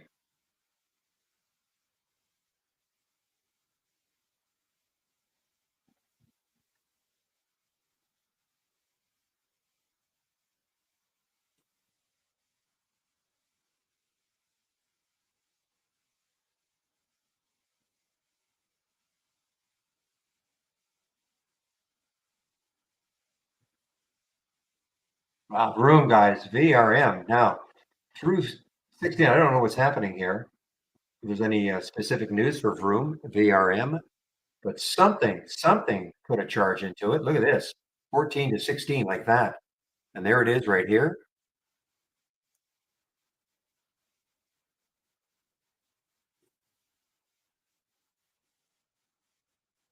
Okay, something's going on with my headline news and Interactive Brokers, so it's not showing me the late. It's not going to the company, so I'm gonna have to reload it because there's got to be something.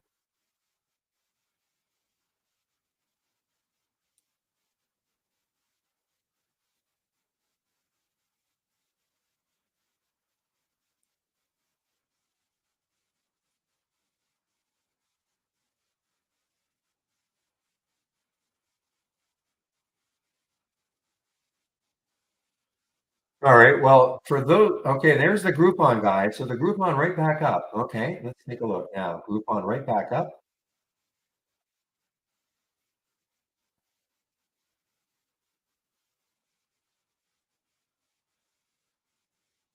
Ah, son of a. Oh, I seem to be saying that a lot. Too bad. I got some shares, but again, it did not get my fill.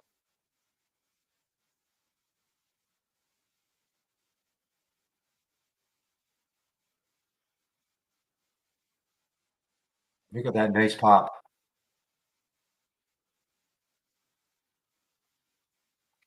Anyway, back to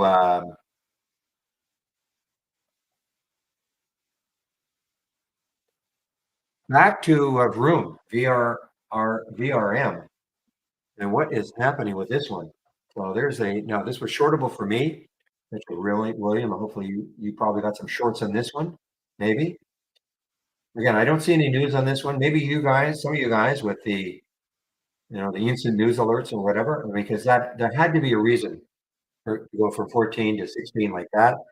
Other than the fact, again, okay, it's 1.6 million in the float. Maybe there was no news. Maybe there was some circulation of potential news. I don't know.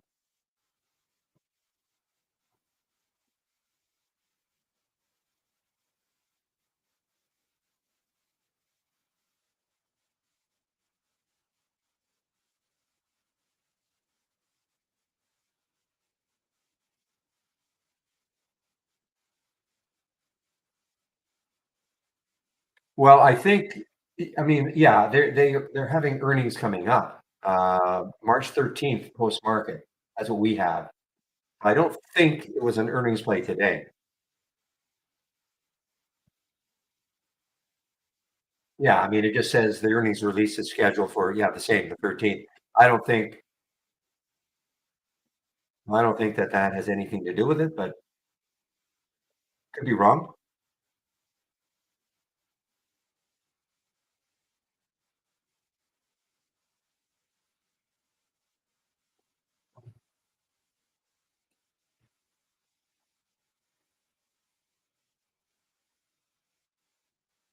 Look at this. I mean, look at this. 1655,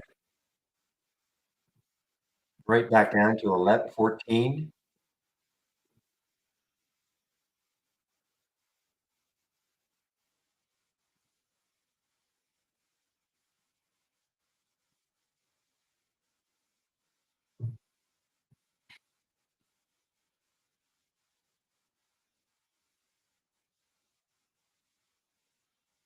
All right, guys. Well, this is a nice move on the SPY. I'm going to have to assume it was on the bond news, the bond auction at 1 o'clock. I have to assume that.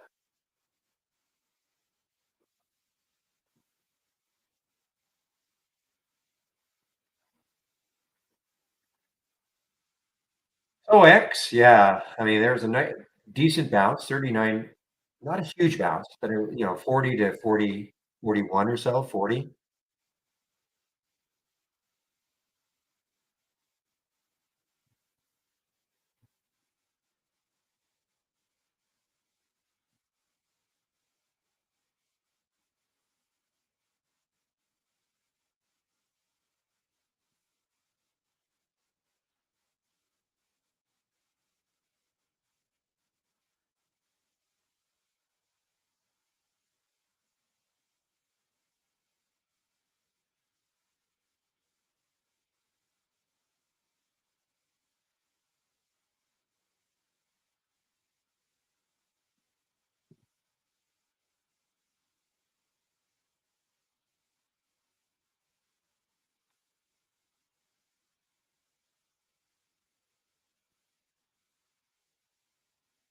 Watching the Groupon again, guys. The GRPN.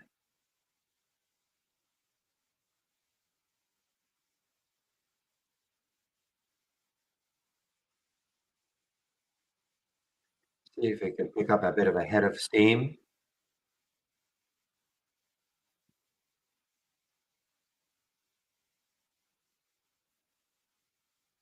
Now it's funny. I looked at this LBRT earlier. This showed up also at 2097. Okay, 2097, and it got down to 1957. I mean, that is a big drop. That's too much. Okay, and I thought, well, maybe XLE, maybe energy stocks are just getting hammered. But no, I looked at XLE, and I think PTEN was kind of the same. And I looked at energy stocks, and look at this. I mean, energy stocks are not dropping. And I looked at PTEN. Again, these are coming from the bounce, excuse me, the bounce scans. But energy is not doing this. So they're trading on their own on the way down.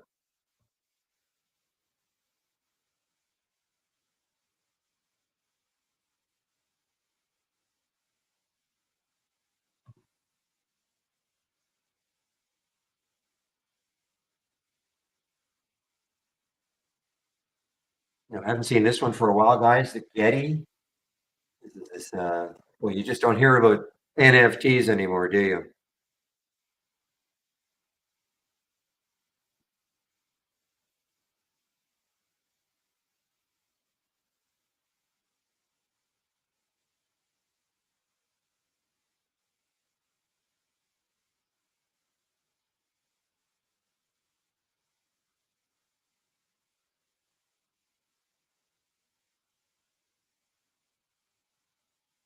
You know, for the SWIN, believe it or not, I'm going to stick an alert right up in this area here, the 33 level. Okay, I know it might seem crazy, but if we can get back up there, and then it has that gap, and then that gap, and who knows, maybe there's going to be some late day action. But it's pretty. I mean, look at this topping tail on this on the daily chart for it. Crazy.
So on the flip side, okay, looking for stocks that may be topping out. There's Bull Arrow. But boy, it still has some room. 1438. Is it an earnings play? It's not an earnings play today. Getting some big moves in the afternoon here.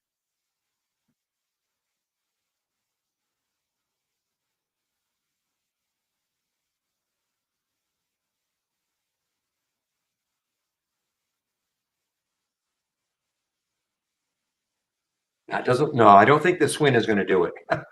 SWIN. I don't think it's going to do it. I think it'll take a lot of effort to get people back into that one.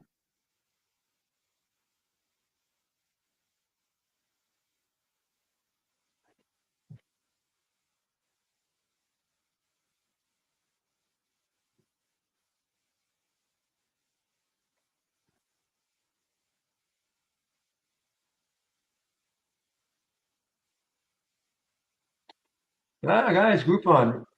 I mean, I have a little bit of it. I didn't get what I want. I'll have to add maybe here. Again, it kind of blew through where I wanted it, but let's take a look. I want to add to where I got in, which is about right here. Okay, 1815.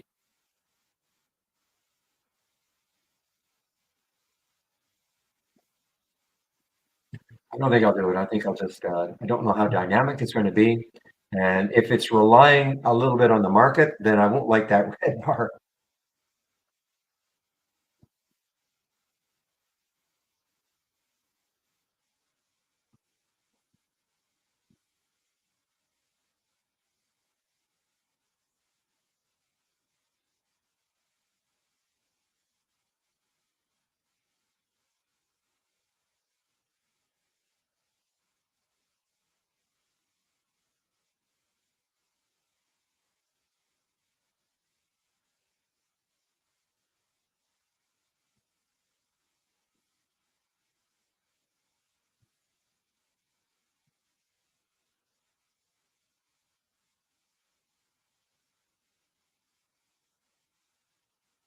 No, you can only use idea surfing for top list windows. Okay, top list windows that you have open. If you have your price alerts window open, and also the AI. It does not surf through alert windows or multi-strategy windows.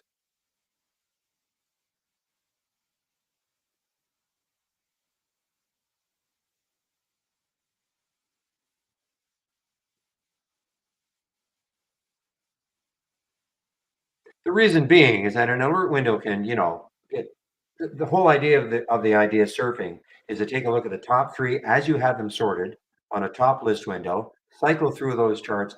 Now, this is not a top list window, obviously. Let me just see actually if it works if you've got the tree map, just for fun. I want to see if that works on the tree map. So these are some, I have these on my other monitor. Okay, so you see what's going to happen. CYRX, then it goes to VRA, then it'll go to TH. Okay, these are the earnings go to TH. Probably the next, once it's done the top three as you have them sorted, then it goes to the next top list. So there's NRGV, and it'll go to MXCT. Just load these charts automatically. Okay. I want to know if it goes here though. Where's it going to go now? Yeah, so it does. It'll take a look at the top three here too.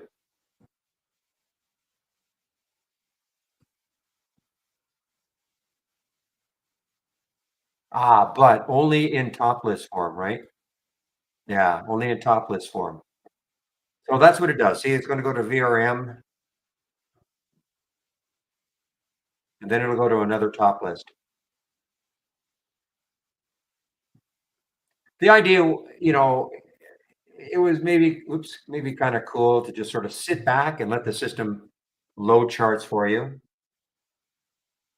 And then, you see a chart you like. If you're in the middle of surfing, if you're surfing and you see a chart like, all you have to do is go to the chart and click on it, or go to the chart. It'll actually stop the surfing, or you can pause it on the chart. Maybe take a harder look, determine if you want to trade it or not. Okay, and if you clicked on any symbol, that would stop the surfing. Or of course, this is just a toggle. Yeah, as I said, it will go through AI, your price alerts, and any top list window. Okay.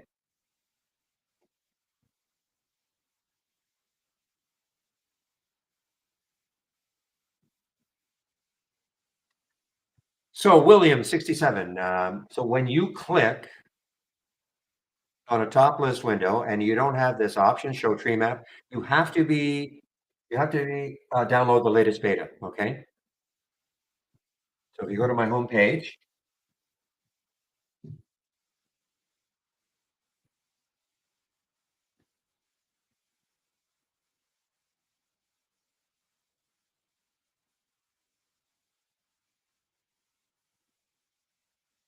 if you go to my home page, just give me a moment. Well, if you can find, if you don't have to go to my home page necessarily, but I'll just show you. I'll give you the link.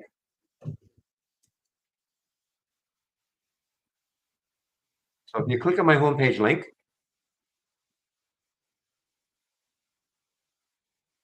and right at the top is the download. Click on the download, and then this is it, the beta. Okay, just download the beta, and then you'll have access to that to the show tree map.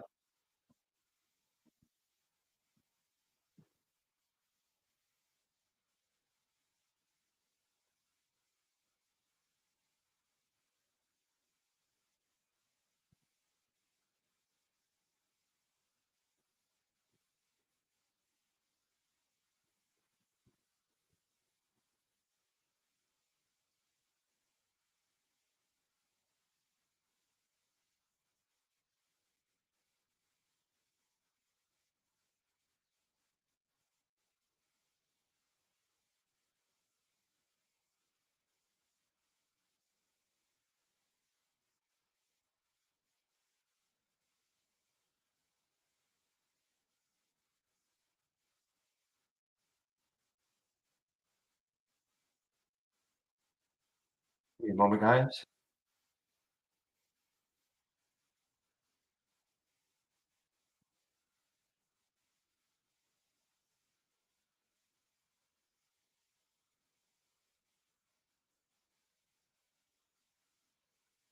Yeah, Intel did have a bounce, didn't it?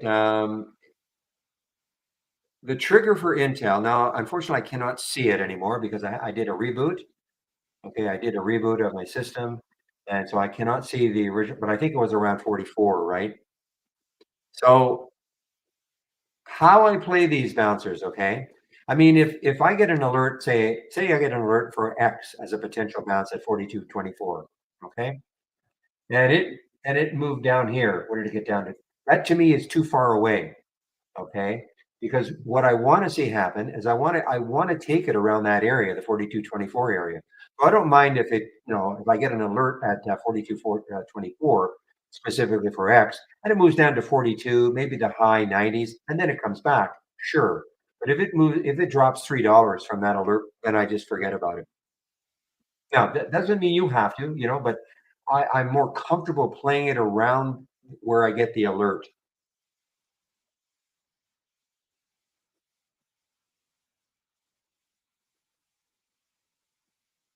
But that doesn't mean you have to be.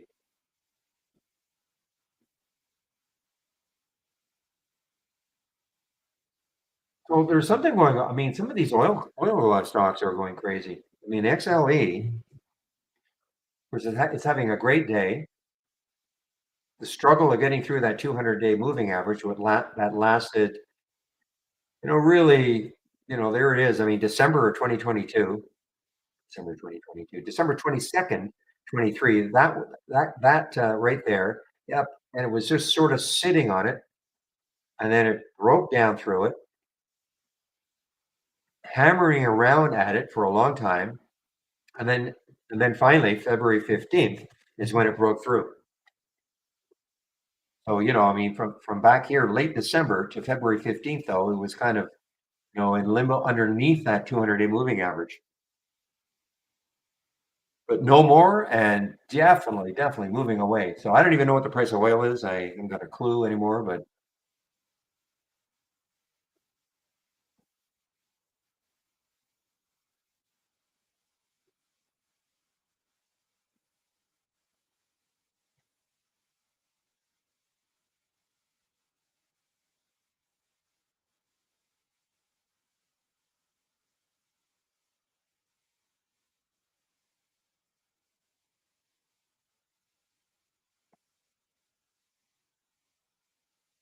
Okay, what I'm looking for now is maybe something I haven't seen today in here. Okay. How about West? What is West doing? West Rock Coffee Company. Okay. Boy, it's got room. The next, well, maybe not. The next high, I mean, it broke above that. It's an earnings play, actually. WEST is an earnings play. It did break above that high, which is around 20, sorry, 19, 1045, 1043. It did get a little bit above it, 1052, pulled back. If it can take it out again, then 1082 or so is the next high. Looking left.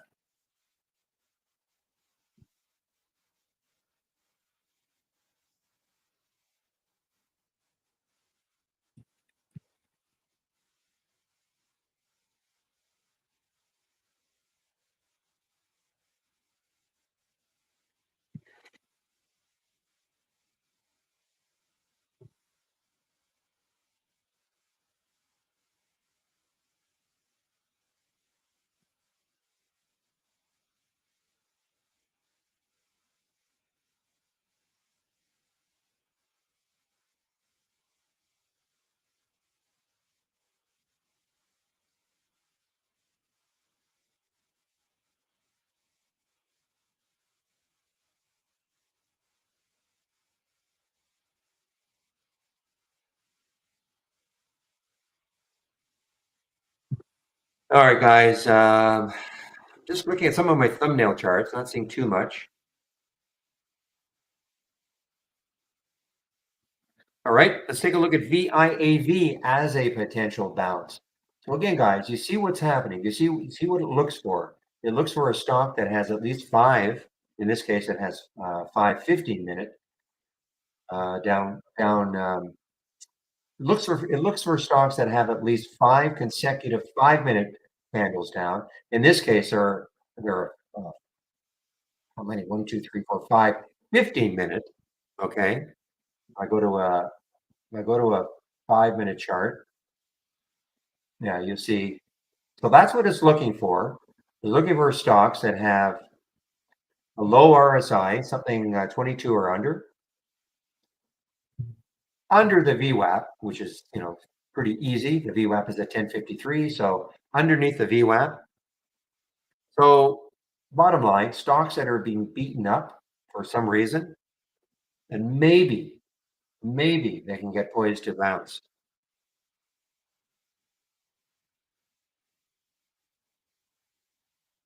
I mean, this still has a little bit of room. 1008. It's not an earnings play, so I don't know why it's going down specifically.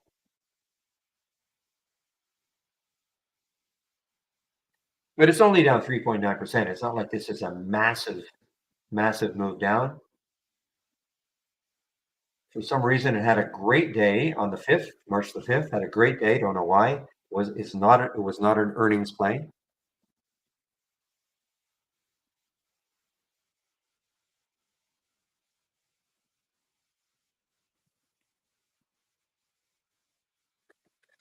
Hey guys, give me a moment. I'll be right back.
All right, guys, I'm back.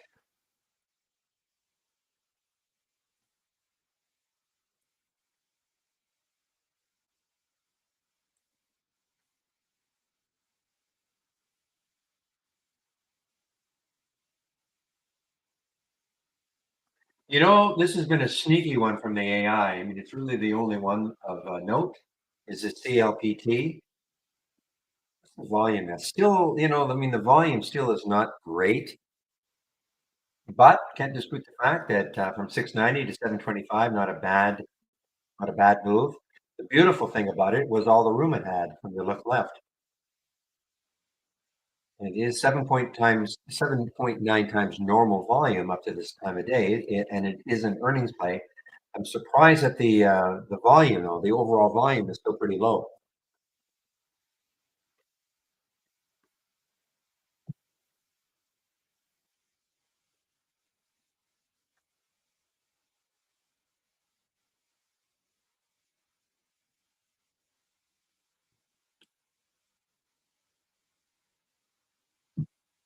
Aha, somebody mentioned AISP earlier, doing its thing again, but look how choppy it is. I mean, yeah, had a great move. Now what? Maybe if it takes out this 946 area, maybe. Yeah, there's something going on with these price alerts now, for me anyway.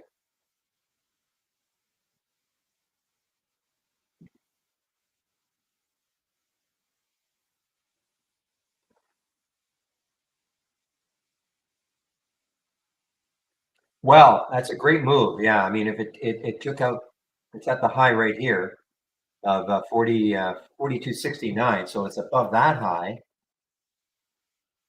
I'd like to see it hold that if you're in it.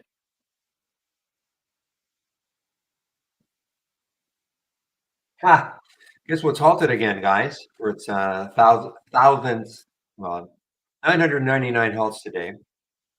Hitting, of course, but SWIN.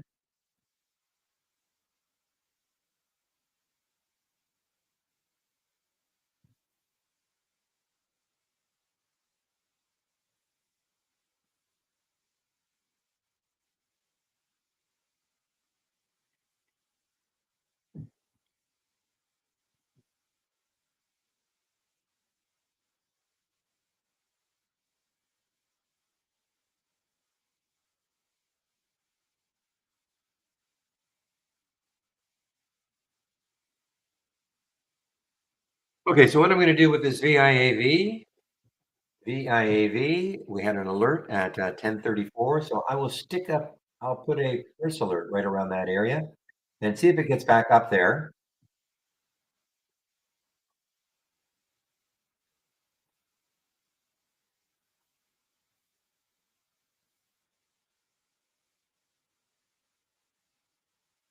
So again, be careful on the vroom now, guys. VRM. I mean, look at the topping tails.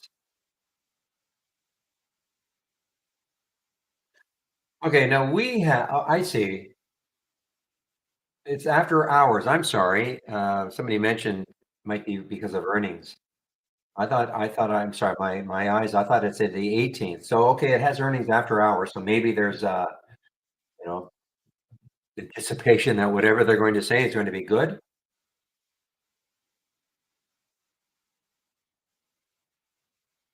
So sorry about that. Somebody mentioned that probably an earnings play. And I thought it was I read this, but I for some reason I didn't see the 13. I read 23rd or something. So yeah, so maybe that's it. And they have earnings after hours in anticipation of something. I don't know.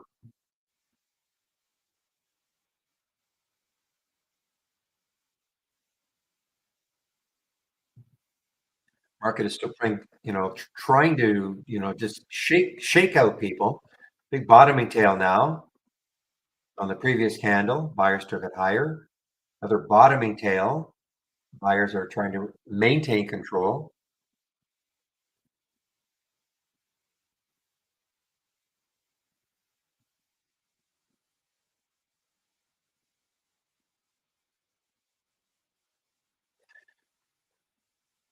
Yeah, I haven't. You know what? That's a good call there, Matt, in the YouTube room.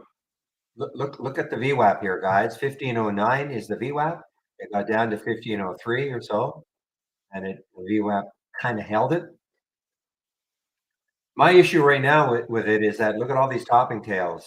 Okay, we have huge one, we have a big one, a bigger one, minor one here. Remember what this means? It means at one point the stock was up to these prices, and then sellers closed it down. Buyers tried again. Sellers closed it down. Buyers trying again. Sellers are kind of in control right now, in my opinion. Right now, I mean, look at these three topping tails.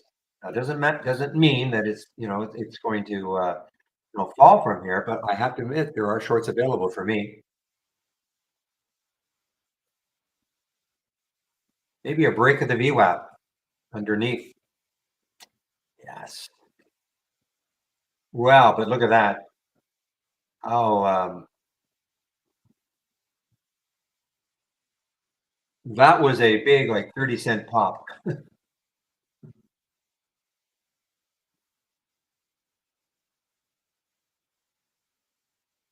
It's just that, the people who were buying up here, it's going to be hard for them, even if they sold out for a loss, to get back in psychologically, perhaps. It will require probably some new people like me.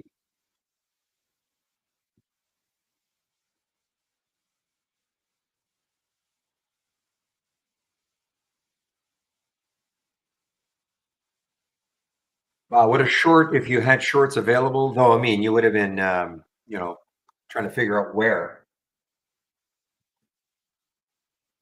But the SWIN from 73 now down to 20. Mr. Two said there were very few shares available at Centerpoint.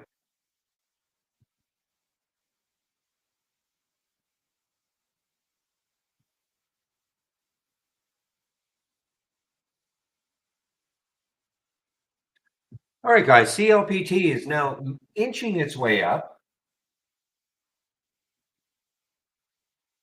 This could be who knows, maybe a bit of a late day runner. Okay, I mean, it still has room. 785 or so is the next high looking left. This is interesting. I mean, ahead of earnings, I mean, it was selling off ahead of earnings. I don't know what happened here, from this day down to here, but it was selling off ahead of earnings. And look at this, earnings, boom.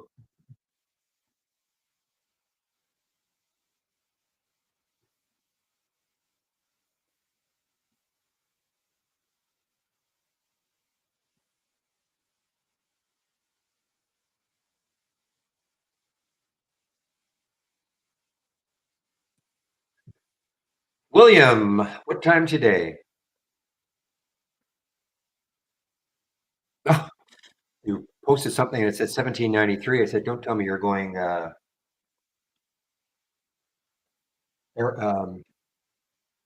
military on me. 4 o'clock. Okay, so William will keep the room open until 4 o'clock, 1600. William will keep the room open until 4 o'clock. Okay, I usually take off right around 3. Always stick around if there are questions, but otherwise I will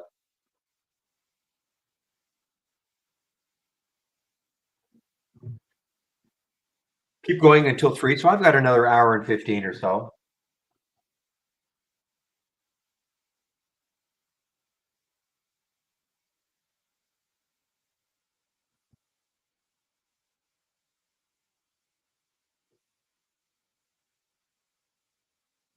Well, you'd be giving up a lot, but what could get this going, of course, is taking out the high of this current 15-minute candle.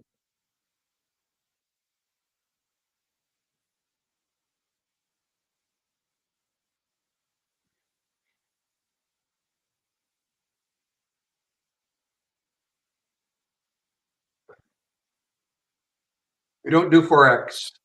If you're asking if we do Forex, Nangia, in our YouTube room, we don't do Forex, just stocks only. No futures, no Forex, no crypto, just stocks.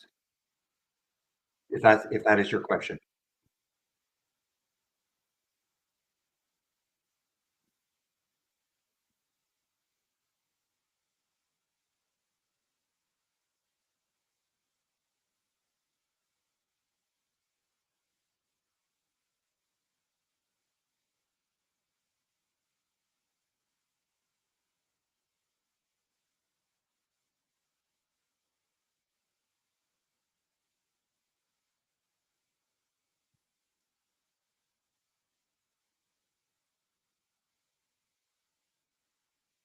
Okay, so room VRM is again at the I think it's at the VWAP. It's just underneath the VWAP now, and look at it go. Shoot, too quick. I was looking maybe to short this.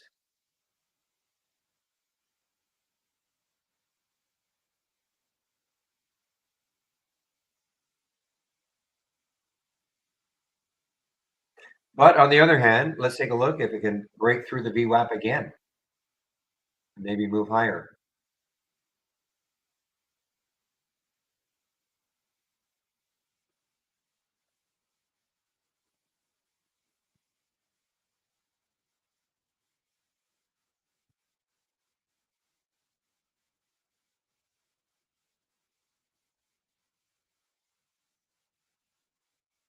Greenwich Mean Time. Good one.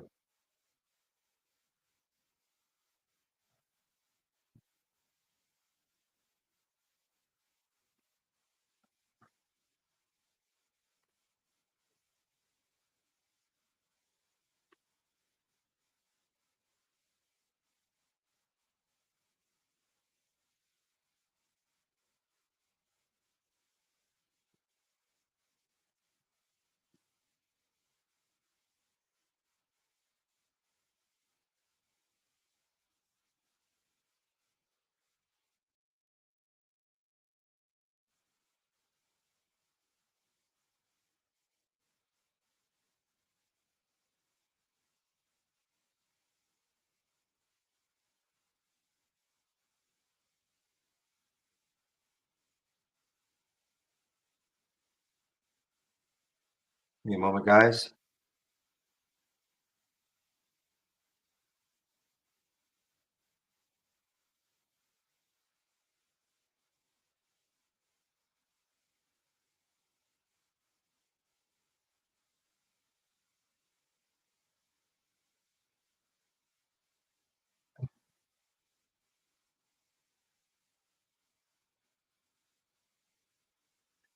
Good point. Not just America. Well, first of all,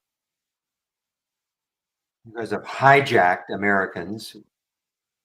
We're Americans too. But anyway, I digress.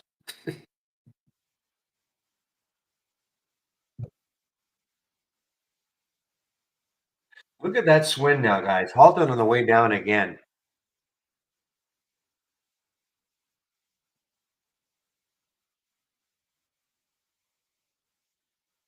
Okay, guys. So Vroom is still maybe still alive here through the 200-day moving. Not sorry, through the VWAP again, but it's awfully whippy.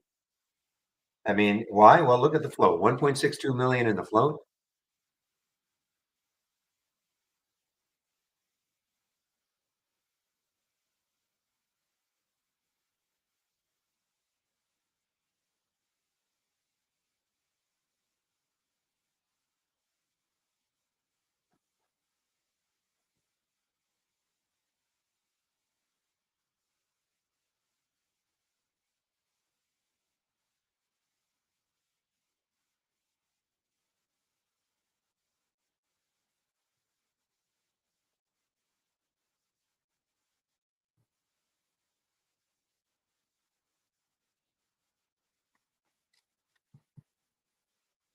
All right, guys. So VIAV, maybe it's settling down now. Okay, maybe. Looks like it may have found a bottom.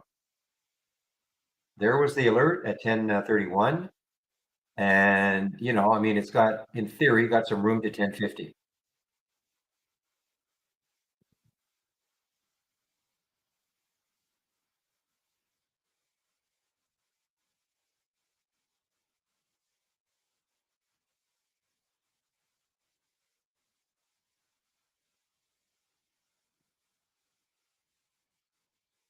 Yeah, exactly, William. And I think PTN in the same boat here.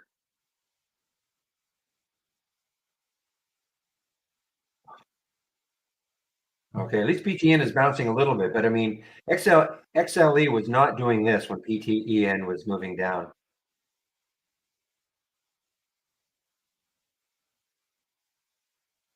No, I'm sorry, PTEN, sorry about that, PTEN, Patterson, Provision of Drilling and Pressure Pumping Services, okay, so yeah, the services, oil services industry, so services industry, so they're definitely in that sector.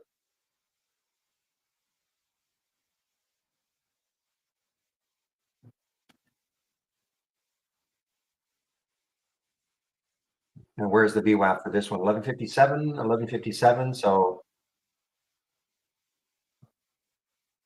and the problem I have, I mean, again, as I said before, I mean, I had the alert at 1151. It dropped way too much for me because I'm trying to stick by the whole idea of getting in at around the alert price. So if it drops down below the alert price a little bit, fine. But I mean, if it, I mean, if it bounces from 1120 all the way back up, that's a pretty big bounce on its own. So I won't take it.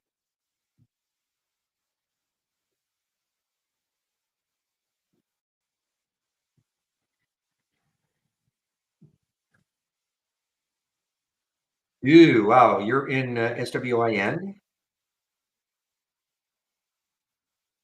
1793.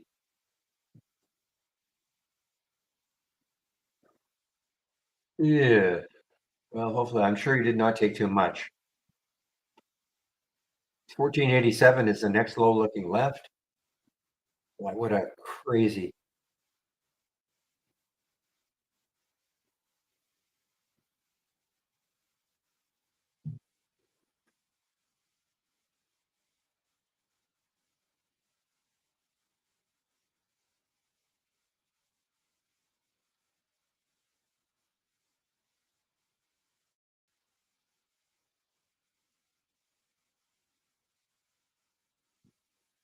All right, what's happening with ARQ? ARQ, I saw it earlier. Looked like it was a little too choppy for me. Yeah, look, way too choppy.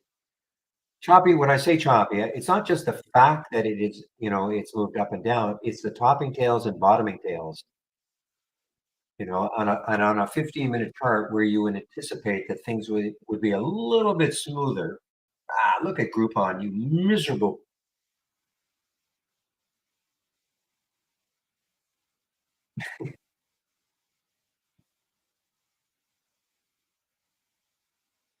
Have no more left.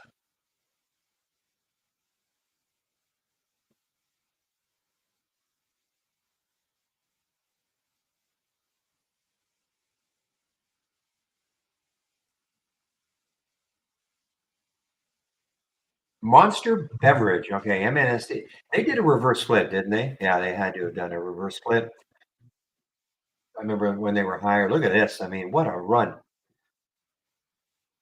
Lifetime high now for MNST.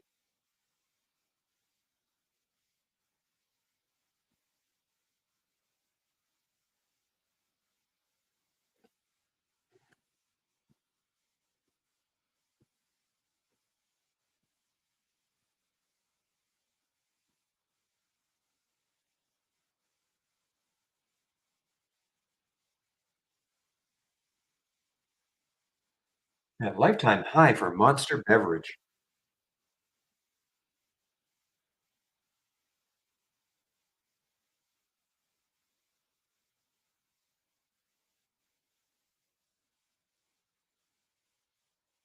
Yeah,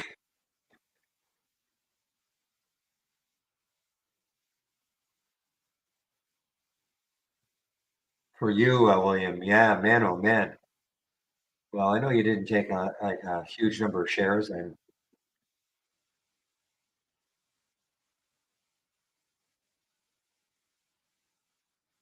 but oh my gosh, it's halted again too, as you know. I did my video on this today just to show the craziness of the market.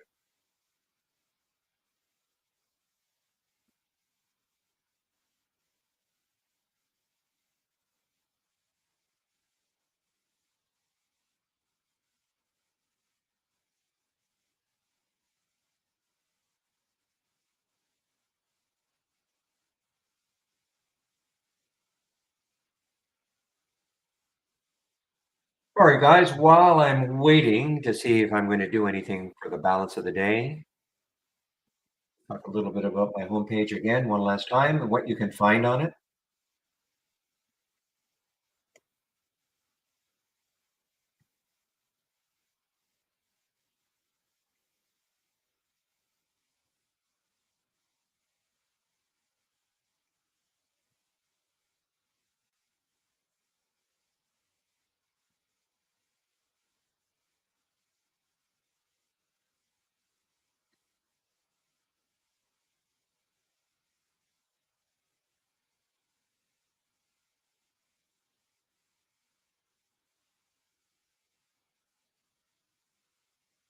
All right, on my homepage is what you're going to find. Click on it. You'll be at the top here. Here's a promo code. Now, I should mention this again. When you right click on a top list window, just give me a moment. It disappeared. I have to put it on my other monitor. So if you right click on a top list window and you do not have this option that says show tree map, okay? So this is what your top list window will look like. And if you right click and you do not have this option, show tree map, that can present the data looking like this. And if you do want the data to be presented like that, then when you click on my homepage link, just click on the download, go up to the top here, click on download, and click on the TI Pro AI Beta, okay? Vroom is back, guys. Well, it's frustrating, Matt. I know you got stopped out of it, but Vroom is now back. VRM. Okay, so you just click on that, and that will give you that option to show the tree map, okay? So if you want to take out a subscription right now, here is a promo code you can use, Barry15, Barry15 for 15% off the first month only or the entire year. And if you do take out a subscription, you must do the get started. 10 short videos, that'll get you going. If you're new to trading, Trading 101, this is a free series of videos that you can take a look at. There are a lot of videos, about 38, 39 of them. Talk of the day video that I do, you can sign up for it here. Trade of the week, you'll get it before the market opens every Monday morning. It is free also. And if you sign up for it and you don't see it in your inbox, please check your spam folder. If you have Gmail, check your promotions folder. Big education section is here. And before I look at my show you my scans, all I ask, one big favor. If you're going to take out a subscription sometime in the future, please use my promo code. The room will get credit, and the more times people take out subscriptions using this, then again, the room gets credit, and it really helps to keep this room free, okay? Now, if you click on my homepage link and you're looking for my scans, here they are. It's what I use in the pre-market. The pre-market actors up and down. There's the halts resumes, which has been super, super active the last, well, I don't know, 4 or 5 days. There are a couple of races that you can take a look at. This is the combo scan that I talk about all the time. This is the bouncers toppers that I'm monitoring. Okay, I'm monitoring, especially if things that are a little bit slow. And this could be something that people would rather look at. Stocks that have been beaten up, maybe trying to bounce. But I have other scans that I am sharing. You can take a look at them. Okay.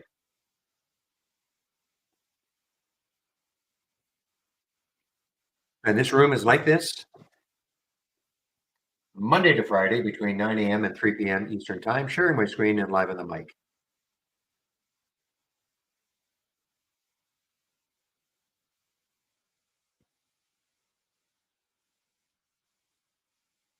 So right around, excuse me, right around 13, you got out. Well, good. I mean, it's at 12:39 now.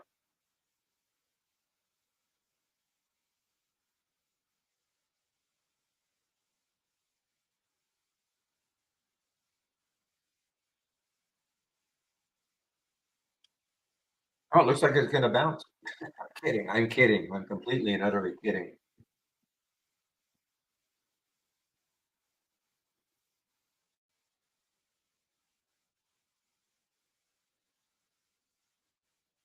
All right, here's another one to take a look at. Okay, the TBBK. Let's take a look at this one and see what it's looking like.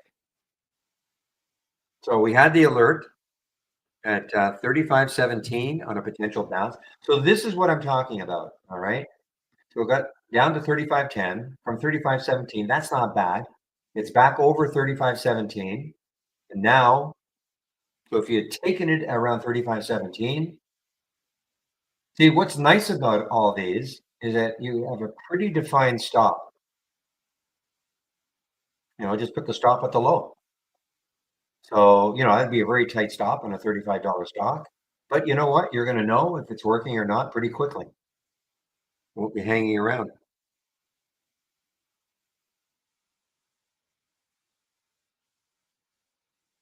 Now, the right I'm looking at is 35.24, 35.30. So, I mean, I'm not saying you could have got it right at 35.17, but this is how I would use this. Okay. Again, put the alert at 35.17, put the price alert at 35.17. Late now.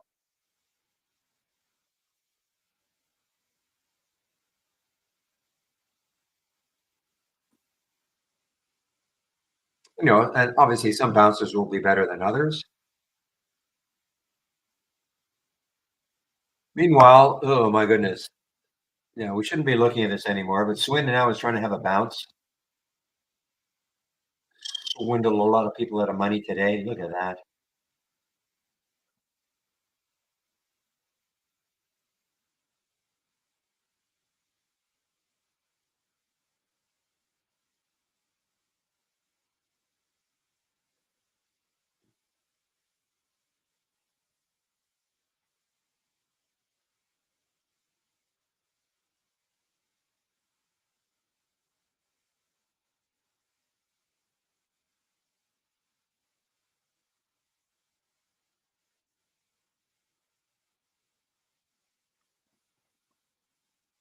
Too much time in your hands, draw.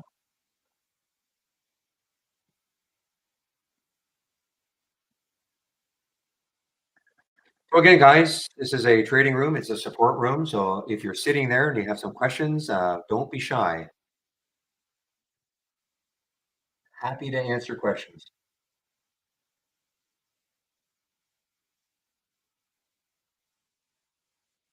Do I look for short or long? Both, depending on the setup. I don't have any bias one way or the other.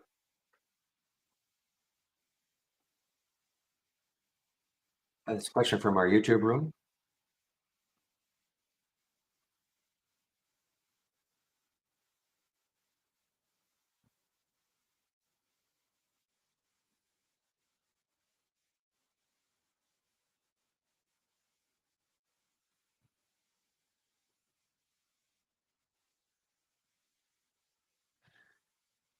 Well, that Groupon looks like it's going to go. I'm not going to take it, but it looks like it's going to go a little bit. GRPN. It was a nice bounce, but it took too long.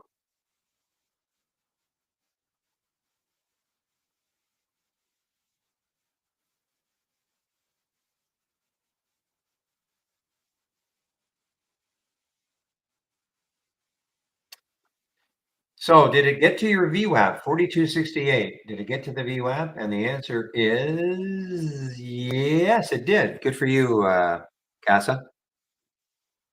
Got right into the VWAP area, and then that's where it stopped. And then it is coming down again. We're talking about X US Steel. Speaking of that, I just had an alert for SOUN. And why there? Because I think now that is right at that high of February 27th. So now we can start looking left. Take a look at a weekly chart now and see where it could go. And see it. How about a monthly chart?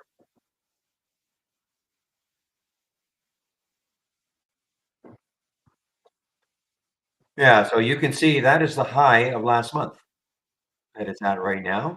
And then if you look back here, we've got 873 is the next high on a monthly basis for SOUN.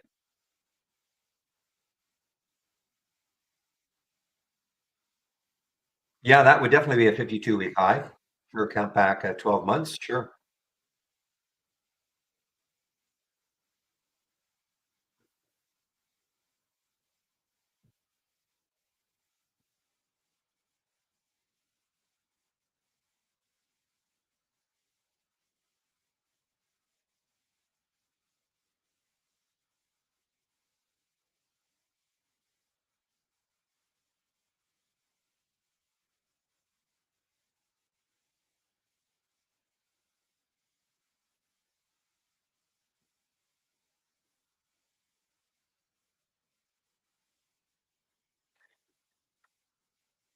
Guys, I saw this one yesterday. I was waiting for a 4 break and PPTA. So look at this PPTA, Perpetua Resources.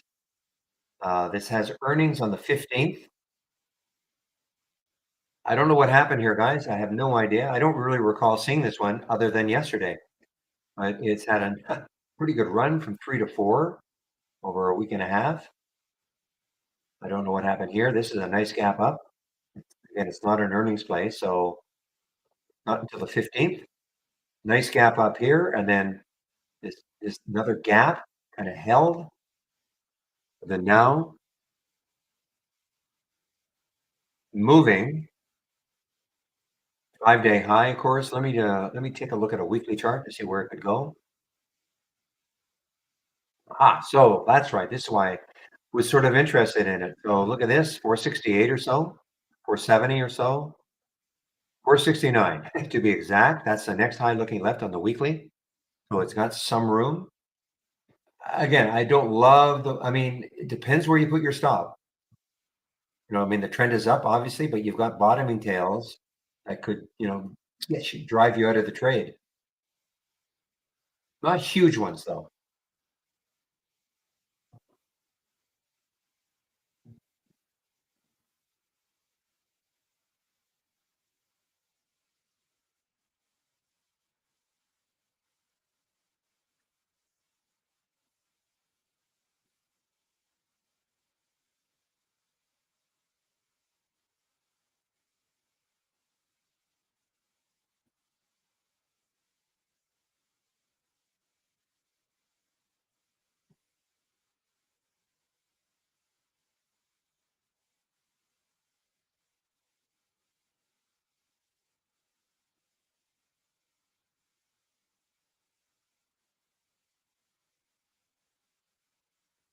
Boy, is this ever volatile, to say the least, this VRM.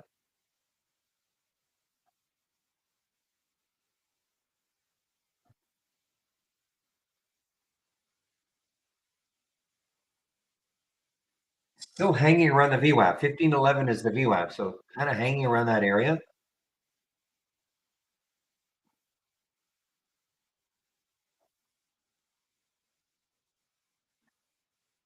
There are shares available at Interactive Brokers, 12,000 to short. I mean, if it ever really took out this maybe 1473 level, I might be induced into taking a short on it.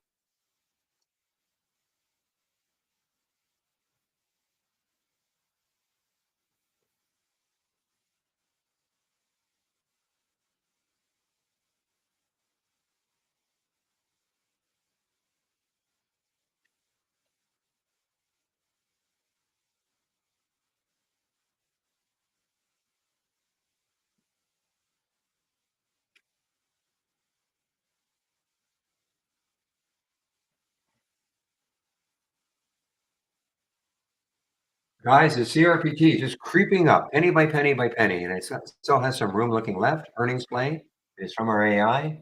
Really the only one that did anything today, really.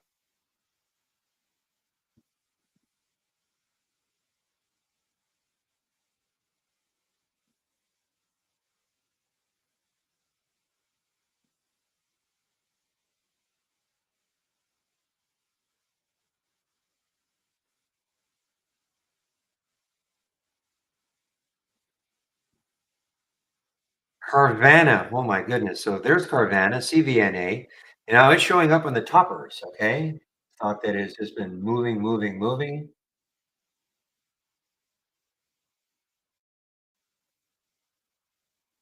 I have a feeling that this must be the stock that I mean, look, they'll get stocks wrong, of course, and whatever we think of analysts, but how wrong were they about Carvana, CVNA?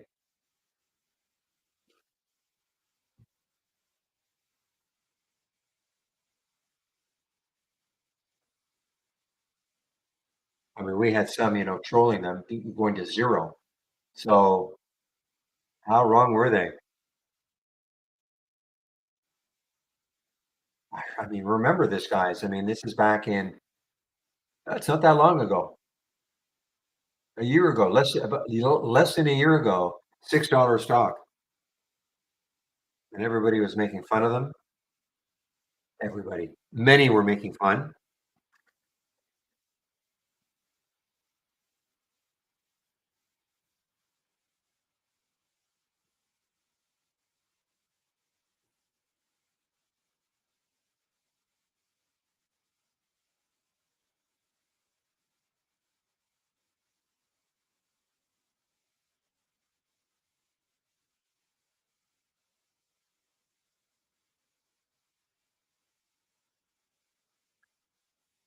Yeah, Boeing, I mean, this could turn into something, well, I mean, it already is. It's under 200, right? Yeah, under 200, another leg down. Underneath 200, underneath the 200-day moving average, all sorts of bad news. As you know, the person yesterday, I was look when we were looking at, I think Love, LUV, and how it was just being killed. I guess they exclusively use Boeing airliners, and there are some others, I guess.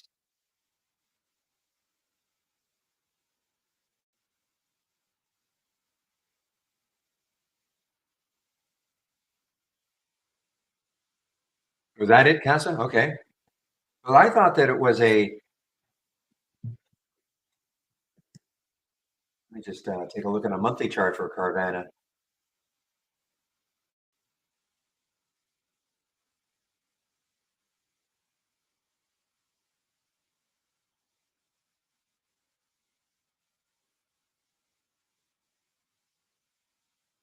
So here's, but this is COVID. This is COVID right here. It was running.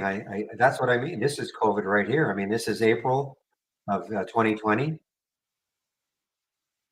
right there, and it just ran and ran and ran and ran. But then it looked like Peloton. I mean, it's still way below those lofty highs. So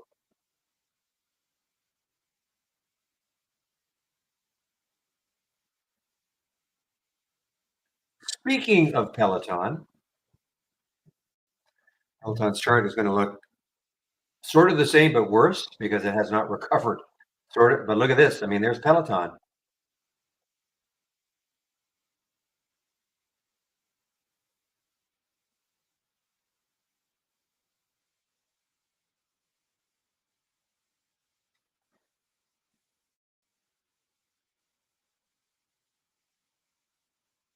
But I thought you were inferring that Carvana should have not had a business during COVID.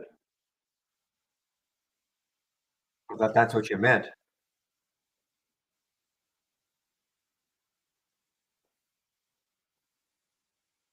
Anyway, bottom line is, wow. I mean, it got down to 3. I mean, you can see. I mean, I remember all these analysts. I mean, there were like 50 cents. Wedbush, I think, was at 50 cents profit target, or not profit target, but price target.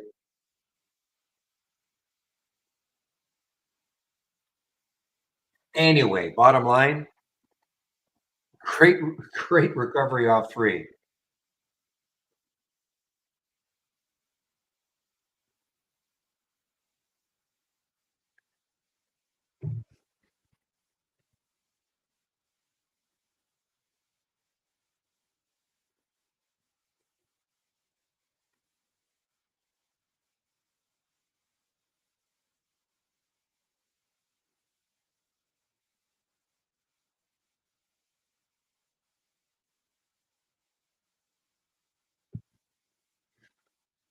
All right, Palantir with 4 question marks from Asty in our AZ. Is I don't. I'm sorry. I'll call you Daniel. How's that?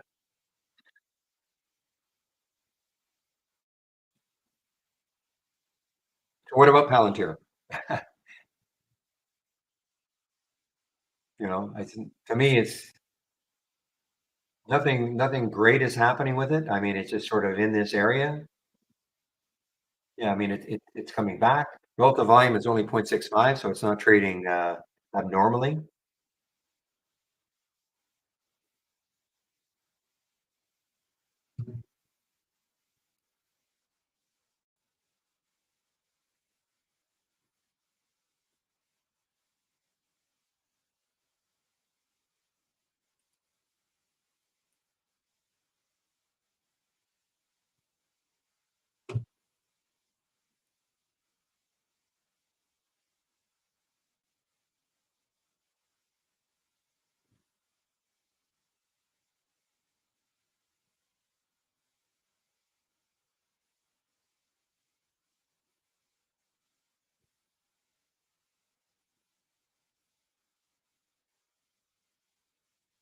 All right, guys, 2:15. So I've got another 45 minutes or so.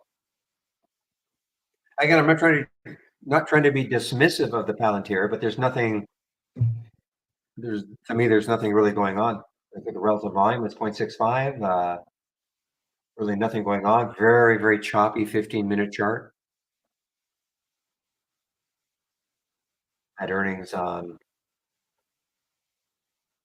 earnings a while ago. Might have been here. Yeah, I think it was here. Had earnings here, so I guess it had a great pop from earnings. But since then,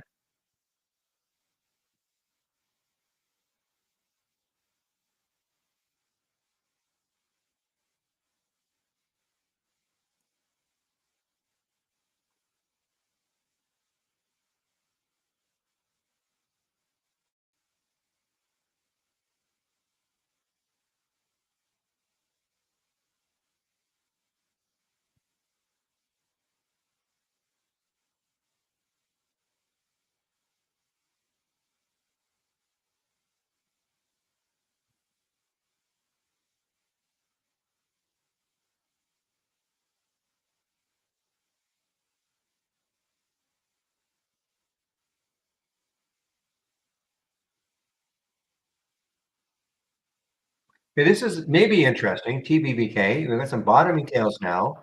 This is on a potential bounce play. The alert was actually at 35.17, so it's a little bit above the alert price. Maybe a shot to get to the 35.60 level. It is a bank, of course.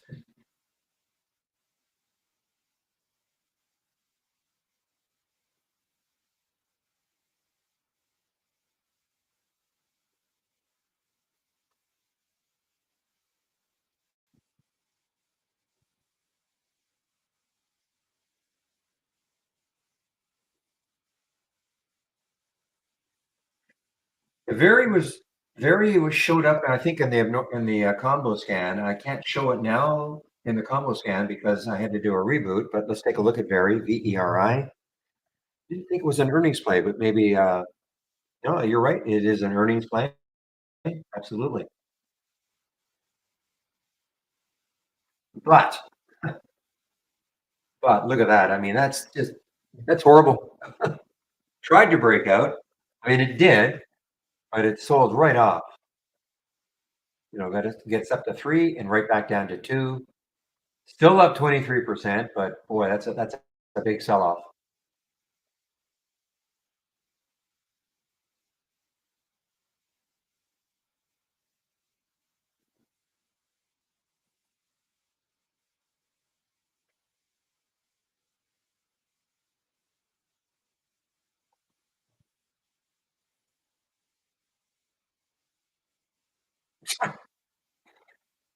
Consolidating for 7 years or 7 days? NMM?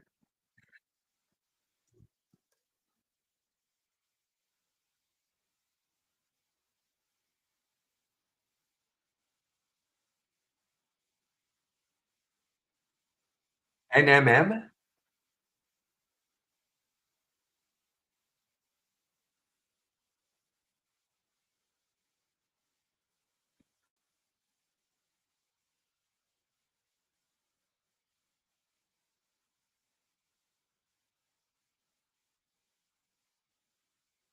Well, okay, I see, but I mean, it's run from $5. I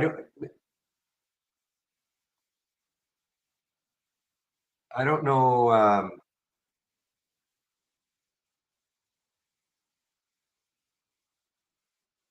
don't know what you mean, though, when you say consolidating for I thought you meant I was gonna see almost a flat line.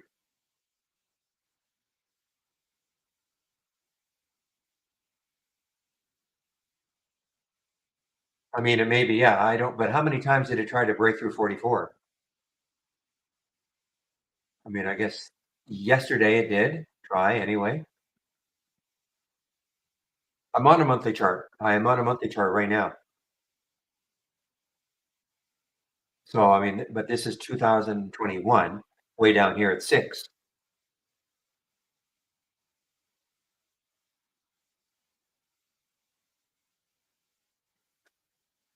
So I don't know what to say about it. I mean, maybe, yeah, it breaks 44, maybe, but I mean, it's not, as William said, it's not really consolidating. It's just kind of maybe trying to break out for the last few months. It's doubled.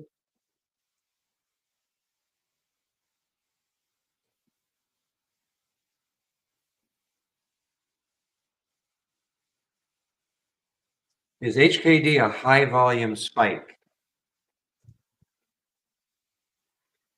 Question from the YouTube room. Is HKD a high volume spike?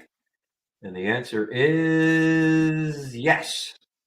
Well, look, yeah, look at the volume that came in on the 15-minute chart, probably on the 5 also. But, again, just sold right off. This is like this was the granddaddy of the craziness, okay? If you weren't around, let's see if I can bring this up on a monthly chart. If you weren't around, yeah, look at this. You think so you might think, "Oh man, how crazy was that? That got up to $355." Nope. There's even crazier action if I can back this out a bit.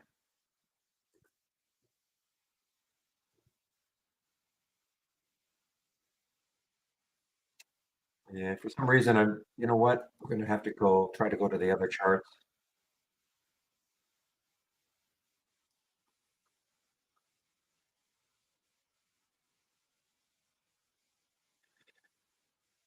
There we go. So that month, if you can believe it, this got up to $2,500 or so. Okay.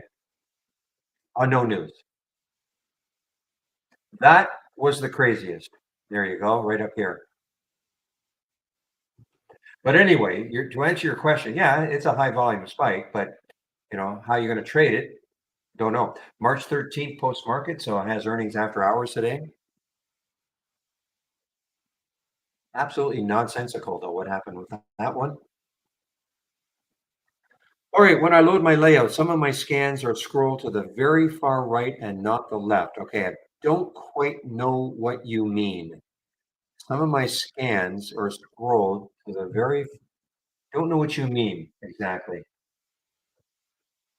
So if you look at, like, here's a scan, okay? So what would you, this is a scan I've got. What would that mean? You mean it would be like over here?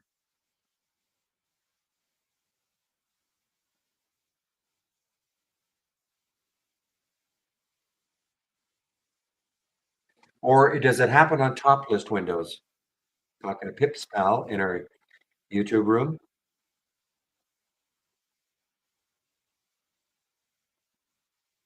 So does it happen on top list windows, T windows? I've seen that happen to me every now and then. But it's never happened on an alert window. Is it happening on an alert window also? And I won't be able to answer it. There's no, you probably just have to reload the window or something. But is it a top list window with a T in the upper left-hand corner that it's happening to? Because that happens to me every now and then. For instance, my earnings place, for some reason, this just slides over there and I have to keep moving it back. Only every now and then. And I will have no answer for that. I mean, the only thing what I typically do is I just reload it. I just reload it. Well, if it's happening every single day, and it happens on an alert window also, I have no answer for that. You might have to ask our technical people, okay? So,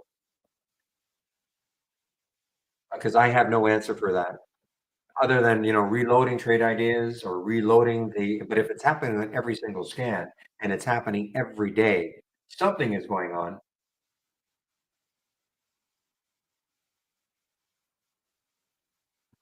So if you go to my homepage, not my homepage, sorry, if you go to the,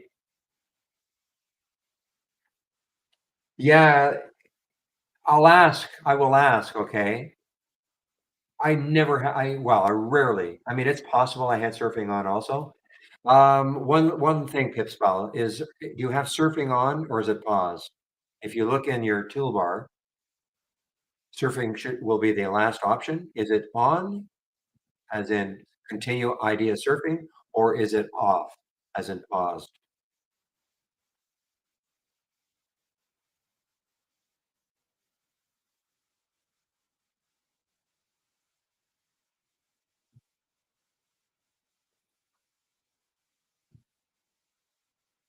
I've never had that happen with an alert window though, but so can you answer that question?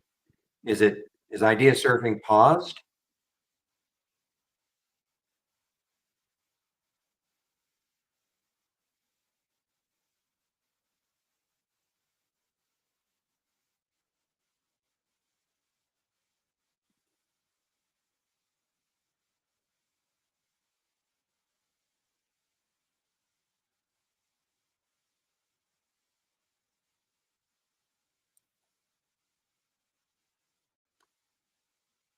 Well, you may not know. The problem sometimes with our builds is that it defaults to idea surfing.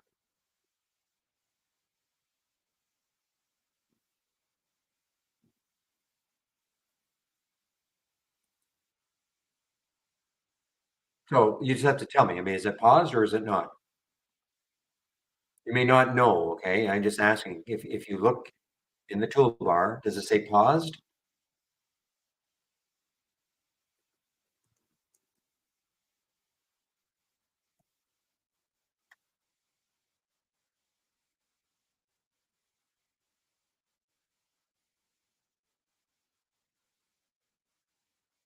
It's paused. Okay, so that's not the reason. All right.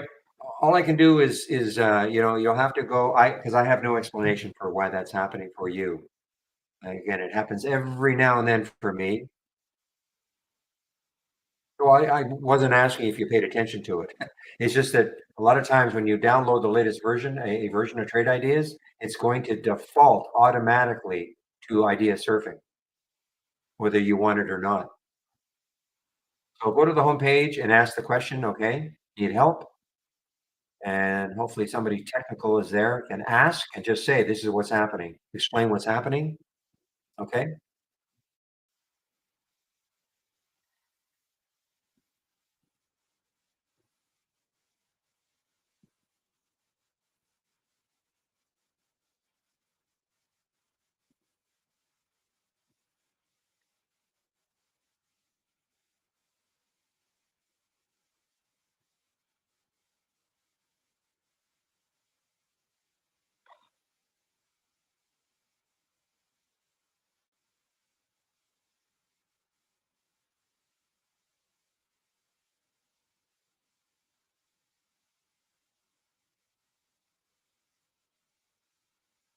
All right, guys. Well, listen, it could challenge the high of the day now. Room could challenge the high of the day, VRM. It's broken through that level. I had a price alert set here.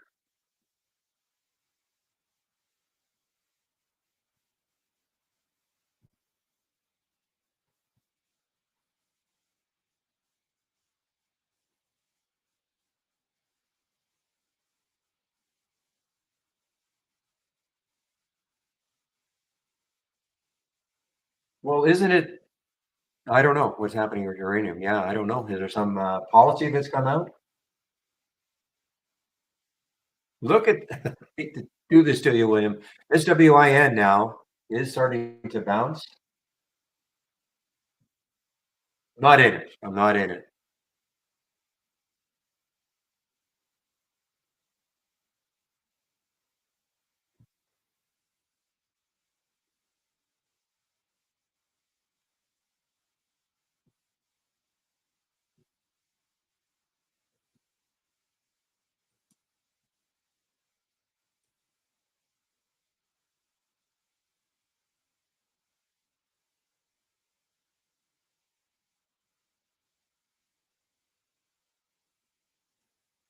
Nice, wow, that SUN now, guy. SOUN took out that high, and now it is over another whole number, 18. I think we said that 8 something on the monthly chart was the next high, I believe.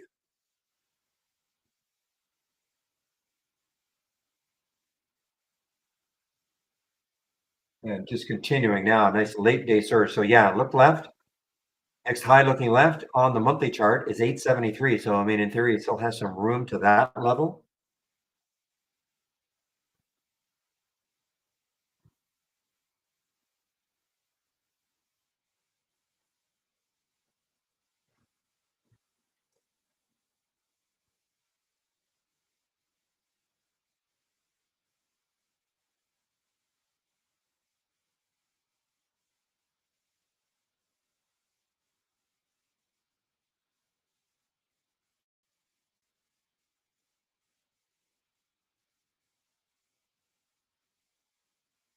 And if we can somehow get through that, then you've got this high of 1814. Man.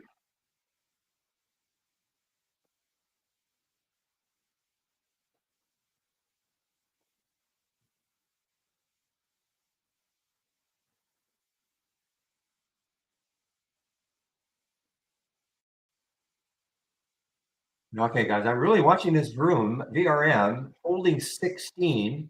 Spread is tightened. And it could be one of those late dayers.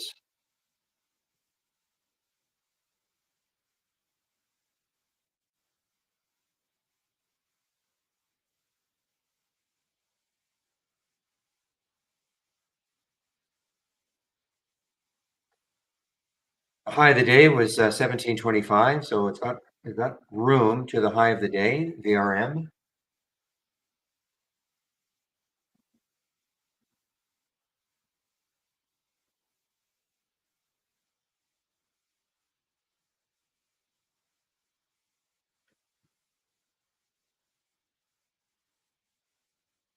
Oh, they'll find something to report, Matt.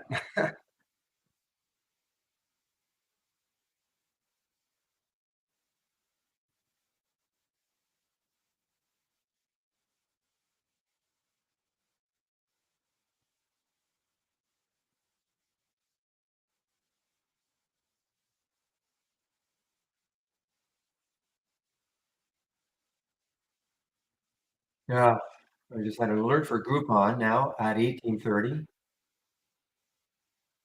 A real slow bouncer, but ultimately it did work, I guess. Just not in it anymore. GRPN.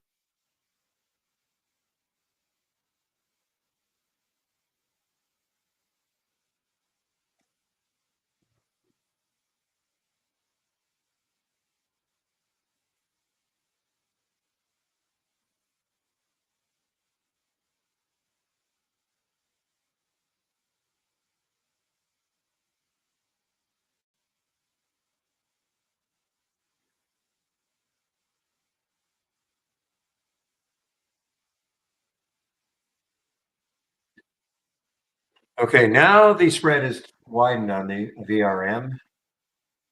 If the bid catches up to the ask, it could get rolling, but that's got to happen. We're at 1601, 1620 right now.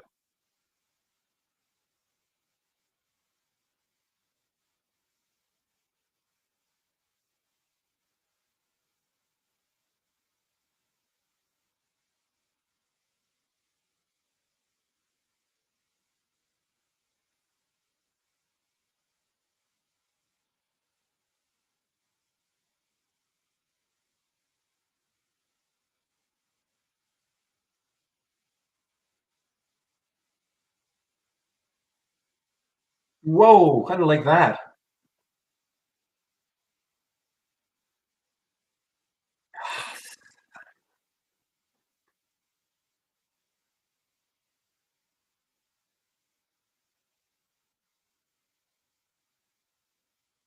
Boy, that was a rug pull. That was a rug pull. That popped up to 1630. Looked like it was going to run, and then the rug gets pulled.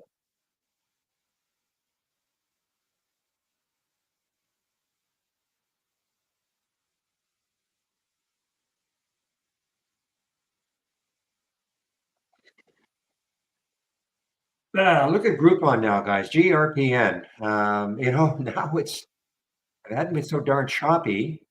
I'd still be in it.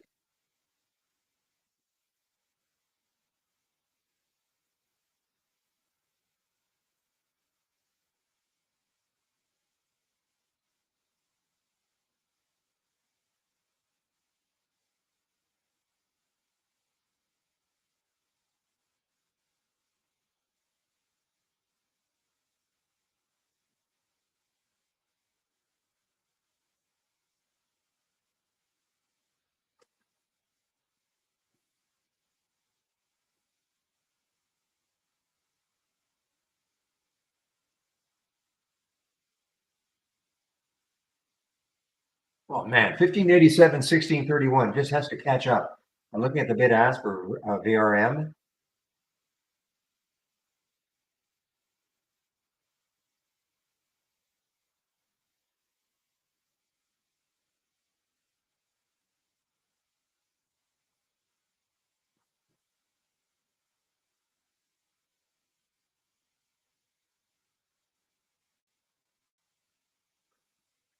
All right, guys, 2:35, another half an hour or so for me.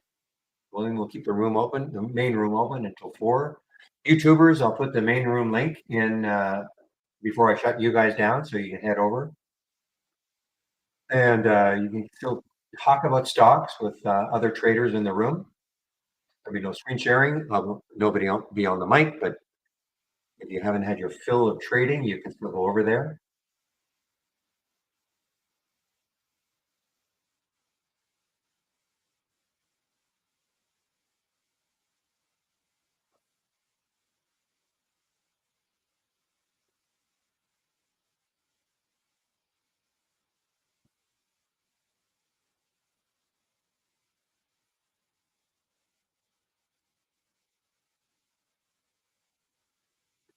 Are you talking GXI, GXAI, Leb? Let's take a look.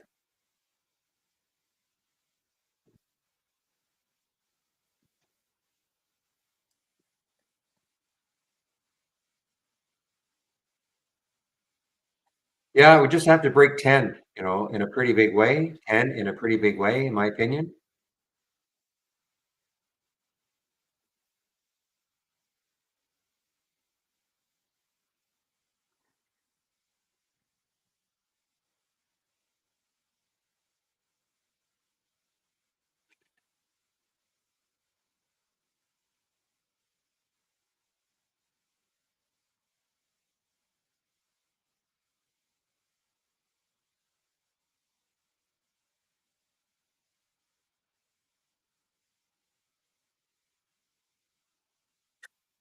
And I bid on the move, guys. So I don't know, is this an all-time high now again? 73,318. That's what I've got.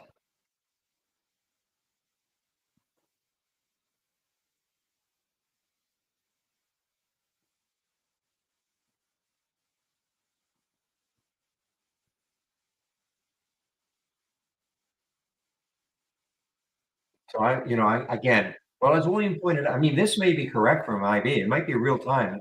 As you pointed out, though, different servers or different. I'm looking at this, whatever this is, PAXOS, Paxos, and what they say is 73,300 for Bitcoin right now.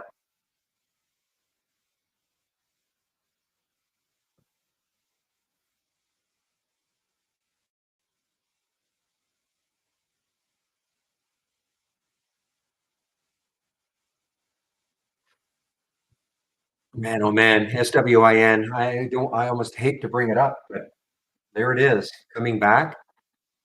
So from 12 to 18 now.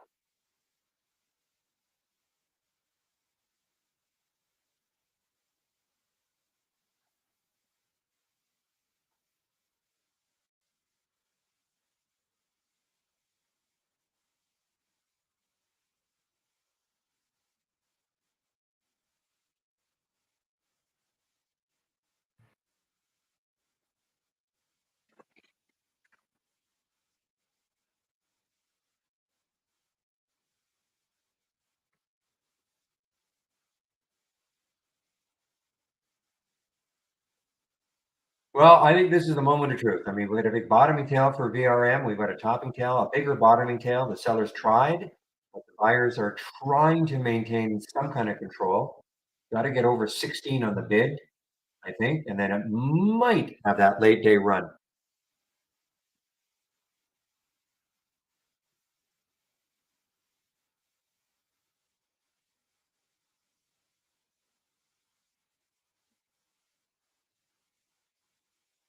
This is what I'm talking about. 1593, 1620, or 1610 now.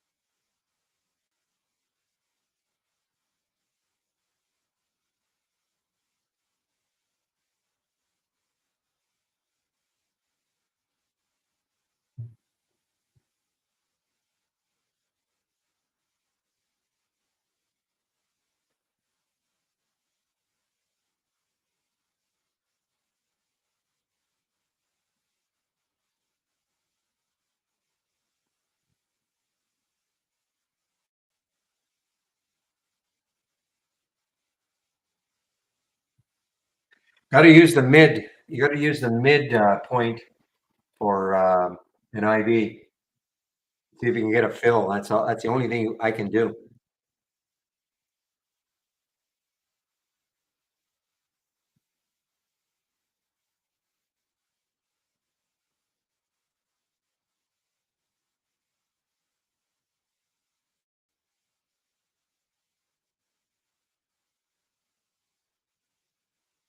And the only attraction, of course, is because it can be so crazy. That's the only attraction. And looking left, where that high of the day was, 1730, $1 away.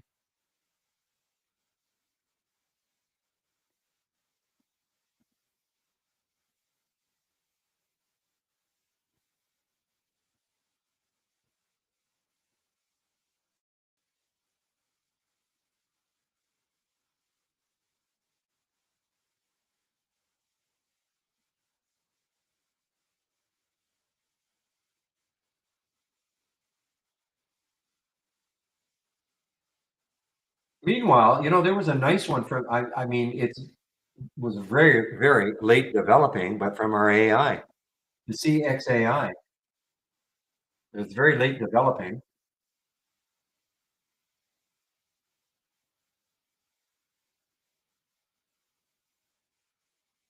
Yeah, I mean, there was the alert. I mean, it's very, very choppy. But once this happened,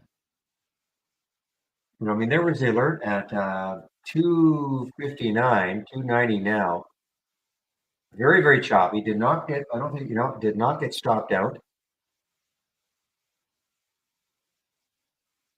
But actually, I mean, before it pulled back, you could have even, wouldn't have been too bad. 259 up to 280, and then it pulled back. Re-entry here, and then, but look, it wasn't easy. Don't get me wrong. This was not easy, not smooth.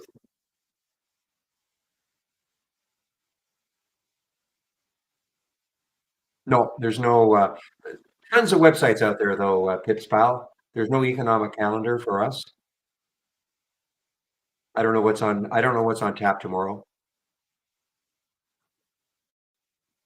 Market Watch, something like that.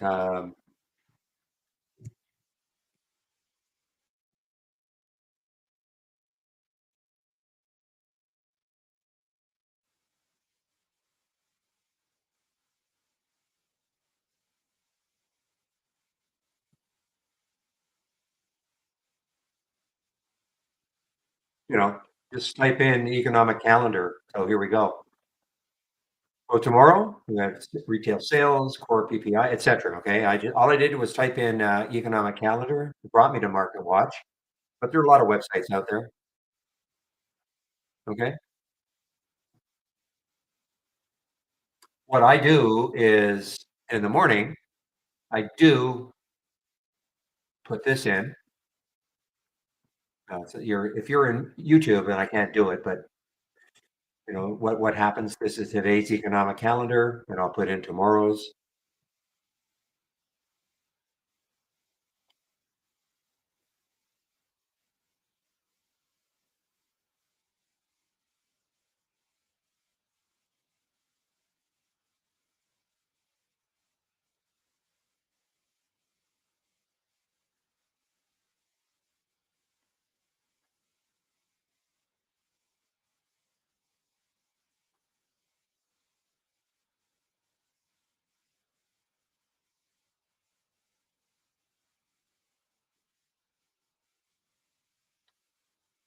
All right, guys, 2:45. So if there are any questions, good time to ask now.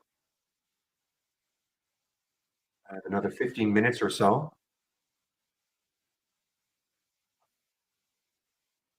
What a day.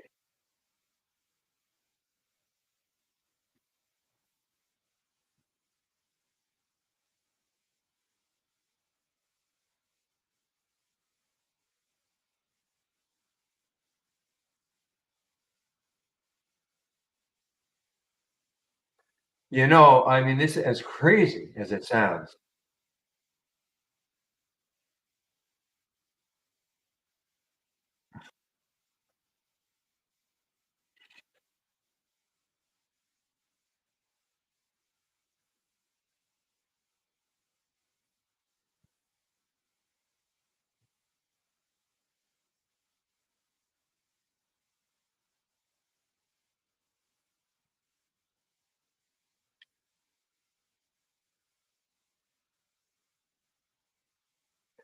If it takes out this high right there, it looks like around 1911. Okay. If it takes out this high, believe it or not, this could go on a run. And that's the SWIN.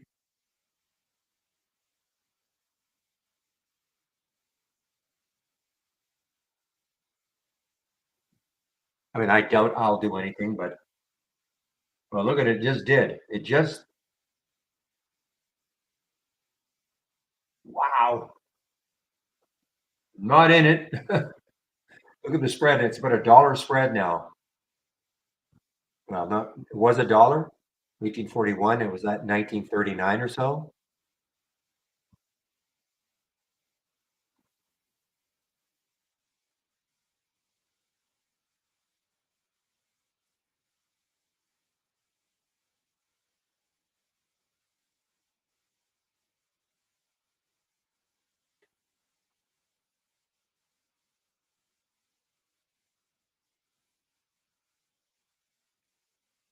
All right, let's take a look at some other potential bouncers. Look at this market. Wow, what a chop fest right now.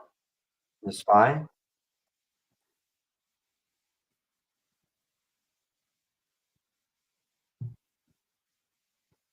So let's take a look at CMS as an example. Another energy. Yeah, so the alert was at 58.89 and it didn't move down too much below that. If I wanted to take this, it would probably be over 59 and then see if it could have a run to that 59.37 area.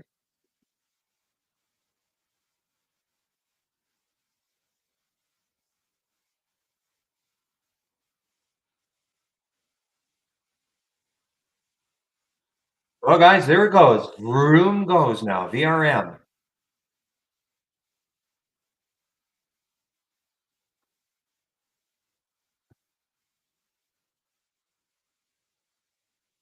And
okay, guys, Vroom. It just took out the high of the day, guys. Just took out the high of the day.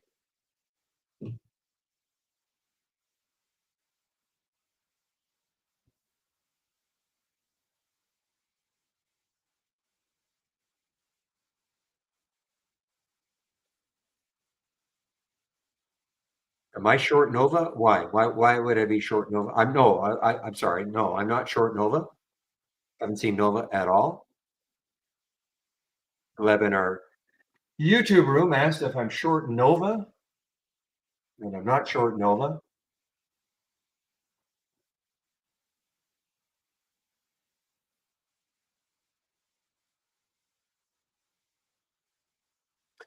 Okay, for fun, earnings per share minus 47.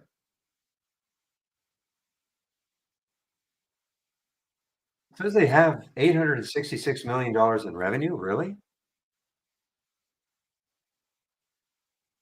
Market cap 31 million. Shares outstanding 955,000. This doesn't make sense. Total volume is the same as the shares outstanding. Something's wrong there.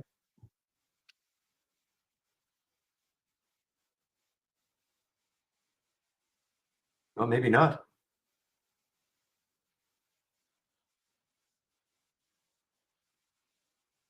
No, the shares outstanding is switching with the total volume.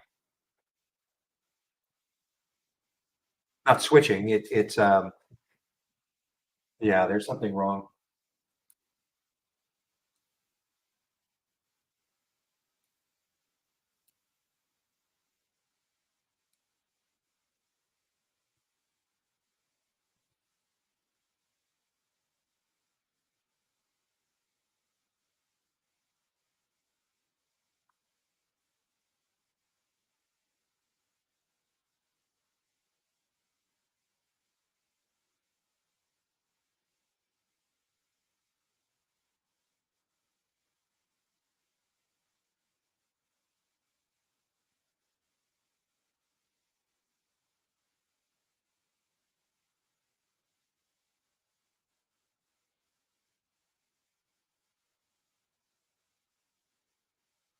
Give me a moment, guys. Let me see if that's widespread, though. All right, let me do another one here. CXAI. Yeah, there's something going on here. Yeah, it's picking up the same data.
Let me just get a here.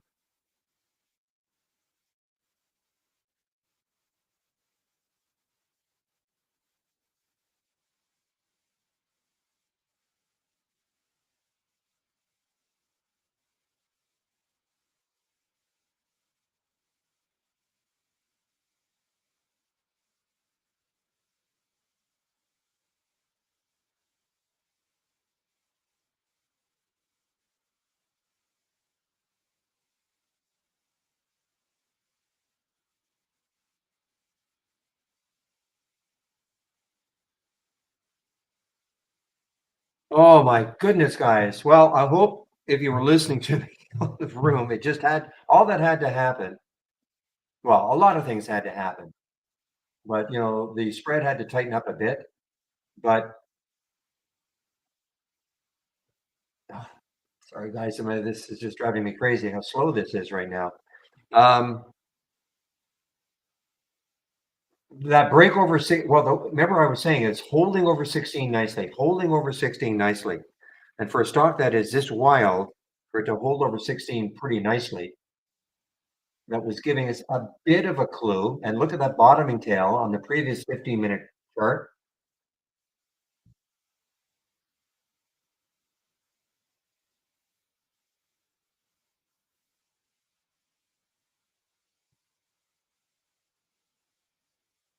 Anyway, why did you ask, am I short Nova? Just out of curiosity, Gleb. Why did you ask that? Just out of curiosity.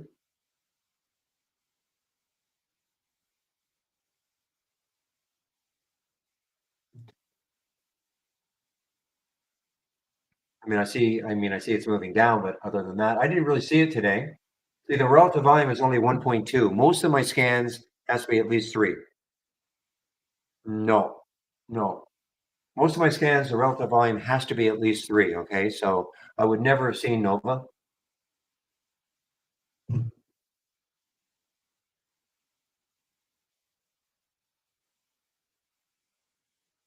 All right, guys, we're getting close to the end for me. Ah, look at my gosh, look at Swin now. Crazy action. Crazy, crazy, crazy action. Look at Swin now. Halted again, crawling back up.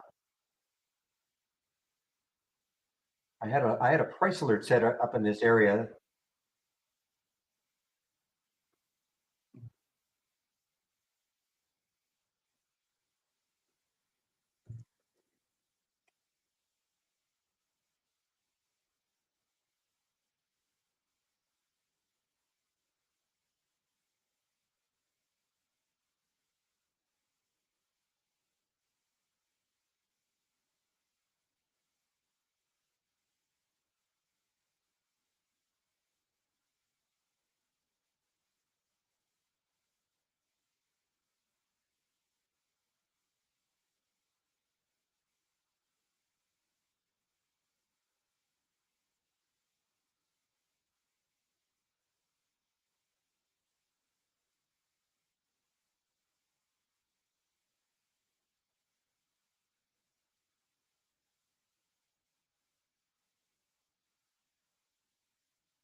All right, guys, it is now 2:58. So if there are no more questions, I will vacate. I'm going to put the YouTube link in. I'm sorry, not the YouTube link. I'm going to put the main trading room link into our YouTube room. So if you guys want to head over and talk amongst yourselves about trading and more stocks, etc., William will keep the room open. William will keep the room open until 4 o'clock, he said. So that's another hour. So I'll leave that link in there for a bit if you want to head over.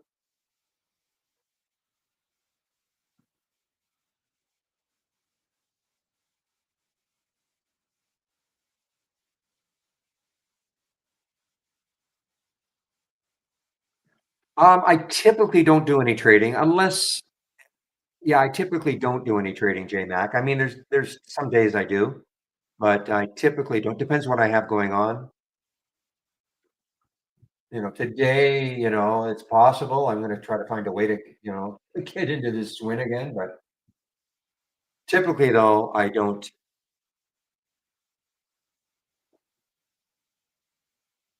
How do I interpret the bid ask as entry info? Well, I mean, okay, this is a halted stock.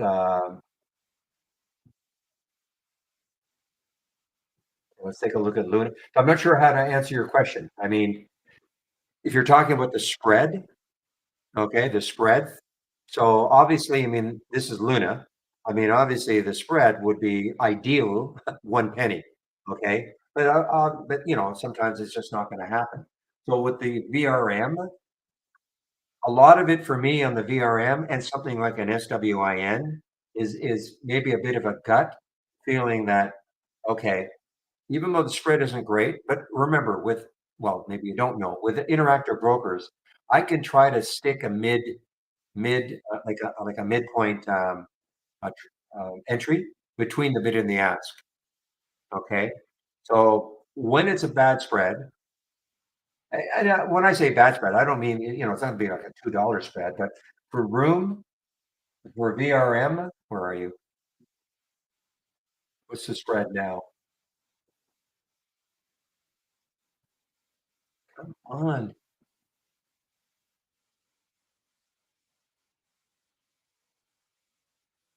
See, believe it or not, that's not terrible for Vroom. 1888, 1897. Okay. Now it just widened. Okay. So that's what I'm watching. I'm watching to see, okay, how is the spread? How much is like, is it going crazy all the time? Does it settle down at all?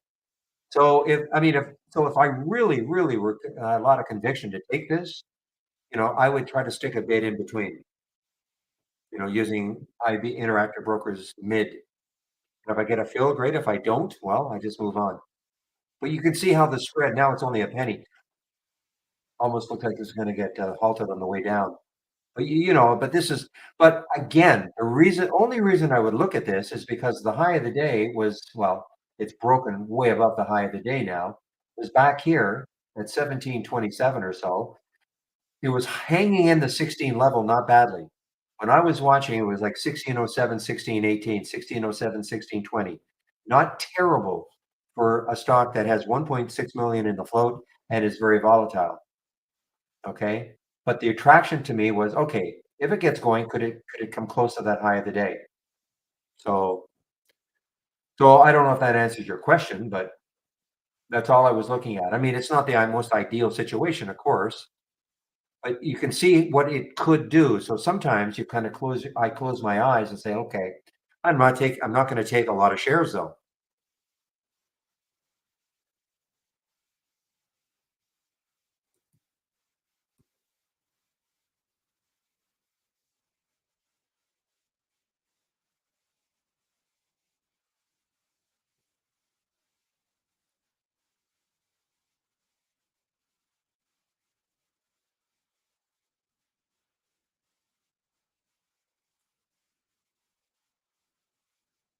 Oh, absolutely, 100%.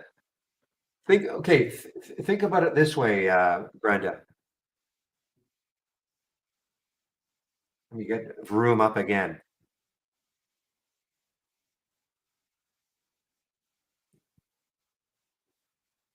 So in theory, if I want to buy Vroom right now, I have to go in at 60, right? Now, again, this is not the worst thing. I mean, the spread is tightening, but look at that 37.80. You see what I'm saying? I mean, if I had wanted to take that right away, I'd have to go in at 80, and no, I would never do that because the bid was like 1937. Okay, but I do recognize that this is going to be extremely volatile. So of course, you want the spread to be as tight as possible because typically, if you take something and you go in at the ask, which is where you have to go if you want an instant fill, your P&L will look terrible if they drop the bid because most brokers, I think anyway, are going to show that if you want to get out of the trade, you have to go in at the bid, and if that bid is way different from the ask, it's going to show a loss, if that makes sense. So no, I mean the tighter the spread, the better. And this is not terrible for a stock like this. This is not terrible. I can share my tree map, yes.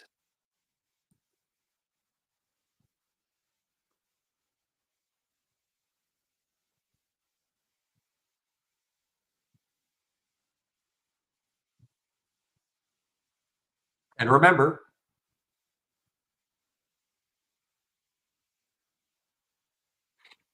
you have to have the latest beta pips, pal, okay, in order to see it. So if you download that and you don't see this, you might see it. Well, if you click on a top list window and you don't have that option, show tree map, okay, then you have to have the latest beta. Look at Vroom now. Wow. Okay, you got it? Okay, cool. Remember, Vroom came out of nowhere, right? Vroom came out of absolutely nowhere. This was not showing up. Oh, I like this tree map. If I could exit this, there we go. And all of a sudden, I mean, Vroom came out of nowhere. I mean, it was down here, it wasn't doing anything. And all of a sudden, you start to see it in the tree map, and you go, "Wait a minute, what's happening?" Okay, guys, 3:06.